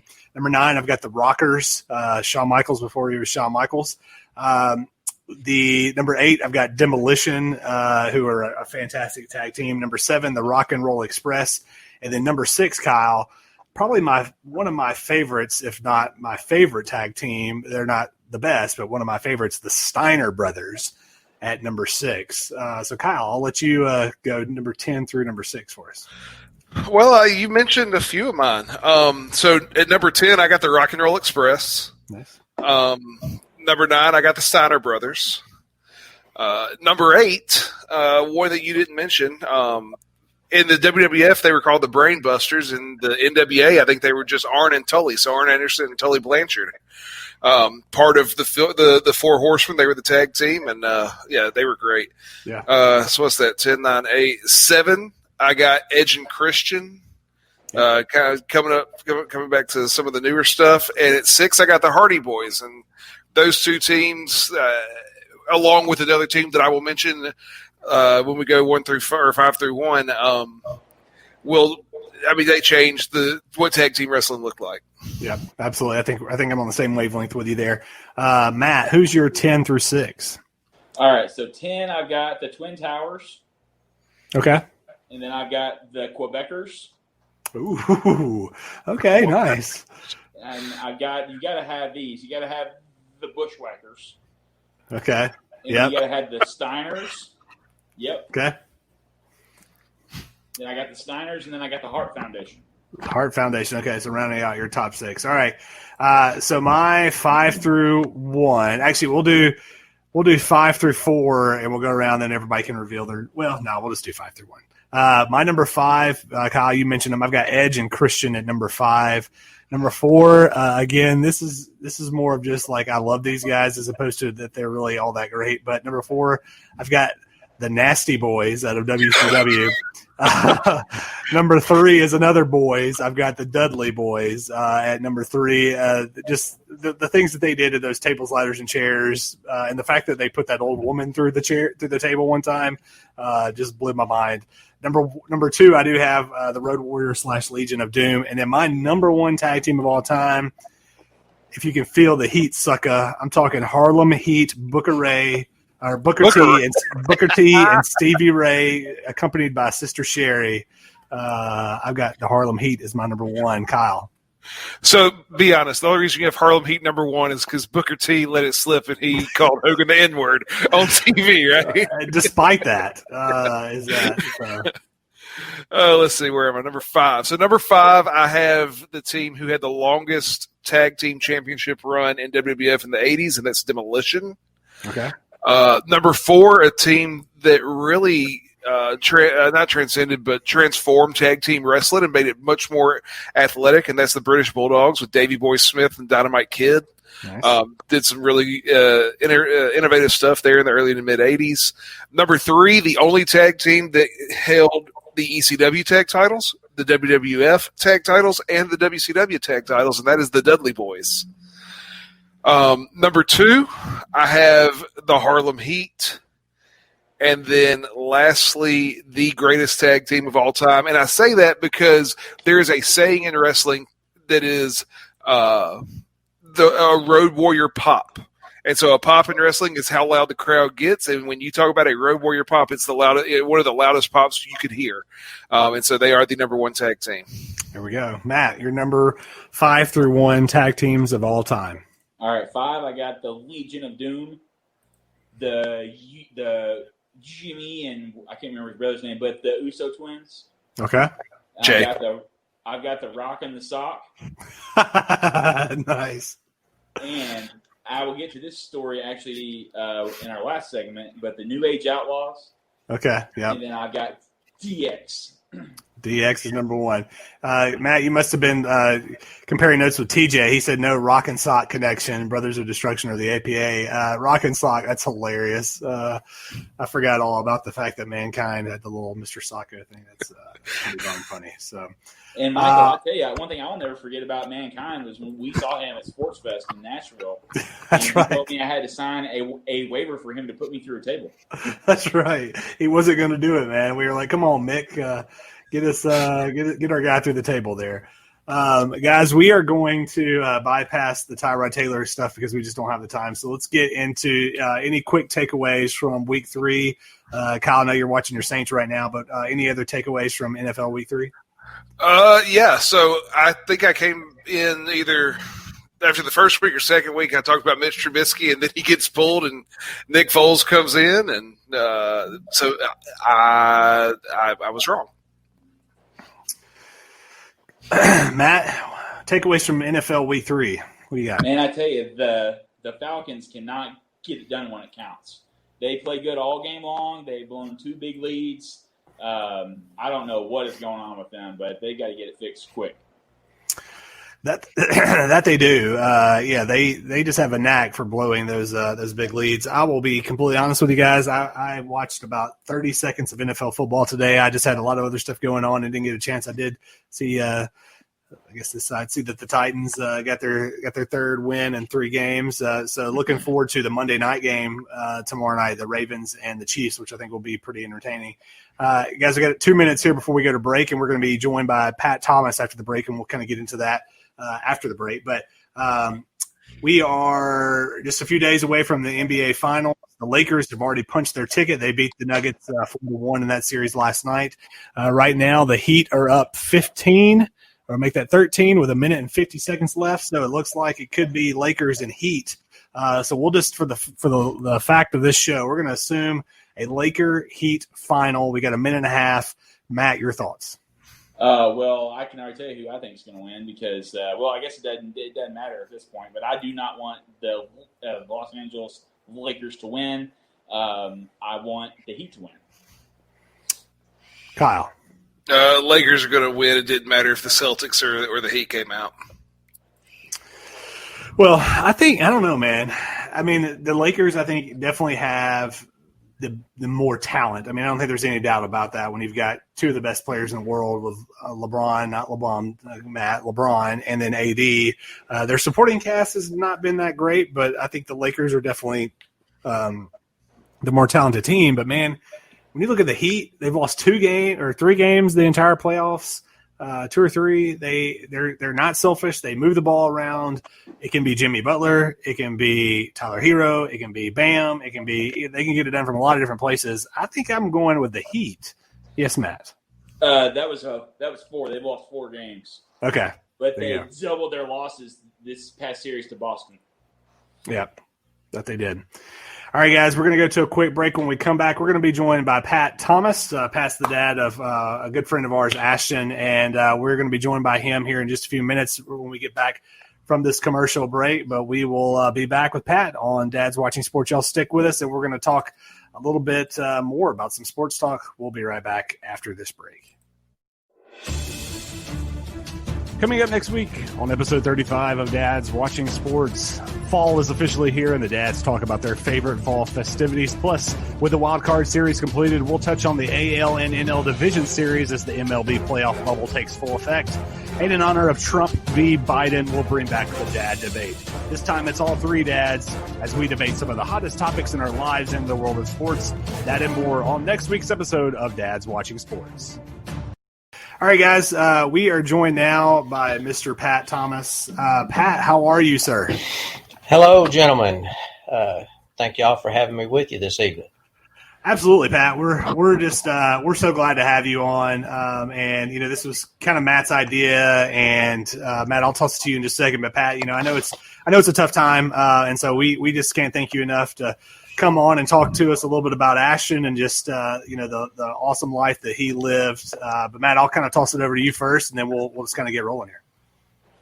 Well, Pat, again, I echo what Michael said. I appreciate you taking your time to come on here. I know it's a really hard day for you, and as the three of us, we do anything in the world for you, and we love you to death, and we loved Ashton. And we love the legacy he left behind. I can't say that enough. I laugh all the time. I tell Emma stories about Ashton almost every day. Oh, yes, sir. You have a few to share. Yes, sir. Yes, sir. You definitely have a few to share. Like I say, I can't thank you guys enough. Big heartfelt, high five, fist bump, whatever. It was cool out there with you younger gentlemen. Me being an old guy, I'm still kind of catching up. So there we go. Well, Pat, we're thrilled to have you on, and just for our listeners' sake, so Ashton was a good friend of Matt and I. He worked with us at the YMCA back in the day. I will be honest with you, he was one of my favorite employees, and I'm not just saying about that because you're his dad. I mean, we just had a really cool bond. We bonded over Kentucky sports and the fact that we both love sports, and I could just see as somebody who watched him with young people and just the way he interacted with them, he definitely changed my life for the better. I know that he made me a little bit more calmer and made me realize that it's not always about the bottom line with work and doing all this and that. You got to make sure that you're impacting young people's lives as well. And so, unfortunately, we lost Ashton 6 years ago to an automobile accident, and so we wanted to bring Pat on just to remember him and to talk, about some fun stories that we had with Ashton and just to kind of reminisce. And so, Pat, again, we appreciate you coming on. I know Ashton was a big sports fan, so tell us about maybe some big some memories or stories you have about Ashton and his love for either his teams or just sports in general.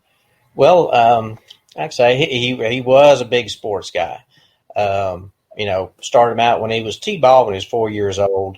He started taking him tailgating at Kentucky football games. Again, not a rich man, so football it was. So 6, 7 years old, started taking him tailgating.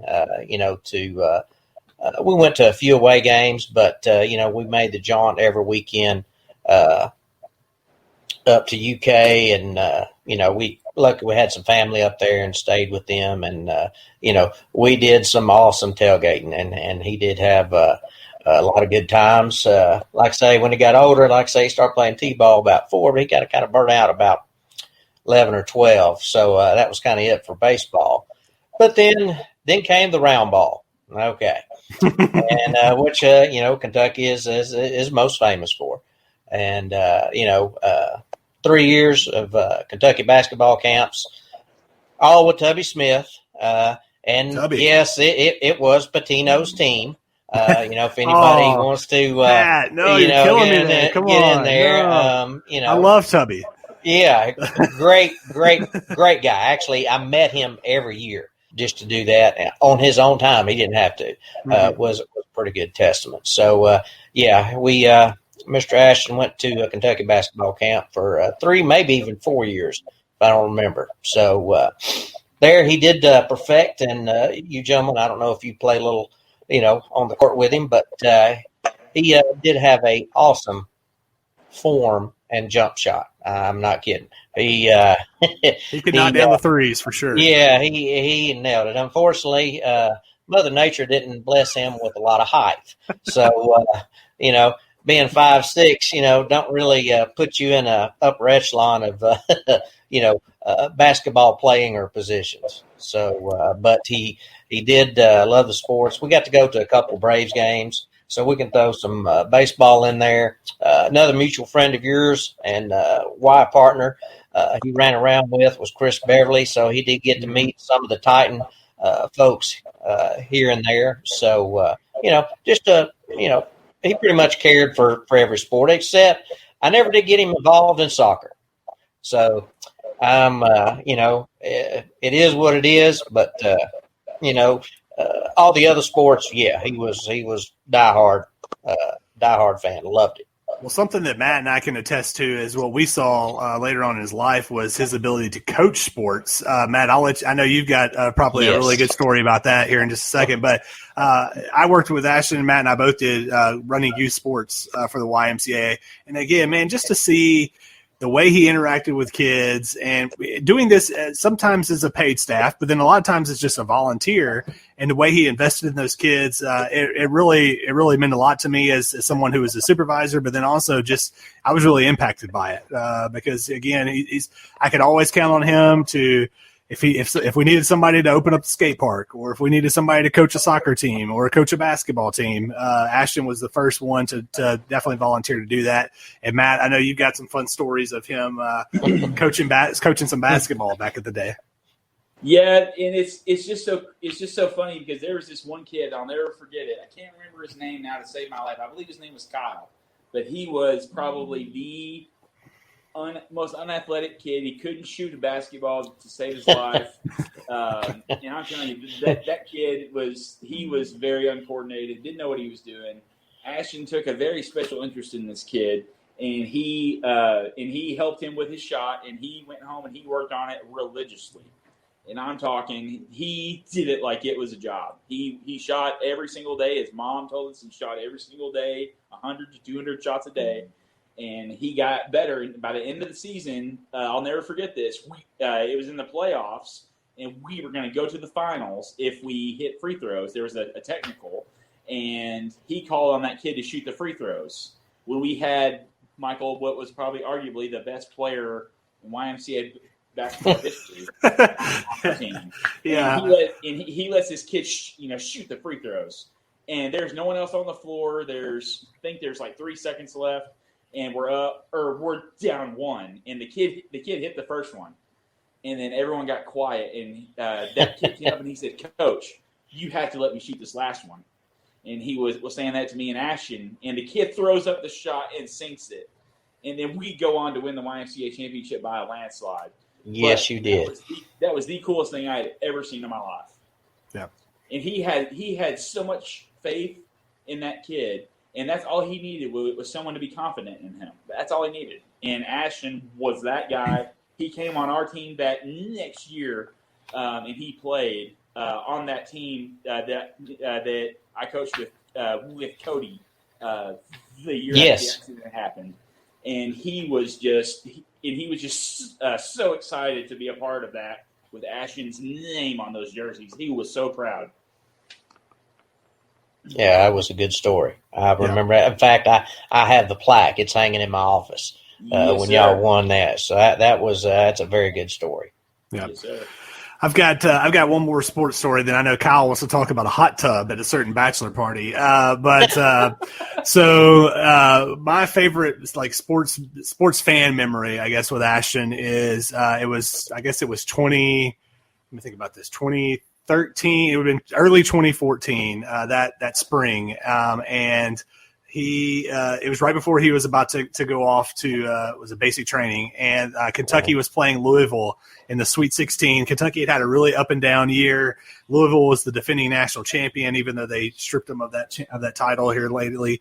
And we watched that game in our apartment, and we both knew that we were Kentucky fans, but when Ashton rolled up wearing a UK jersey, and then he walked in and I had mine on, and it was just like, okay, let's do this. And then UK ended up winning. Aaron Harrison hit a huge three to let UK win. They were the 8th seed, and Louisville, I think, was the 2 seed. And so it was awesome, and propelled UK to go on to the Final Four in the national championship game. And I just will never forget that. Just having a good UK bro moment with Ashton there, and to see the Cats win was even an icing on the cake. Yeah, Matt. I believe I was there, Michael. I think I was wearing your Paul Mashburn jersey. You were? That's right. I forgot about that. Yeah. And we went to Kroger, and they told us I can't remember what the person said at Kroger, but they were cracking jokes on us wearing jerseys, grown men wearing jerseys in Kroger. Yeah. That's probably pretty accurate about grown men wearing jerseys. No comment, Kyle. So Kyle, again, we won't go into all the details from this bachelor party just for my sake, but I know that was one of the first times that or maybe in the first time that you had a chance to meet Ashton, so I'll let you go from there. Yeah, I'm pretty sure your bachelor party was the first time I met him, and I mean, when you meet him, you fall in love with him. He was a great dude, and he loved himself some hot tub. Like, we couldn't get him out of the daggum hot tub. Like, some of us wanted to go out to eat for dinner, and he wanted to stay in the hot tub. So I don't, it was awful what happened 6 years ago, but it was a pleasure to know him for the short time that I did. And I have one more story, Michael. Is it okay? Yeah, go ahead. Yeah, absolutely. Okay. So I hate to do this, or I hate to cut in here and interrupt this, but I got to tell this. One thing Ashton loved to do, he loved to make the Smyrna loop in his Jeep. And me and him and Barry, or me, him and Michael, or Cody would join us sometimes, or just, we would just see if random people we knew would want to go. Sometimes Kevin would go with us. But he loved to stop at that Sonic over there on the other side of Smyrna from Sam Ridley. And we would stop in there and get ice cream cones, and we would drive around. And I'll never forget, one time we were doing it, we were in my truck, and we were playing riding spinners. And I hit the brakes real hard on that, on that scourge part. And I did it, and he was putting his ice cream cone up to his face, and it hit him in the nose.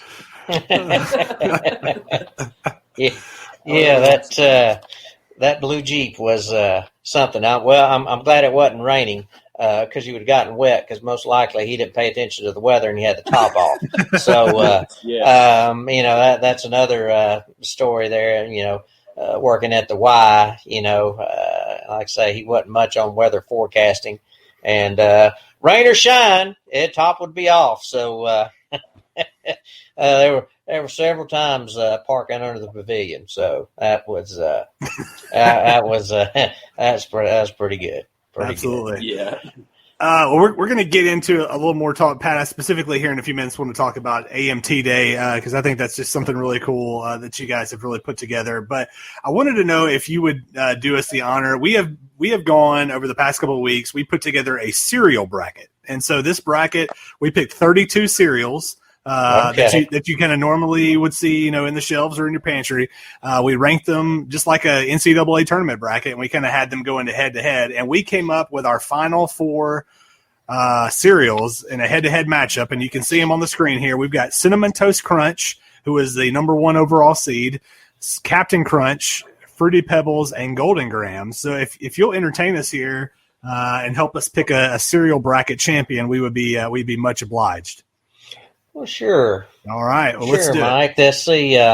So let's go with we'll go with the first matchup: Cinnamon Toast Crunch versus Captain Crunch. Pat, if you want to give us your vote first, and then we'll just go round robin here and do votes. Yeah, I'm gonna have to go with the cinnamon, boys. Captain's got the crunch, but you throw the cinnamon crunch on there, it's one up. So I got to go with the big dogs on the cinnamon toast crunch there. There we go. Yeah, man, you sound like a professional here in your breakdown of the Cinnamon Toast versus Captain Crunch. Kyle, Cinnamon Toast Crunch, did they get a 2-0 lead here against Captain Crunch, or is Captain Crunch making a comeback? Look, Pat broke everything down exactly like it should be. So give me Cinnamon Toast Crunch. All right, Matt. Do they make does Captain Crunch make a comeback here? There's no comeback, Michael. This is just like what happened to I'm not even going to say it. Never mind. This is what happens. These teams get up big, and then they just put their foot on the throat. And we're going with the Cinnamon Toast Crunch. All right, I would have voted Cinnamon Toast Crunch for a 4-0 sweep as well. But this one I think is going to be a little bit closer than the experts think. Fruity Pebbles, the 2 seed, against the other 2 seed, Golden Grahams. Kyle, I'll let you go first. Fruity Pebbles or Golden Grahams? So we went out Friday night as a family, because this is what you do on a Friday night as a dad with 3 kids and the oldest being 5, is you go out and you buy boxes of cereal to make sure you have your choices correct.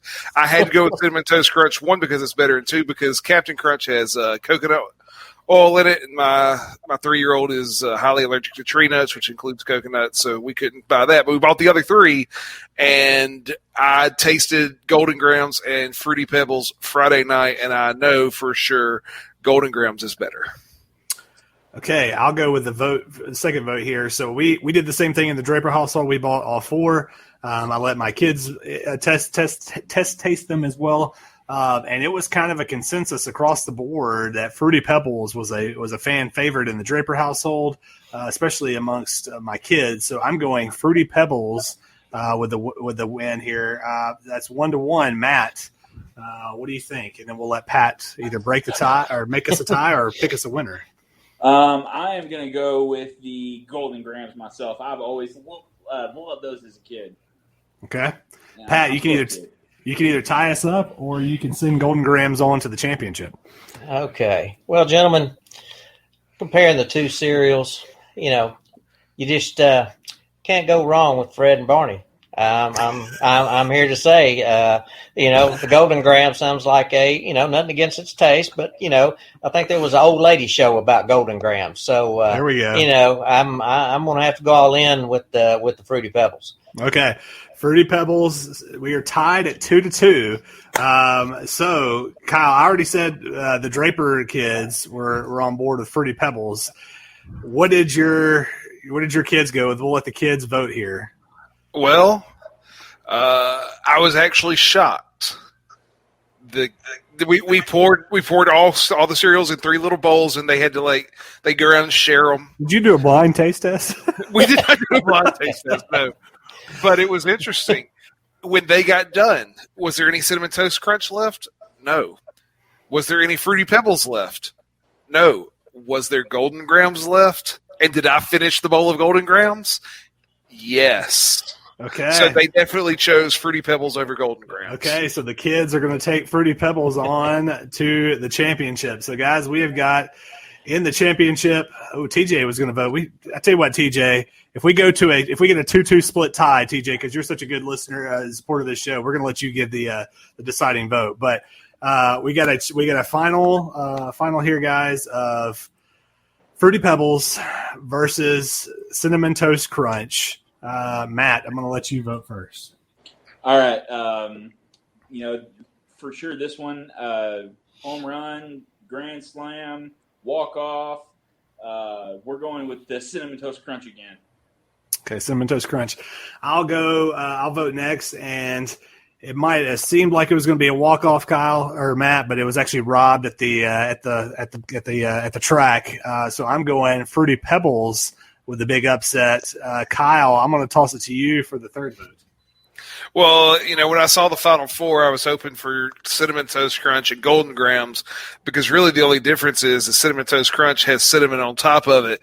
Yep. And that makes it better, and therefore Cinnamon Toast Crunch for the win. Pat, make it right. All right, Pat. Okay, gentlemen. A tough choice. But the facts are the facts. Unfortunately, I'm thinking all weather conditions and climates. The Cinnamon Toast Crunch is going to do much better during the winter months. Kids liking cinnamon and so forth. So I've got to go with the Cinnamon Toast Crunch for the win here. Sorry, Fred and Barney, but you're more of just a summertime only there, gentlemen. Where the Cinnamon Toast Crunch, I believe, is a more well-rounded seasonal cereal. We like it. And TJ votes Cinnamon Toast Crunch. So the winner of the inaugural Dads Watching Sports cereal bracket is the number 1 overall seed. We were chalk most of the way and we're chalk to the end. The number 1 overall seed, Cinnamon Toast Crunch, is the winner. Pat, thank you for helping us there. Guys, we've got just a few minutes left. Pat, so I really wanted to quickly toss it to you just to tell the listeners a little bit about AMT Day, kind of how you guys came up with it and what it means and what people could do, even though it's technically today, but what people could just do any day and kind of in memory of Ashton. Sure. It, when he was taken, and you've shared a few stories, want your listeners know that, he cared. It didn't matter who you were, what situation, he cared. He was serving his country, everything from serving his country to helping little kids at the Y. I mean, you can't get a better range of, goodness, kindness, support than that. So, when he was taken, it was actually his aunt, my sister, We wanted to have something to pay it forward type, do some good deeds, do what he did, help people, good to people. So she actually came up because she used his initials. So we came up with Acts Made Thoughtfully. AMT, Ashton Martin Thomas, Acts Made Thoughtfully. So they kind of went hand in hand. Big shout out to my sis that, for coming up with that. So it's just something, just like a pay it forward. It's for something that you do. You can do it knowingly or have the person know it, but more important, it's just for something to do something good for somebody else. Whether you buy somebody lunch, you go help at a senior citizen home. Across the board, anything that is a good deed. And gentlemen, especially in this time, we are in dire need of a lot more good deeds and care for one another. I just hate that. What the world or society is, especially for the little ones these days. But that's what, we just wanted to do something good for someone else, no matter how small or how big. And that's how that came about. Like I say, I typically try to do something for our military, our troopers that are serving. But like I say, it's anything. Come on, one of his, college friends, she went and sang for senior citizens at a senior home. You can just buy somebody lunch. It's wide open. Anything you can do just to help somebody, be a good person. And without anything, in return. That's it. Just to do it because you want to do it. And that's how that came about. Yeah.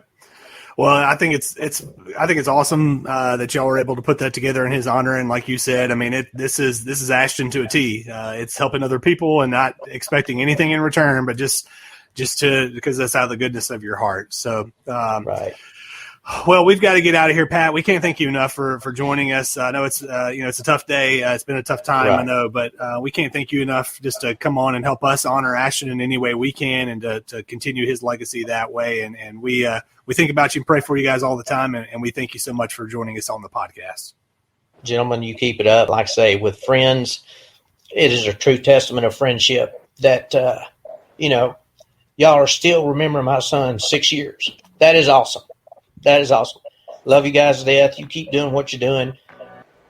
Live your life the way you've been living, because every one of you are doing a good thing. Well, thanks, Pat. Well, guys, we got to get out of here. This has been Dad's Watching Sports. We'll see you next week. Y'all take care. Pro football, the NBA, baseball, the NHL, the sports calendar is jam-packed like never before. And Indiana sports fans can get a piece of the action at BetMGM. Sign up today and start with a risk-free bet up to $500. It's a once-in-a-lifetime summer for sports fans, and there's never been a better time to discover BetMGM sports. Download the BetMGM app or go to BetMGM.com to make your first bet risk-free. Visit BetMGM.com for terms and conditions. Must be 21 years or older and physically located in Indiana. Gambling problem? Call 1-800-9-WITH-IT. Pro football, the NBA, baseball, the NHL, the sports calendar is jam-packed like never before. And Indiana sports fans can get a piece of the action at BetMGM. Sign up today and start with a risk-free bet up to $500. It's a once-in-a-lifetime summer for sports fans, and there's never been a better time to discover BetMGM sports. Download the BetMGM app or go to BetMGM.com to make your first bet risk-free. Visit BetMGM.com for terms and conditions. Must be 21 years or older and physically located in Indiana. Gambling problem? Call 1-800-9-WITH-IT. Those Weekend Golf Guys is the golf podcast for people who think golf podcasts are boring. Oh, sure, all the others are boring. We're not. You should check us out right here, 5 o'clock, Monday night. RTF Sports Network, the network of champions. You play golf now, you'll play better golf. You don't play golf, you're going to want to play golf. You get bored easy?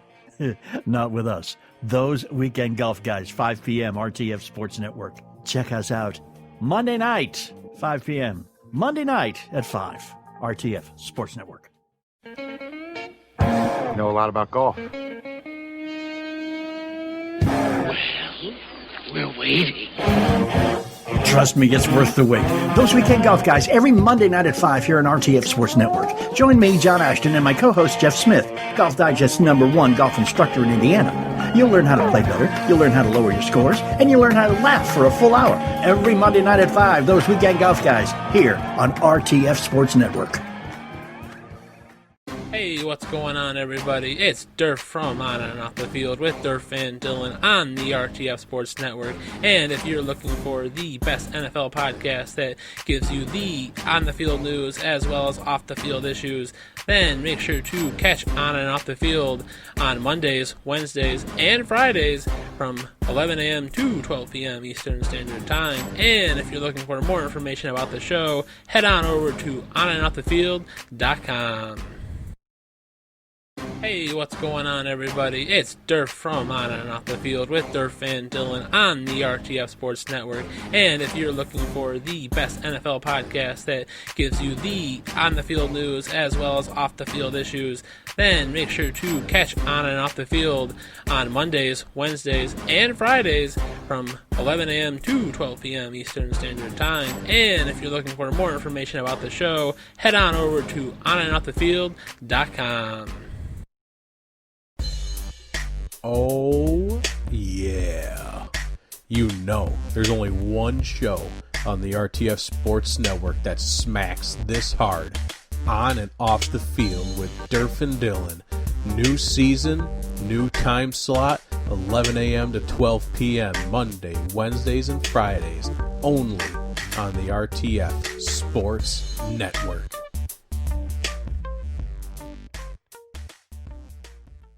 Are you tired of sports shows that ask the same old boring questions? You want to talk about Kareem Hunt? Then check out Strikeout Beer. They're not scared to ask those hard-hitting questions. Well, what do the 65 Browns do without music? Can I say balls? Did you poison me? Does it slide on? Does it twist on? You don't. Hey, RTF Sports Network fanatics. This is Matt Benz with Benzies Bit. If you like power rankings and off-the-wall fantasy football breakdowns, make sure to tune in at 2 p.m. Eastern on Fridays. I'll make sure to give you a Midwest take on current events in the vast sports universe. Once again, that's Benzies Bit, 2 p.m. Eastern every Friday on RTF Sports Network. Hey, what's going on, everybody? It's Durf from On and Off the Field with Durf and Dylan on the RTF Sports Network. And if you're looking for the best NFL podcast that gives you the on-the-field news as well as off-the-field issues, then make sure to catch On and Off the Field on Mondays, Wednesdays, and Fridays from 11 a.m. to 12 p.m. Eastern Standard Time. And if you're looking for more information about the show, head on over to onandoffthefield.com.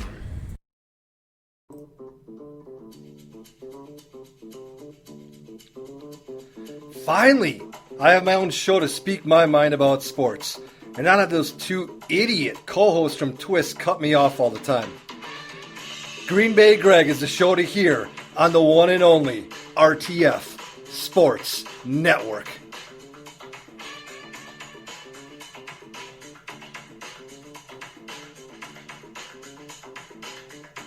As a roofer, you need accurate roof measurements and you need them fast. GAF Quick Measure gives you single-family residence roof measurements in less than an hour. Learn more and order your first report today at gaf.com/quickmeasure. T-minus 20 seconds.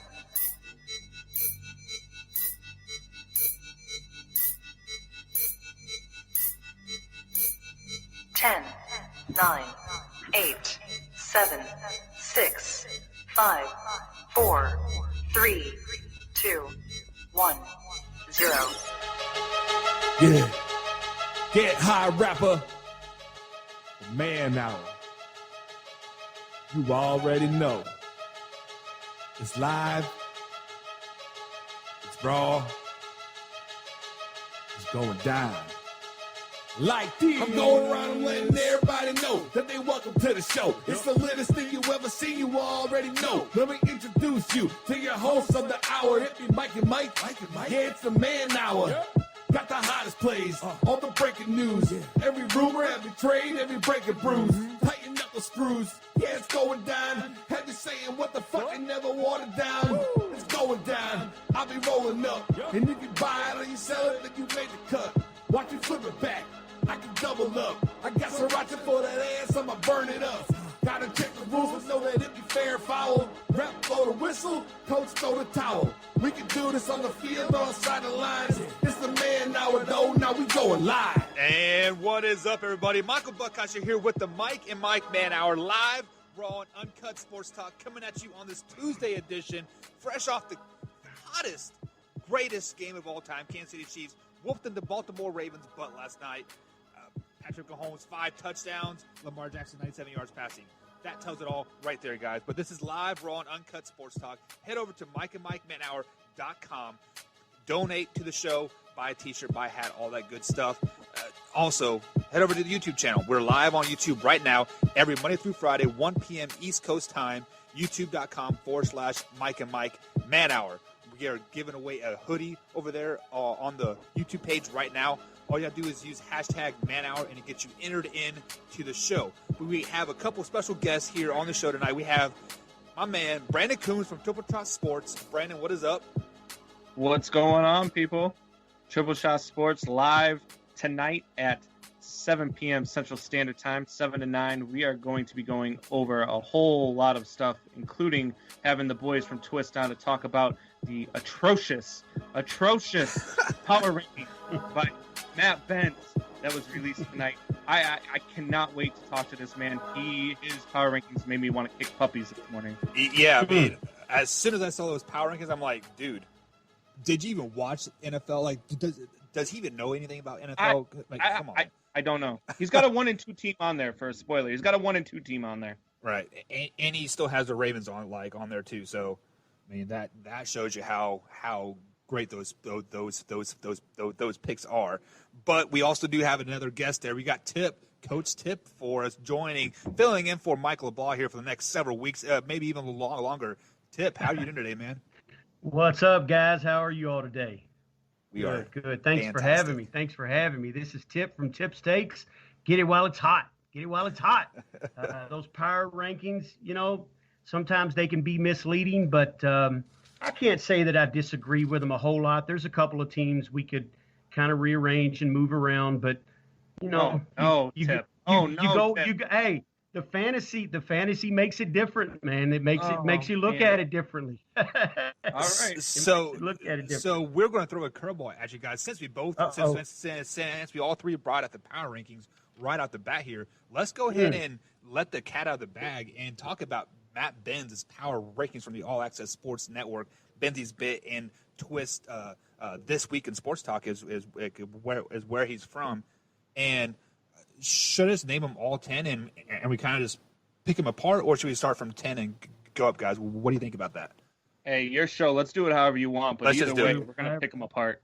All right, so do it. Well, let's go ahead and let the cat out of the bag. At number 10 right now, he does have the San Francisco 49ers. Combs, you referred to a 2-1 team being in the top 10. Yes, they're 2-1, and I think they have their third string players playing too. Man, they are littered with injuries from top to bottom. How does Benz have these guys in the top 10? Look, he might have saw the fact that they absolutely destroyed the New York Giants this weekend, and I think he's still coming off of the wedding and being out of town for the honeymoon and all this other stuff. Maybe he just didn't get to watch football again for the second straight week. Maybe the wife has a stranglehold on him. I don't know. But here's early in the season. Here's the thing for you, Matt Benz. Saquon Barkley is out for the year. They don't have Saquon Barkley. The New York Giants do not have anything going for them. They're going to be a 1-15, maybe 0-16 team this year. They are not going to win very many games. So it's not surprising. And I said this on our show last week. The San Francisco 49ers did not need anything but their third string to beat this New York Giants team. Mm-hmm. So the fact that you have them over, 3-0 teams is beyond me, man. I don't know. Tip. What do you got? Well, I wonder when these rankings are coming out if he's looking at talent alone on paper. Because if you've got San Francisco ranked at number 10 and you're saying they're one of the top 10 teams in the NFL, you have to be saying that because they have talent. So if they have talent and they're decimated on their team because of injuries, the only reason I can figure that they're ranked so high is because of talent and because of, when the talent heals, when the players heal and they get back on the team, where will San Francisco be then? Will it be too late to make a run for the playoffs?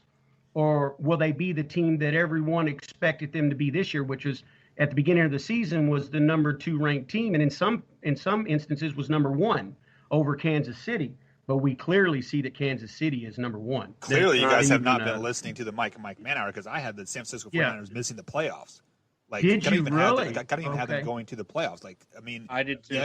Yes, they may have been I didn't have 7 and 9, but yeah, I mean, I had them at about 10-6, maybe 11-5, and I had them at least no less than a wild card. And the only reason I gave them a wild card was because they're in the same division as Seattle, and I thought, okay, Seattle can beat them. So that's why I took the wild card. But I didn't have them missing the playoffs. I just thought they were too good, had too much talent. And when they're putting it all together, even with Jimmy G being, middle of the pack quarterback as of right now, I still thought they had a great defense, and I thought they could at least make the playoffs with their coaching. Right. So that was my. Yeah. So Tip, you were saying that you were okay with the San Francisco 49ers being like a 10. Like that's kind of where I'm getting. I don't know if I would have put them 10. It depends on how you're ranking them. So if you're ranking them because of the talent and what's on paper and what they could be and what they were, well, now you're talking, okay, yeah, they are a top 10 team. But if you're ranking them as opposed to how they're playing at the moment and the injuries that they have and the players that they're without, now that drops them out of the top 10. So, okay, which way are you ranking them? How are you ranking? What's your method of ranking them? Right. I guess that's what I'm looking at. Yeah, that makes total sense. And to me personally, like when I think of power, like the top 10 power teams, like I go by week. So yeah. So like, is this team performing this week? Are they performing? No. Right. So like in theory, like I have a clean slate each week going into the power rankings and like look at the previous week usually. And that's why I say I think he may have ranked them by the talent alone and what's on paper, what they were and what they could be, as opposed to what they are now. Or he may have ranked them after he was done hitting the bong or something. That's possible also. Yeah. Well, I mean, just to defend Ben's a little bit here, the Giants are still an NFL team. Any given Sunday, they can come out and like they can win. And when you smash a team like that, was it 36-6? I think the final score was. That's definitely flexing on some teams there.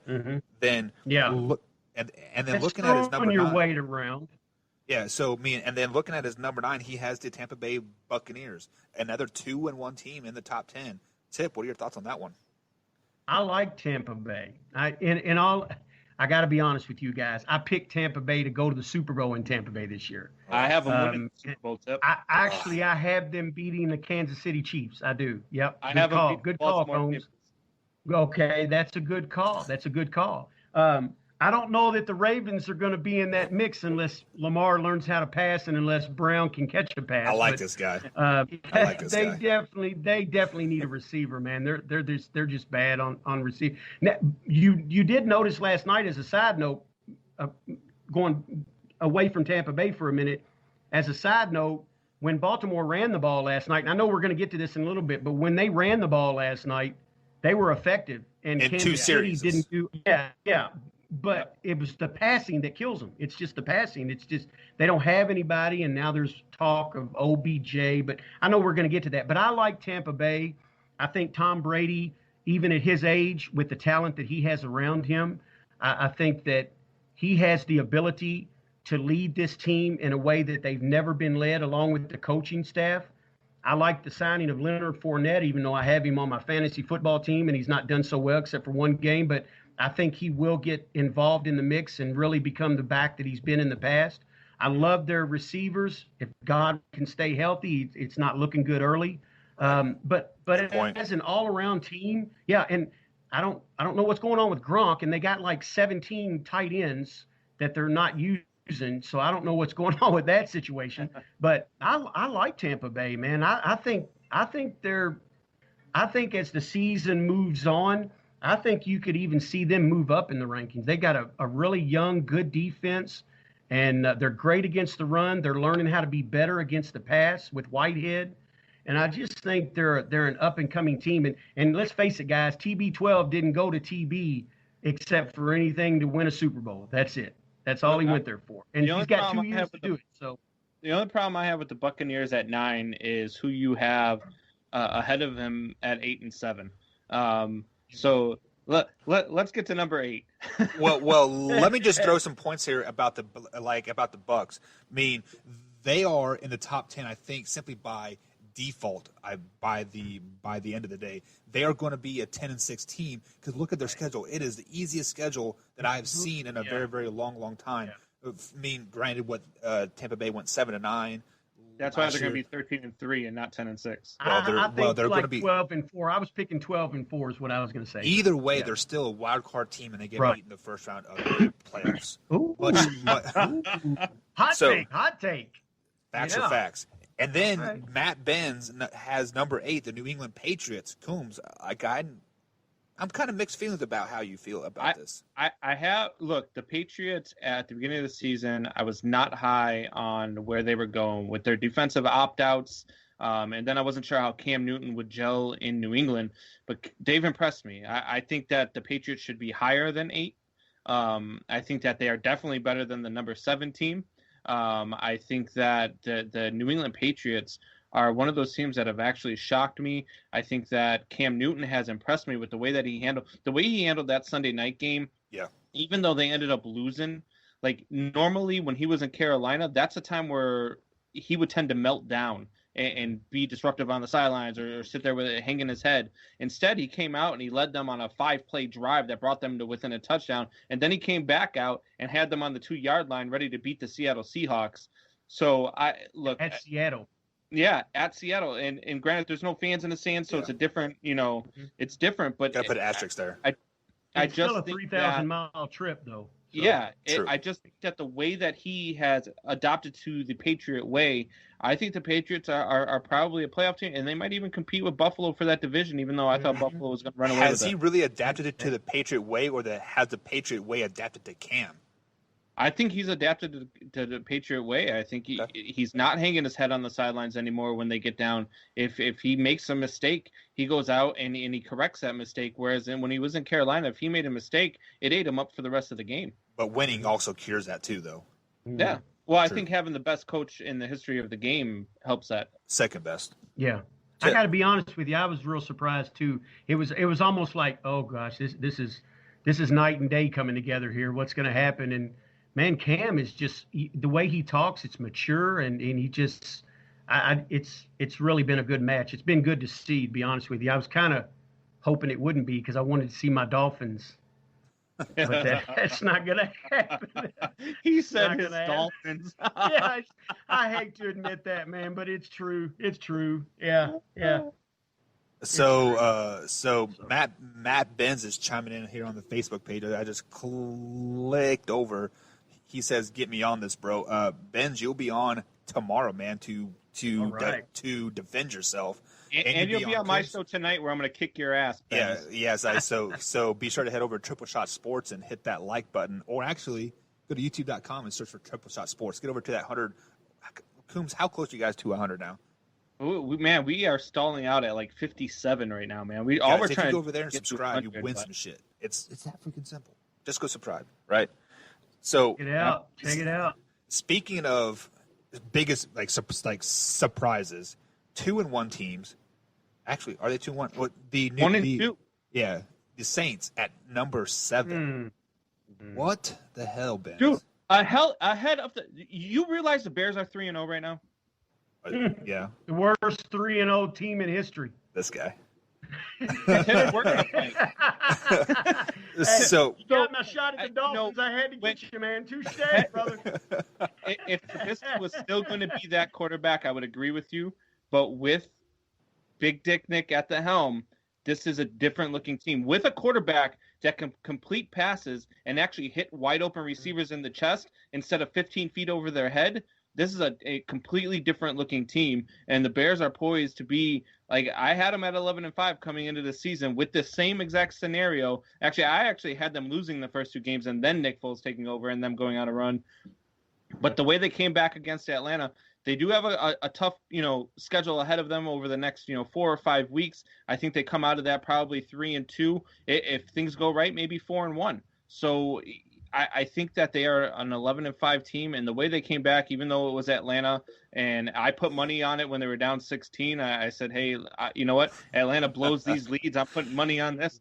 So I ended up winning money off of that as well, so it made me double happy. But this Bears team is really good, and I've said it for a couple years now. They are a quarterback away. Even when they were 12-4 2 years ago, they were still a quarterback away from being a Super Bowl contender. And all they don't need a great quarterback. They need a decent quarterback, and that's what they have in Nick Foles.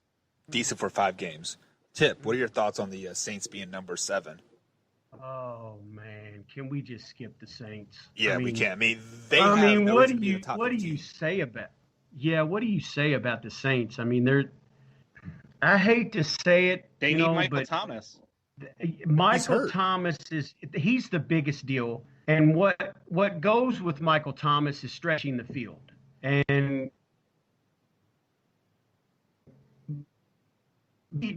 Drew Brees, who Michael Thomas is his guy. So you lose your number one guy. You got nobody to stretch the field. You've got a quarterback who seems to be losing it some, with his arm strength. And I mean, I guess it goes with age in the territory. He's still a good quarterback, but he's not what he has been the last probably 3 or 4 years. I think we started to see that last year some, and it just really hurt. Now you've got Kamara, but now Kamara's great. He's on my fantasy. He was one of my keepers. So I loved the game the other night, but the more you use him, the more susceptible he is to injury. Right. And if he's your number one guy, you have to have some. So you sign Sanders, but you don't throw the ball to him. So now you're throwing to Traquan Smith and whoever else you're throwing to. You sign Cook, you don't throw the ball to him. So I'm not really sure what's going on there in New Orleans, but it wouldn't surprise me if Mr. Winston made an appearance here very soon. Woo! Okay. Hey. Tip, he's Tip, a gunslinger, man. Tip, I know you are new to Coombs, and you guys just met, but Brandon Coombs says Jameis is a top 10 quarterback in the NFL, and you just stroked his ego. Now No, hear me out. Let me give me a second. I'm going to explain this. Okay. Fantasy wise, Jameis Winston is a top 5 quarterback. We talk real life. The guy is gold in fantasy. And if he didn't turn the ball over so much, he'd be platinum. He's ridiculous when it comes to fantasy. But when it comes to an NFL game, he's a different type of quarterback, and I'm not sure he's a winning quarterback. He'll get you points, he'll score you some points, and he'll throw the ball a lot, and you'll have it up, and you'll move up and down the field. But are you going to win games? Are you going to win championships? And ultimately, that's what it's about. I'm not sure that Winston is that guy. I'm not even sure Taysom Hill is that guy. Ooh. I'm just saying Hill's not that guy. He's not that guy, and I don't know why he keeps being listed as a quarterback because they use him everywhere. But I just think the Saints have everybody, like you just said about your take on Chicago was great. They've got everything except a quarterback. I think the Saints are coming to that point. I think they have everything but a quarterback. They're losing their quarterback. They've got a quarterback that'll get them through, but they don't have that quarterback that's going to be there for the future, and that's where they're lacking. And I just think they're in trouble. And in their division, anything goes, and I'm not sure. I think Tampa Bay wins that division, and I'm not even sure New Orleans gets in the playoffs. That's a bold statement there. But just to recap so far what we have here. Number 10, San Francisco 49ers. Number 2, the Tampa Bay Bucks. Number 8, New England Patriots. Number 7, New Orleans Saints. And then coming at number 6, we have the Seattle Seahawks. They are way too low here. Way low. They need to be higher. They're better than the Bills. They're better than the Ravens right now. They're better than the Steelers. I don't have a problem with his 1 and 2. I think they're the best team in the East. So far down. Sorry, in the NFC. I think they're the best team in the NFC. That's just my opinion. Well, behind the Cowboys. Green Bay's been tearing it up. So I quit. I'm out of here. I hate the Packers with everything that I am, but they've been the best team in the NFC so far. Right. Yeah, all around, I'll give you that. Yeah. And then at number 5, he has the Buffalo Bills. One team that you said the Seahawks were better. Bills. I mean, they've been pretty impressive the last few weeks. They have. They have, and that comeback against the Rams, they gave up the lead, and then they came back and took the lead. I mean, that showed me that Josh Allen is the real deal, and that Buffalo is the real deal in that AFC East. But I mean, they should be at number 6, and the Seahawks should be higher than 6. They should probably be at 2 or 3. Agreed. And then at number 4, he has the Baltimore Ravens. To have a 2-1 team or anything over an undefeated team in the NFL is just crazy to me. I don't care how bad you say those undefeated teams are. Those undefeated teams are still undefeated. You beat the teams that are in front of you, and you said that yourself earlier, Michael. But you beat the teams that are in front of you, and you play. And any given Sunday, a team can beat you. So when you are 3-0, and especially a 3-0 Seahawks team, over a 2-1 Ravens team, I just don't get it. I don't understand. Yeah, I mean, just to shed some light here, are you saying that the Chicago Bears are better than the Baltimore Ravens right now? I think that the Bears will give the Ravens a run for their money right now, yeah. But are they better? Who wins the game in the end? I would say the Bears. I'd say the Bears. And I'd say the Bears. Okay. Right now at this moment, yeah. Okay. Yeah. Then point stand. I think the Ravens are number one. I think they're ranked way too high. They have a great defense. They've got some great pieces on offense. I think Lamar can throw the ball fine. This 10 to 15 yards. Well, but this notion that he can't throw the ball, Lamar's got a great arm. He's got a great arm, and he throws effortlessly. They got no receivers that can catch a ball. They have no receivers. Listen. I'm going to give you this little story right here. I have Marquise Brown as a starter on one of my fantasy teams, basically because I have nobody else better to start at that position. But that being said, that's neither here nor there. He scored 3 points last night. I lost by 3 points. If he would have scored 6 points, I win. The guy is an NFL receiver, and he can't score 6 points, and he's the number 1 receiver. You've got Andrews, who just dropped a pass in the end zone. That was normally he would get, who I thought was going to be a top 3 tight end by the end of the season. So I don't necessarily believe that it's Lamar Jackson's throwing, because I think he throws great. I do think he needs work, as everybody does, every player does, but I really believe they have got to have a number 1 receiver.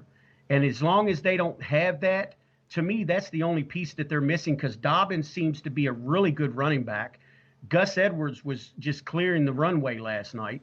And then Ingram, you can see some wear and tear, but I think that's all Baltimore needs is a top receiver, but I'm not sure where they get that at. And until they get that, I don't know that they make a playoff push. How many drop passes did they have last night? At least 7, they had 8? 5. Yeah. 5.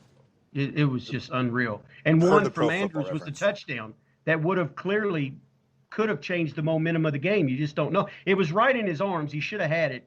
It just so I think that's what it is. I don't think it's all Lamar, because I believe Lamar is a smart enough, good enough athlete to say, okay, I'm going to work on my craft, and he makes those throws.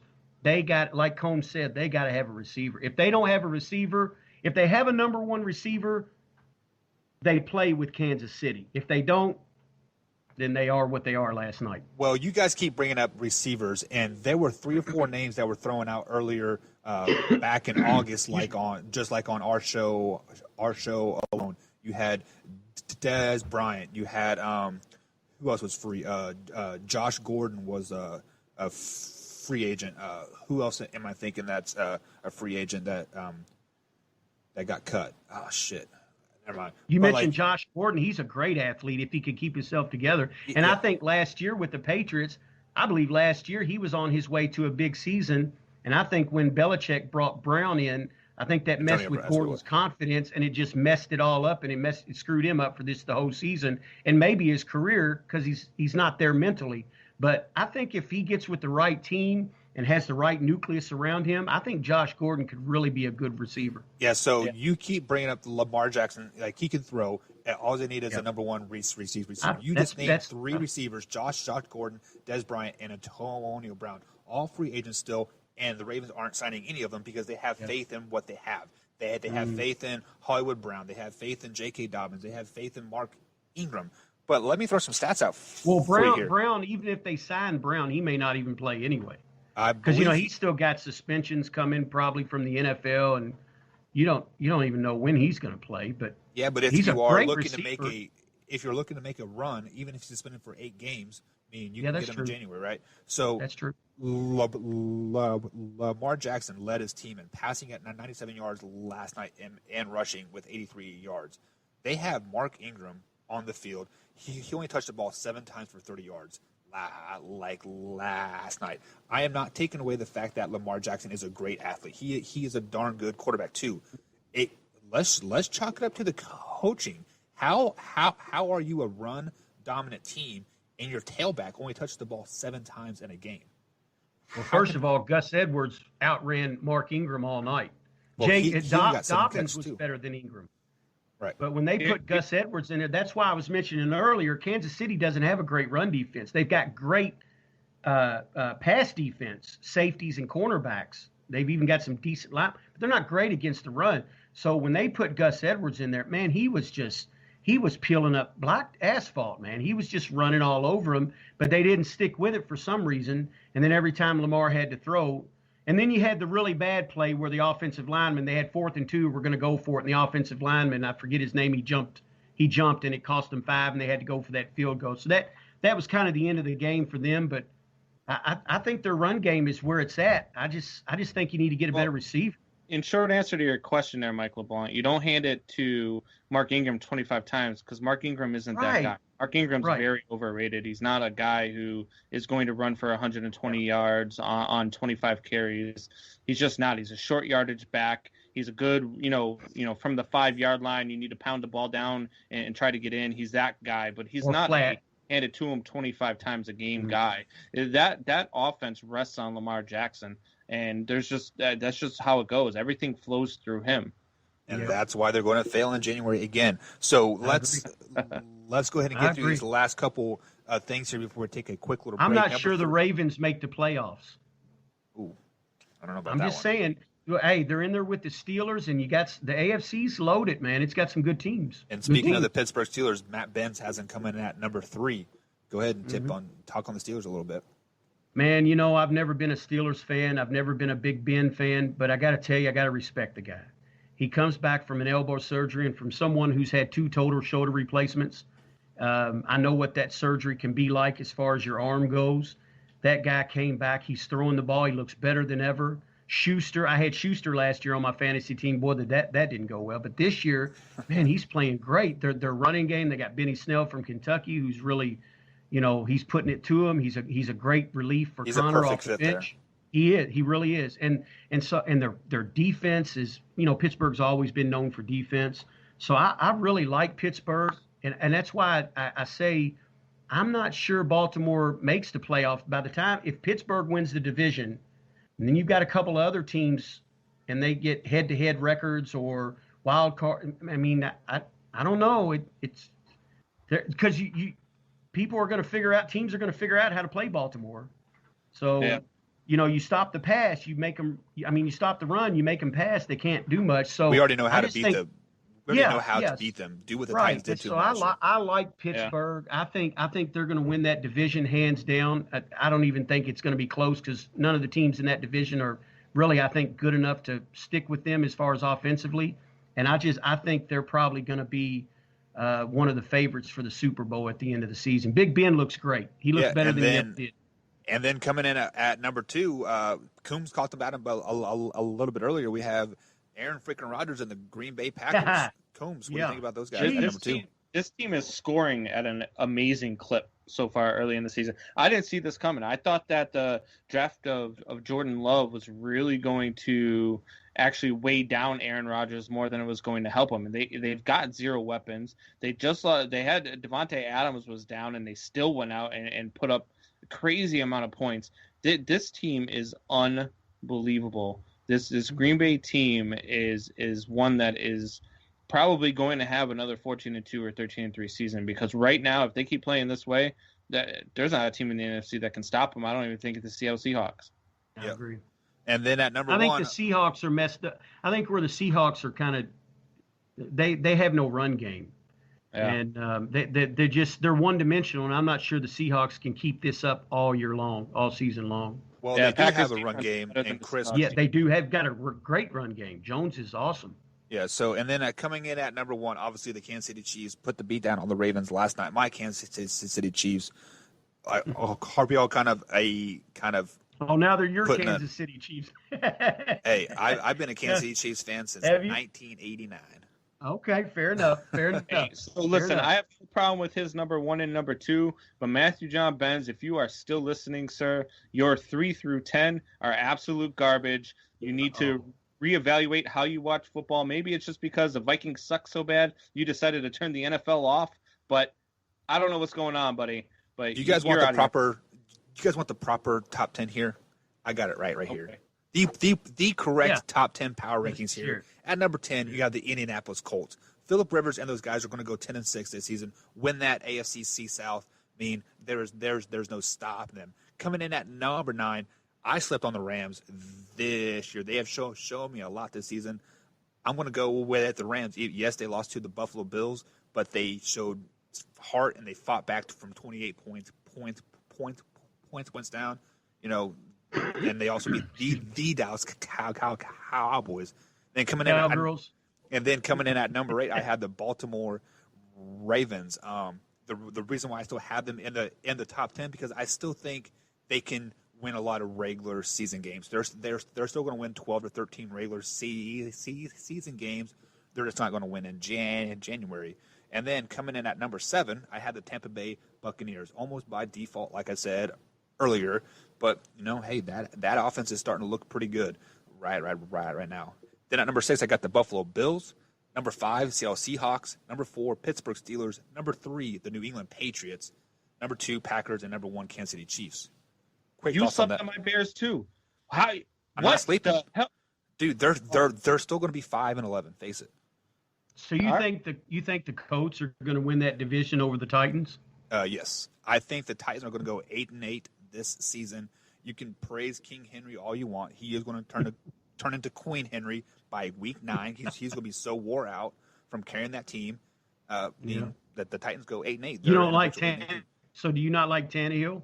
I'm not quite sold on him yet. Tannehill's very underrated. Yeah, I think so too. I think he's underrated. I have not watched enough film on him to make a judgment on him one way or the other. So, yeah. Well, they're becoming decimated with injuries also. Now they've got the COVID thing going on. So who knows if we're going to even have a season? Guys. So we are going to take a quick little break, and after the break, we will talk a little bit about that as well. Mike and Mike, Man Hour guys, live on Uncut Sports Talk. We'll be right back. Ooh. I'm not doing it.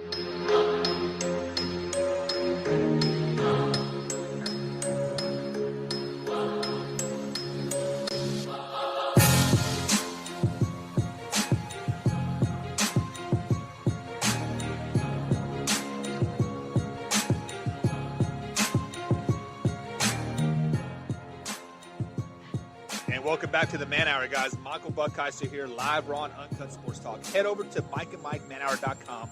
Pick your guys up a T-shirt or a hoodie. They are fresh off the press. Right now, I got mine on underneath my football coaching shirt here, but nonetheless, it's still on. I always wear it. I got special guests here. I got Brandon Coombs from Triple Shot Sports and Tip, my man, over there as well. Guys, we had a great power rankings talk, and let's go ahead and shift gears 100%, and let's talk a little bit of Major League Baseball playoffs as the playoffs are coming into fruition. They start here in about 20 minutes as the first game. You have the Astros taking on the Twins. Coombs, you are a baseball man. You are a Cubs fan. What do you think of this year's playoffs? Are you pretty excited? Oh, man. Look, I've got 4 games to watch today, and then tomorrow from 11 until 9 o'clock, there are 8 games on all day long. I work from home. I don't know how I'm going to get any work done because I'm going to be staring at the TV the entire day, especially after 1 o'clock when the Cubs come on.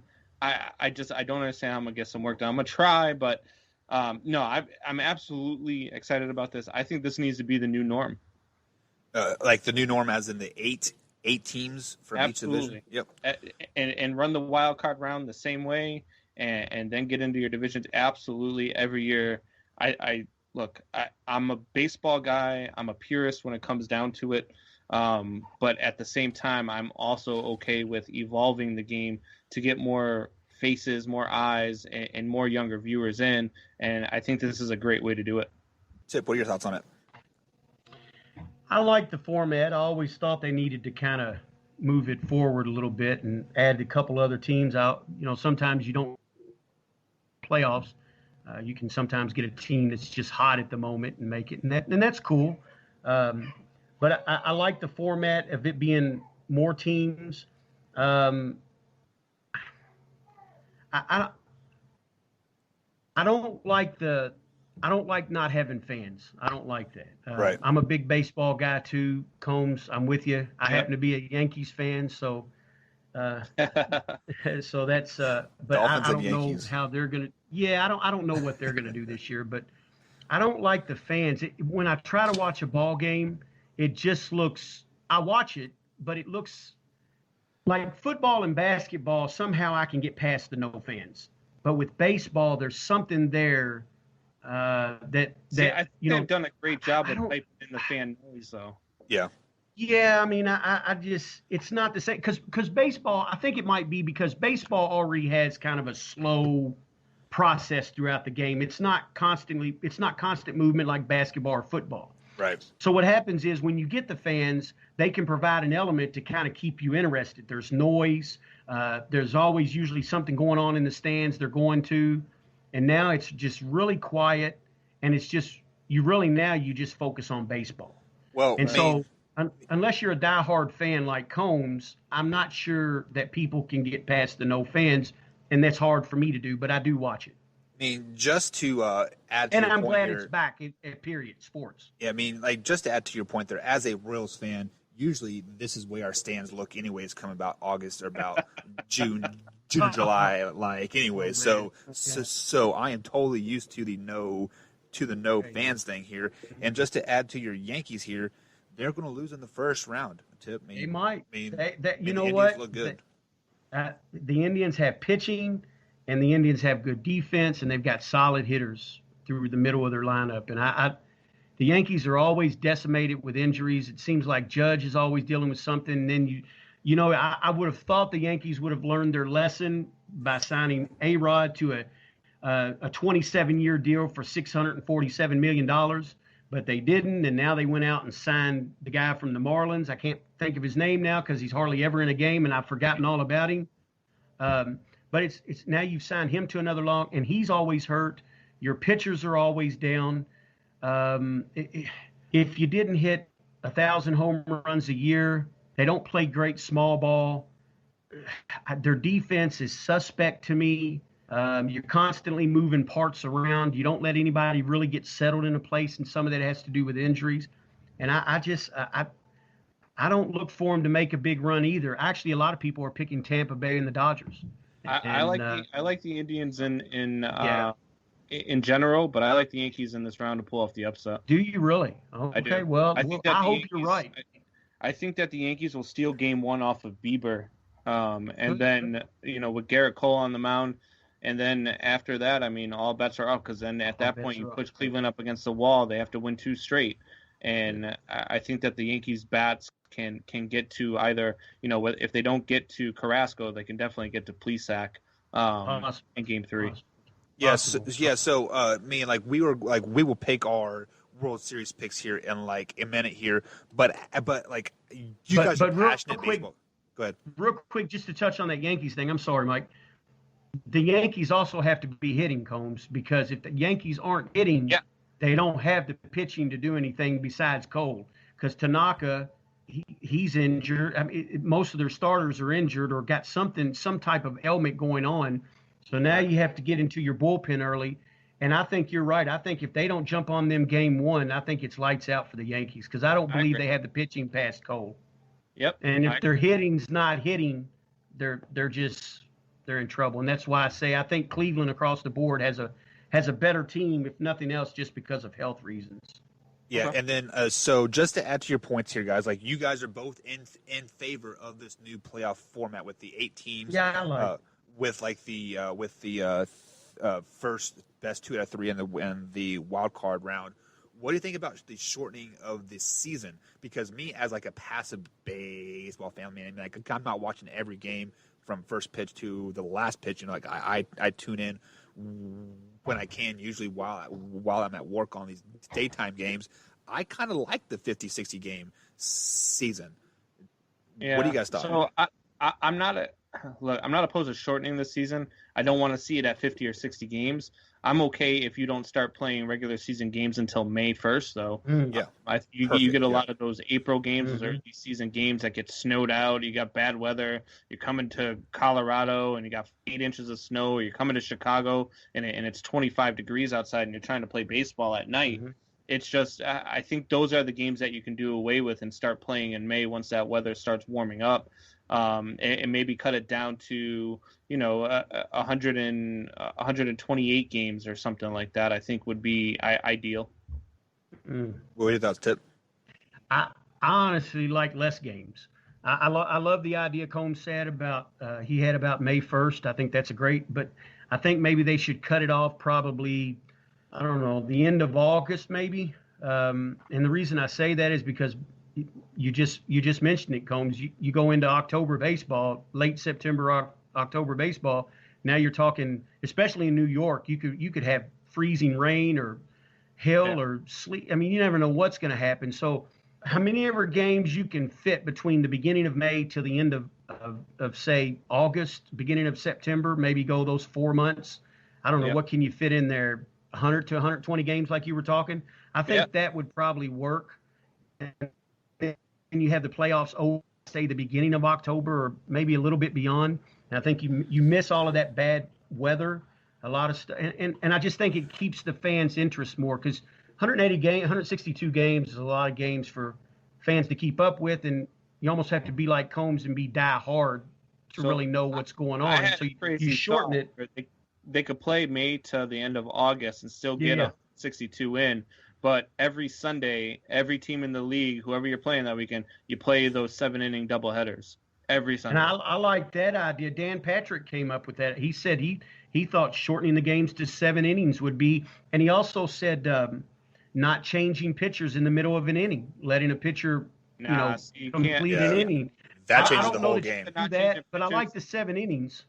I don't like the new rule that they have where you have to face 3 hitters. I think that's bad too. It just takes away from the beauty of the game, the chess match of the game. Right. It does, but it also takes the fans away. I mean, when you're watching a Yankees Red Sox game and it's 5 hours long, I mean, you're kind of like, you're already in 4 hours and you're only in the 7th inning. It's, I think you have to do something about that because that's part of what's losing the fans is it just becomes monotonous and kind of boring and tedious. And so I think they have to do something with the rules, but I do think they made a good step in the right direction with the new playoff format. I like the 7-inning rule. I do like that. Yeah. On certain games, certain days, like if you're playing a doubleheader, play 7 innings. Yeah. Yeah. I do like that. So quickly before we head to the breaking news of the day, guys, Coombs, who do you have in the World Series? This one's tough. So I really like the Cubs out of the National League. I know they haven't been playing great. Imagine that. I think the Reds beat the Braves in the first round, and then the Cubs take out the Reds. And then I think that I don't think the Dodgers get past the Padres, and I think the Cubs beat the Padres in the NLCS.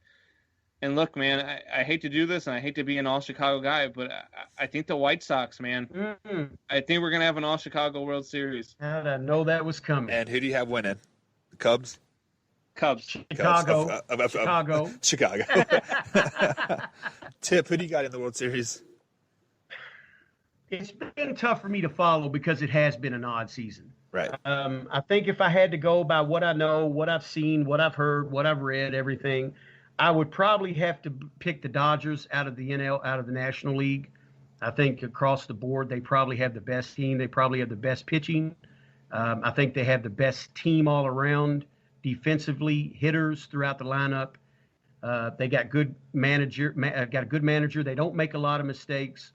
So I'm going to go with the Dodgers as much as I hate to in the NL. And then on the AL, I'm going to kind of throw you off for a curve here, and I'm going to say that the A's get hot, and the A's make a run. And I like the small ball that the A's play. I like they always have a low payroll. You remember Billy Bean in the payroll movie, and so I'm going to pick the A's out of the AL, and I'm going to say the Dodgers win it all. I'm going to say it's an all team to reach 30 wins, and they finished with 34. I'm just saying, okay. So okay, I'm a man who takes the odds a lot of times. Yep. So if they won 30 and then they ended up winning 34, I think they're due for to put it together now. It's the playoffs, got nothing to lose. I think it's an all California World Series, and I think the Dodgers finally get it done. Yeah, and I've been speaking highly on the Reds all season. I wanted to pick the Reds. I think said, it's do gonna not be the let the Dodgers and Reds in. The NL. Yeah. Say, like I said, do not let the Reds in because they are a team that can put two games together pretty well. So I want to pick the Reds. Fuck it. Reds win the World Series. Reds win the World Series. I like the Reds in a short series. I like the Reds in a 3-game series. I think they're going to upset Atlanta. I think they got better pitching than Atlanta. I don't like them once that series goes longer because, you get past Bauer, there's really not a whole lot that scares you there. And so I think that they can pull off an upset in a short series by stealing that first game with Bauer, but I just don't. I don't see them in a 5 or 7 game series being too much of a threat for any other team in the National League. You know why the Reds are going to be the World Series championship? Because they took my man Mike Moustakas from the Kansas City Royals, and Moustakas is doing great things over there in Cincinnati. Playing ball. It's simple as that. You know what? I'm looking at the tournament, and I think if the A's get past the White Sox in the first round, I think they can do some damage. You say that, but funnier things have happened. This is sports, Combs. Anything can happen. Villanova beat Georgetown. NC State beat Houston. It can happen, man. Hey, my Wildcats whooped OU. We're about to find out in about an hour. Yeah. All right, guys. So we've been kind of beating around the bush here a little bit, but it is time to address the elephant in the room.